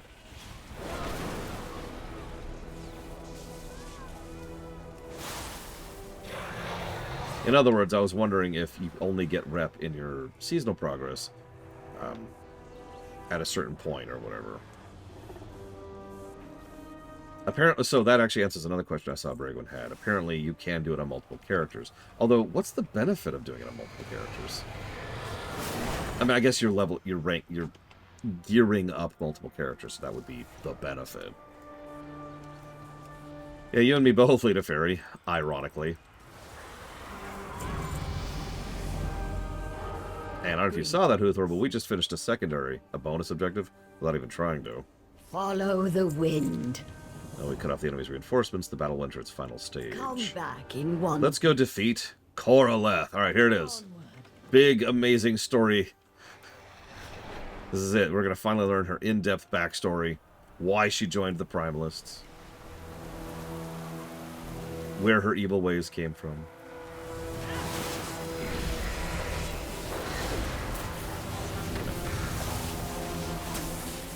I'm ready for the lore. No!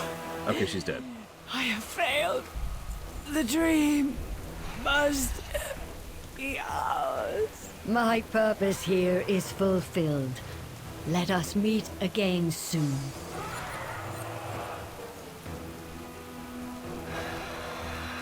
What have you dreamed lately?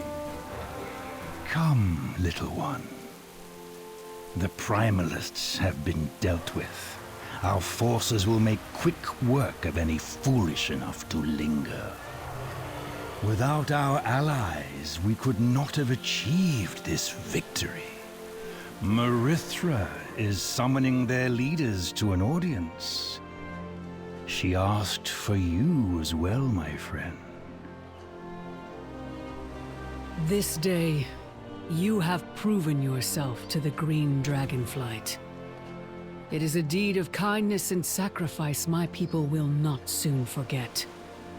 Against hatred and chaos, the greatest weapon we wield is fellowship. So come, friends. Join me under the ancient bough.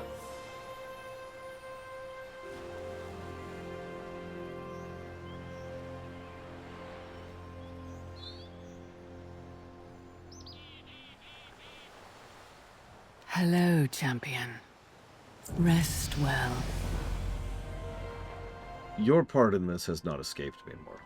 It is in large part due to your bravery we were able to defeat the Primalists. I've invited the Centaur to join me under the ancient bough. You, along with the Kanamatra and her people, are welcome in our home. Follow this path through the archway. I will wait for you there. May your dreams be peaceful.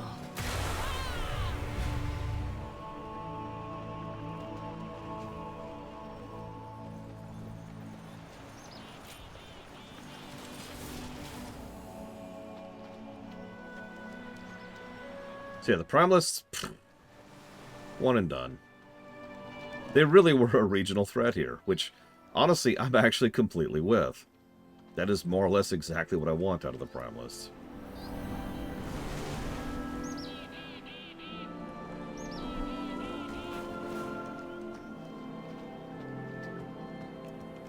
Tell me of your dreams. Centuries ago, I made a vow of friendship and cooperation with the first Centaur. Although much has changed, I feel it's time for us to renew that vow again. A recitation was composed to help future generations of Centaur remember their bond with the Green Flight.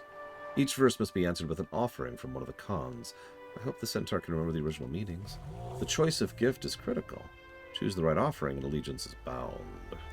From the hunters who value skill above all, a rite of passage, a first. From the mystics who commune with the wind, her lightest touch, a lift.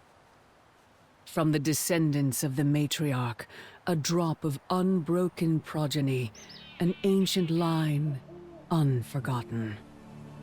So we're going to suggest a trophy? Yeah, I noticed that, Kamzus. I'm not sure what happens there, but, you know. What would you ask of me? This spear is proof of your skill. I accept this offering.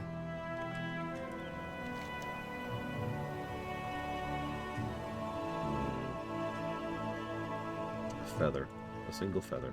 As all Ohuna are the offspring of Ohn'ahran, this feather should suffice. Hello, champion. Ohn'ahran's spirit blesses us all. I accept your offering. Sorry. I'm picturing what Captain Zeus said. Okir's like, Oh. Okay, I guess I'm gonna join the... And yeah, he just turns into a tree. And you are... a drop of unbroken progeny, an ancient line unforgotten. Blood feels like the wrong answer there. I'm gonna go with verse. That does not make sense. Okay, fine. Blood. A bloodline. I have an idea. He's just a tree. Oh no, you know that really fake-looking tree that's been in the game since Wrath? Like it's made of wood and it's crudely painted. Just boop. That's him.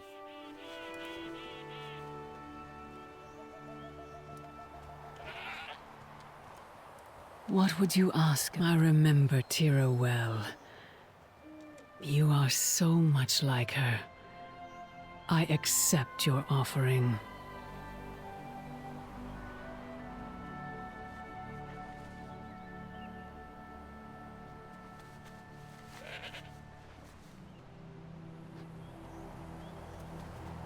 You are welcome at...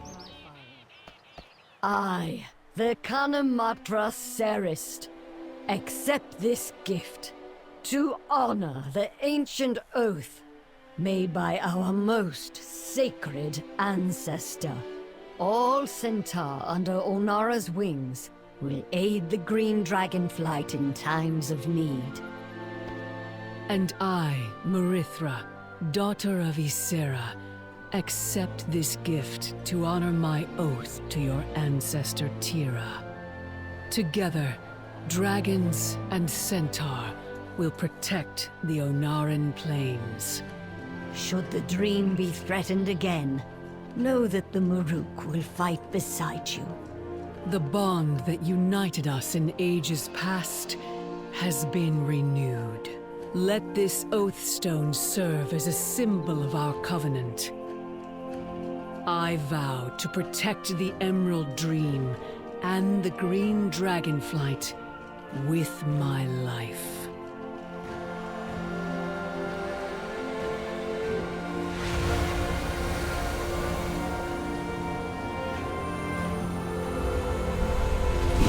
I don't know, like, it might look good here, Luthor. I have to think about that.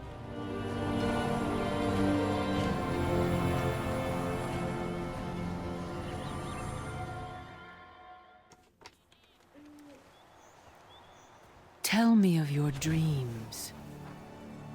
Is it time to go already? So there's our Azure quest. We'll get to that in a May your second. dreams be peaceful. Hey look, our third and final Naku defensive quest.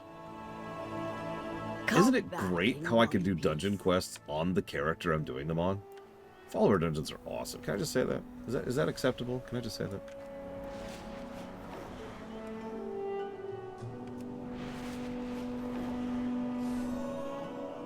That's true. That's true. The Night Elves have capitulated to the Horde. Sorry. I wasn't gonna do it right now. Again, we're gonna do a bit of a whirlwind of dungeons. Possibly today. I don't know. We're done with Ohn'ahran. Well, actually, I do want to see one thing really quick. Just occurred to me.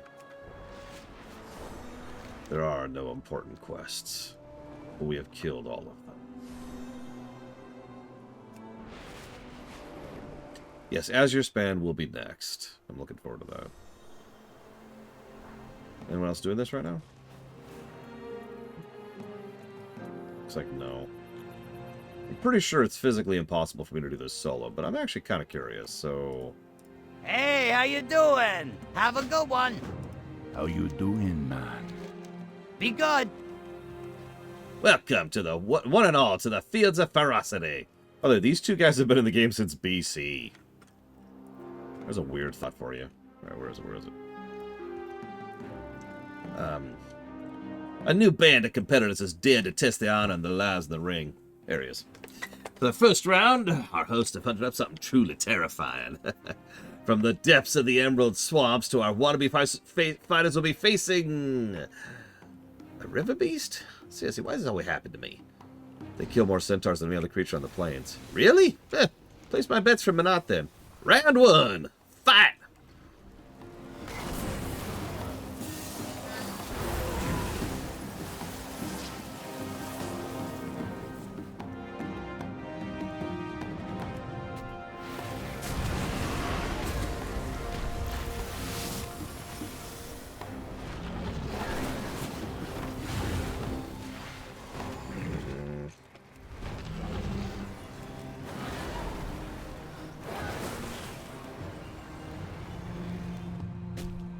Damn it. Shouldn't have been greedy. Shouldn't have been greedy.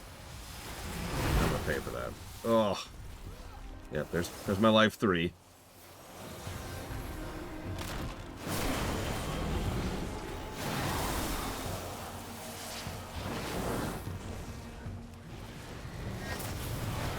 God damn it, stop being greedy, Lore. Twice now I've been hit by that, because I'm just like, let me just finish this cast. Ugh. I probably would have been fine on that if I hadn't been greedy twice. Still, I had to try. Round 1 goes to our newest fighters. Hopefully they're prepared for the next round. Who you be later? Yeah, having 2 charges on hover, which I'm going to get at some point, I think. There it is, right there. Yeah, I'm looking forward to that. Actually, you know what? I might pull out of that and just get that right now.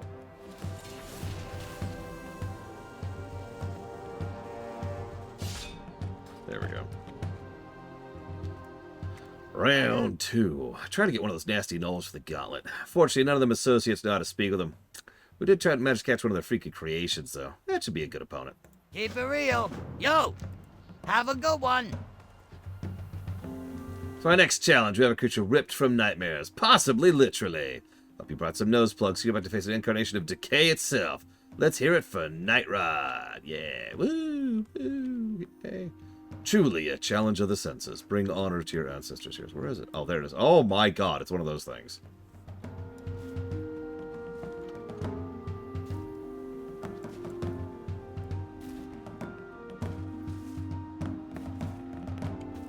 Why? Oh, Scale Commander. Well, it's funny you say that. I've had a thought about that, but we'll get there. We'll get there. I'm just going to wait 5 seconds for no particular reason.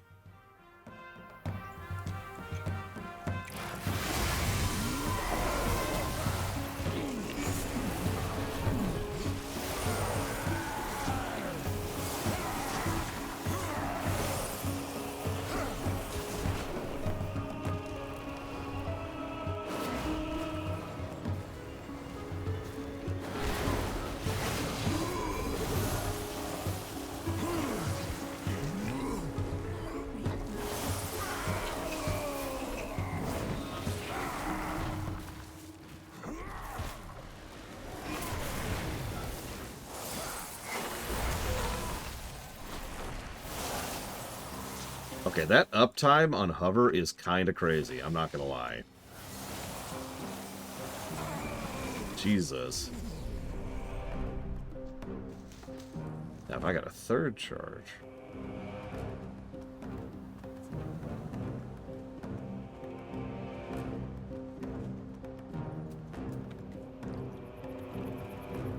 What you want? I'm glad you dealt with that as quickly as you did. The stench was starting to reach the podium, yeah. Be seeing ya. One of the first volunteers for this competition hails from the Waken Shores. Big Jordan fellow.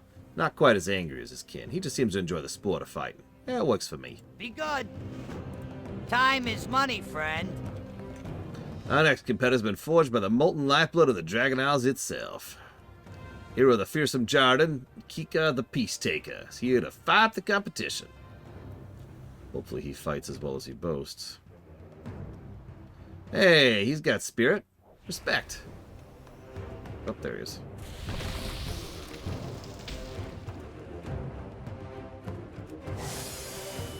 Oh, good. Wait a few seconds here for no reason. Well, I got help this time, apparently.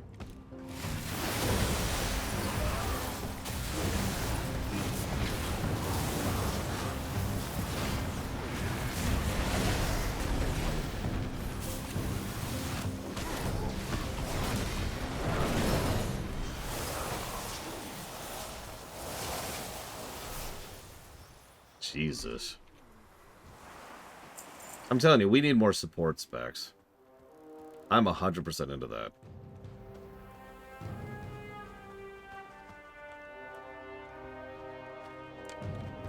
I mean, give me a second, I'll answer you, Mr. Red. Greetings, man.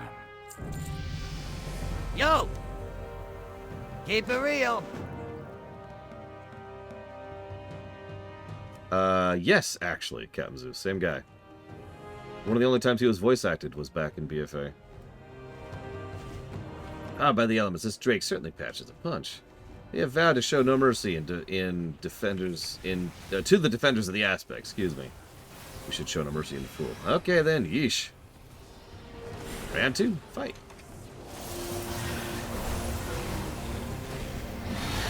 Yeah, Evoker is very interesting, and I do mean that in a good way. Like I mentioned earlier, directly comparing it to, essentially its major competition, which is Demon Hunter, is interesting, because Demon Hunter isn't interesting, it's good. And I know that sounds like a strange comparison, but you probably know what I mean.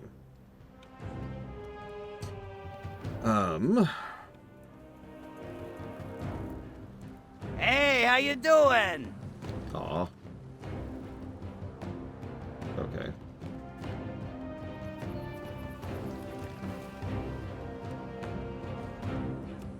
I still haven't decided which one I prefer, but it's worth noting I've only tried out one spec on Evoker, so it's not really...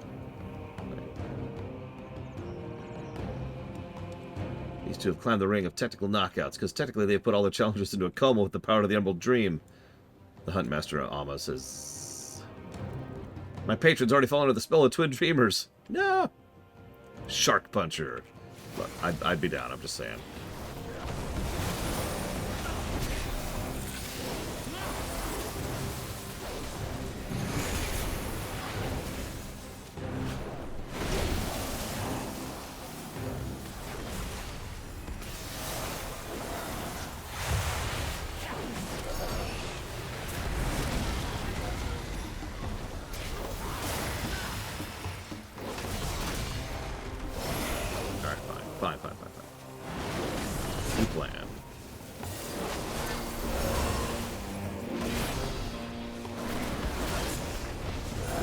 There's nothing useful on Ohn'ahran. That's the problem, Lord Aramon.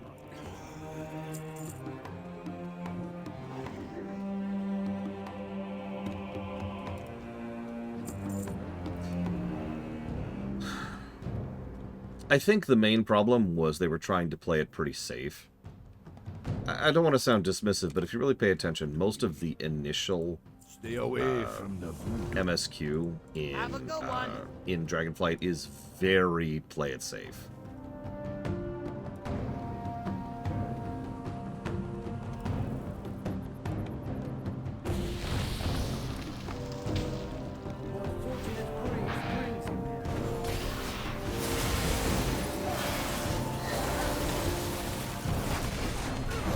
Ooh, that hurts. That hurts. Oh, that hurts a lot. Ooh, that hurts a lot. Okay, we're gonna pop this. We're gonna pop this.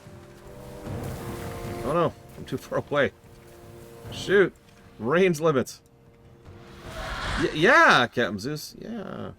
No, I don't blame them. And honestly, it's not... I have to keep pointing this out. I don't think it was a reaction to Shadowlands that they were playing it safe. I think it's a reaction to BFA.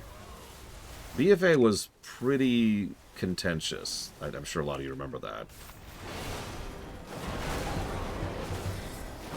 No, exactly, Huthor. You get my point. You notice the side quests have been going hard in Dragonflight. Like, we have given more secondary positives than we have in any other expansion. And we're only 2 zones in. Keep it real.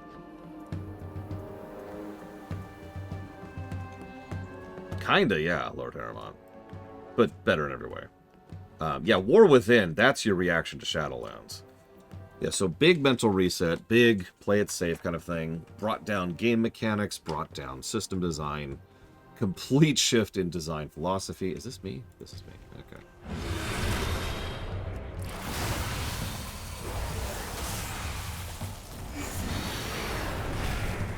Cool. That hurts.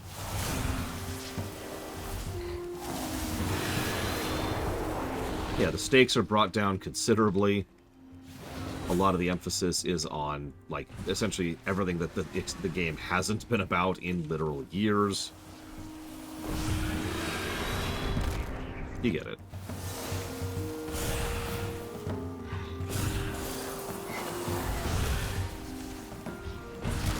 So, yeah, that's it. That's end statement. I think they were playing it safe.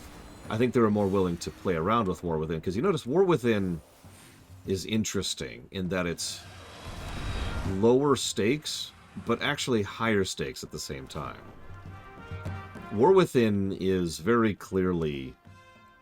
I don't want to spoil too much. It's building up to some really big stuff. Be good! And it knows it and it shows it, but it's never been pretending to be otherwise. I know Huthor disagrees with me because he's evil, but one of the things is that I tend to have an issue with regards to Dragonflight's MSQ, its initial MSQ, is it spends too much time slanting, trying to build up the big threat, when it doesn't earn it.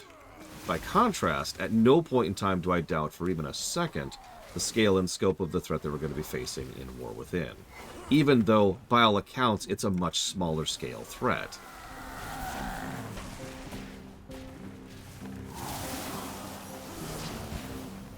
I'm explaining myself wrong, but you probably know what I'm talking about if you played both expansions. And if you don't, then I probably can't clarify because I don't want to spoil War Within. It also helps that there's a whole lot more depth to the villains we face in War Within, whereas in Dragonflight, the Primalists and What's-Her-Face are very clearly just kind of, Time is money, friend. hey, we're bad guys.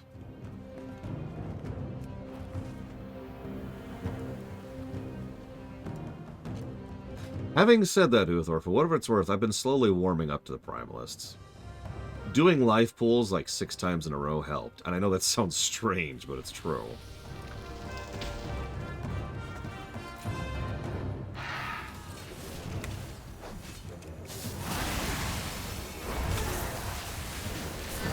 Ooh, oh, that hurts. Oh, that hurts.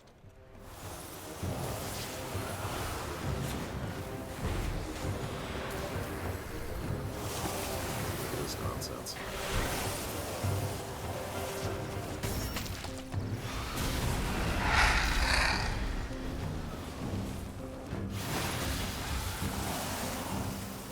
As I mentioned earlier, the Primalists work best when they really are just a local threat, like they were in this very zone.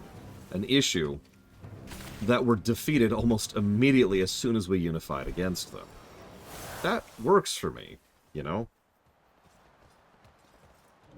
They were an issue because the Centaurs were divided and not expecting an attack. They were an issue because the Greens were literally surprise attacked out of nowhere by something they weren't expecting. The moment we're like, okay, hold up. Issue gone, right? Be seeing ya. I'm gonna be polite and stay to help out with this person's quests. Yeah, bandit organization with elemental theme. You know what? Sold.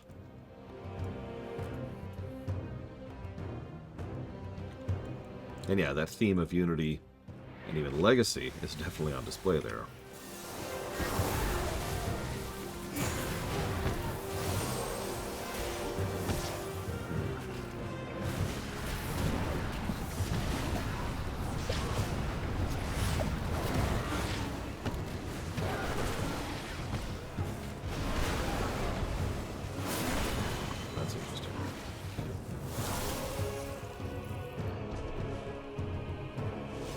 Actually, yeah, Nerozos.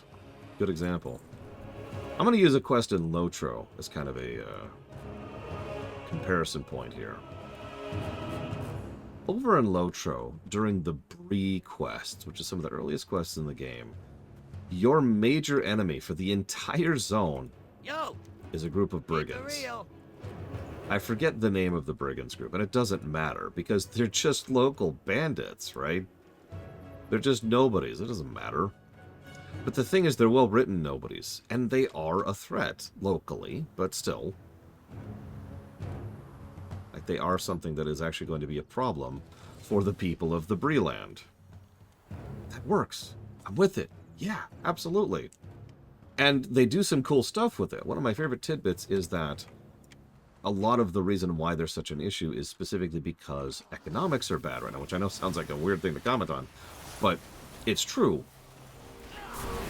The economics of Bree are doing really bad at that point historically, so a lot of people are having trouble keeping jobs, and so a lot of people need some way to keep food on the plates, especially for them and their families, so they turn to the only job they can do, which is banditry. It's sense make. I'm with that. So, motive and modus operandi and all that fun stuff. And then we find out that spoilers. We find out the upper echelons of the bandit camp are actually working with some orcs. And some other ones are working with this guy named Sharky. I don't know what his deal is. But it kind of ties it in, because the whole idea is that they are being used and organized and manipulated. And that makes perfect sense, right? Like, the disenfranchised have nowhere else to go and nothing else to do because economic situation is bad and because things are getting tough. And then the people who are making things tough are weaponizing the disenfranchised against the group. Local threat, still threatening, logical, in zoomed-in perspective on the things. Like, they do some good stuff with it. And I've always remembered that initial Bree chain as the best of the initial chains, because it was just so well done that it kept me invested. By contrast, the Shire's initial quests were actually really good too, but they didn't really have a major threat. The biggest threat to the Shire was the acknowledgement that threats exist at all, which I know sounds strange, but if you know anything about the Shire, you know what I mean. I don't remember what Ered Luin had. It was some elven, dwarven thing. Doesn't matter.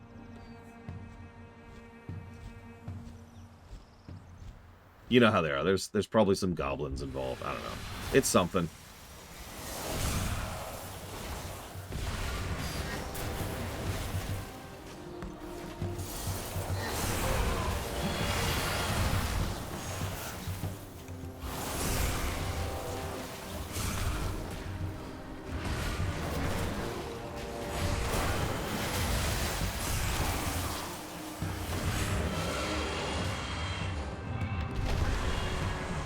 Seriously, I barely.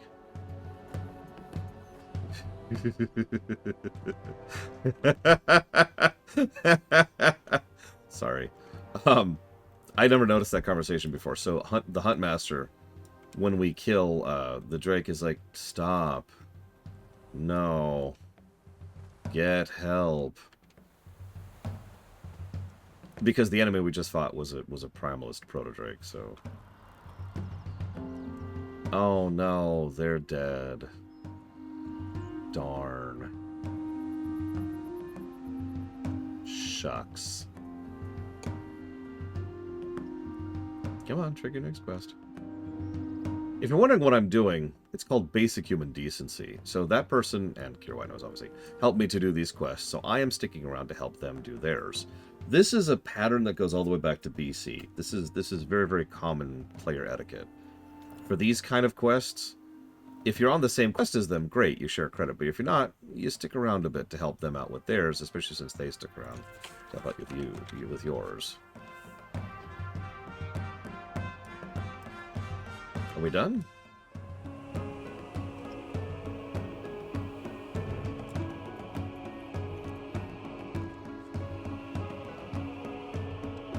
I guess he's done.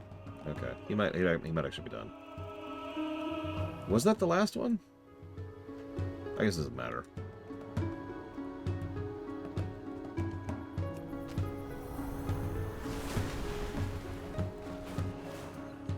Oh, hang on. He might have one more. I thought he had one more. Yep. Okay, here we go.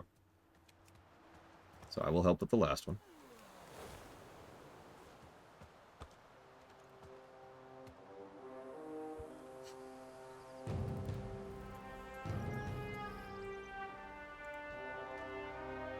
Yeah, I saw that.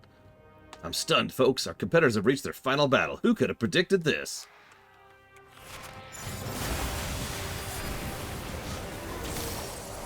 Oh, always hurts. Jesus. Whoops, wrong button. Remember your buttons, Laura.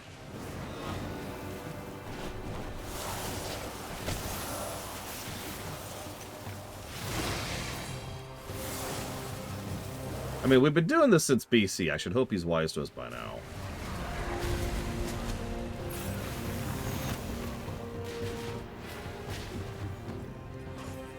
Oh, God. Greased pig? We gotta fight a greased pig?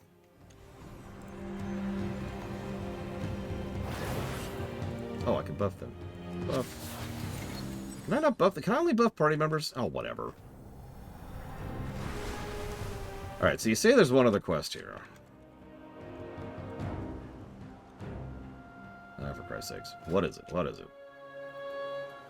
Oh, in Marukai? Hang on.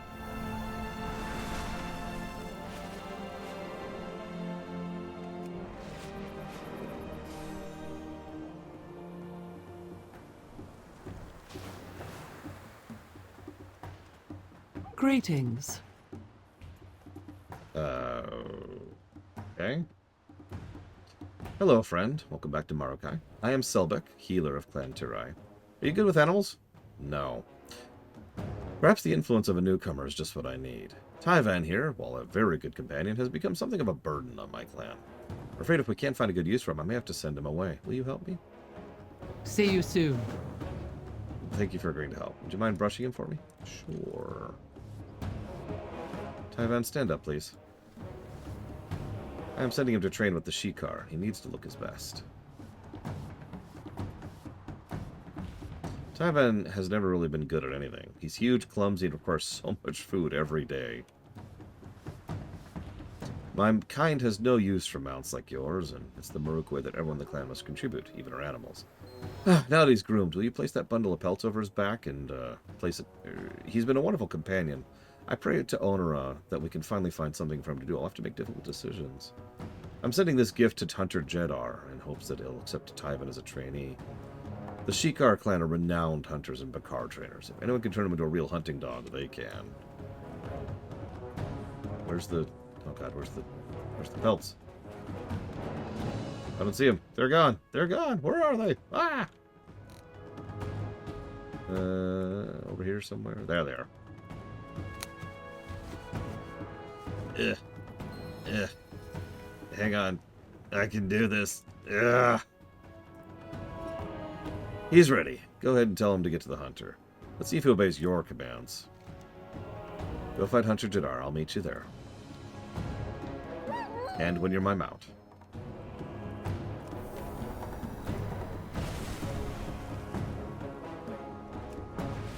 This whole chain? Okay. I'm 15 minutes into my lunch break. So I'm gonna go do that.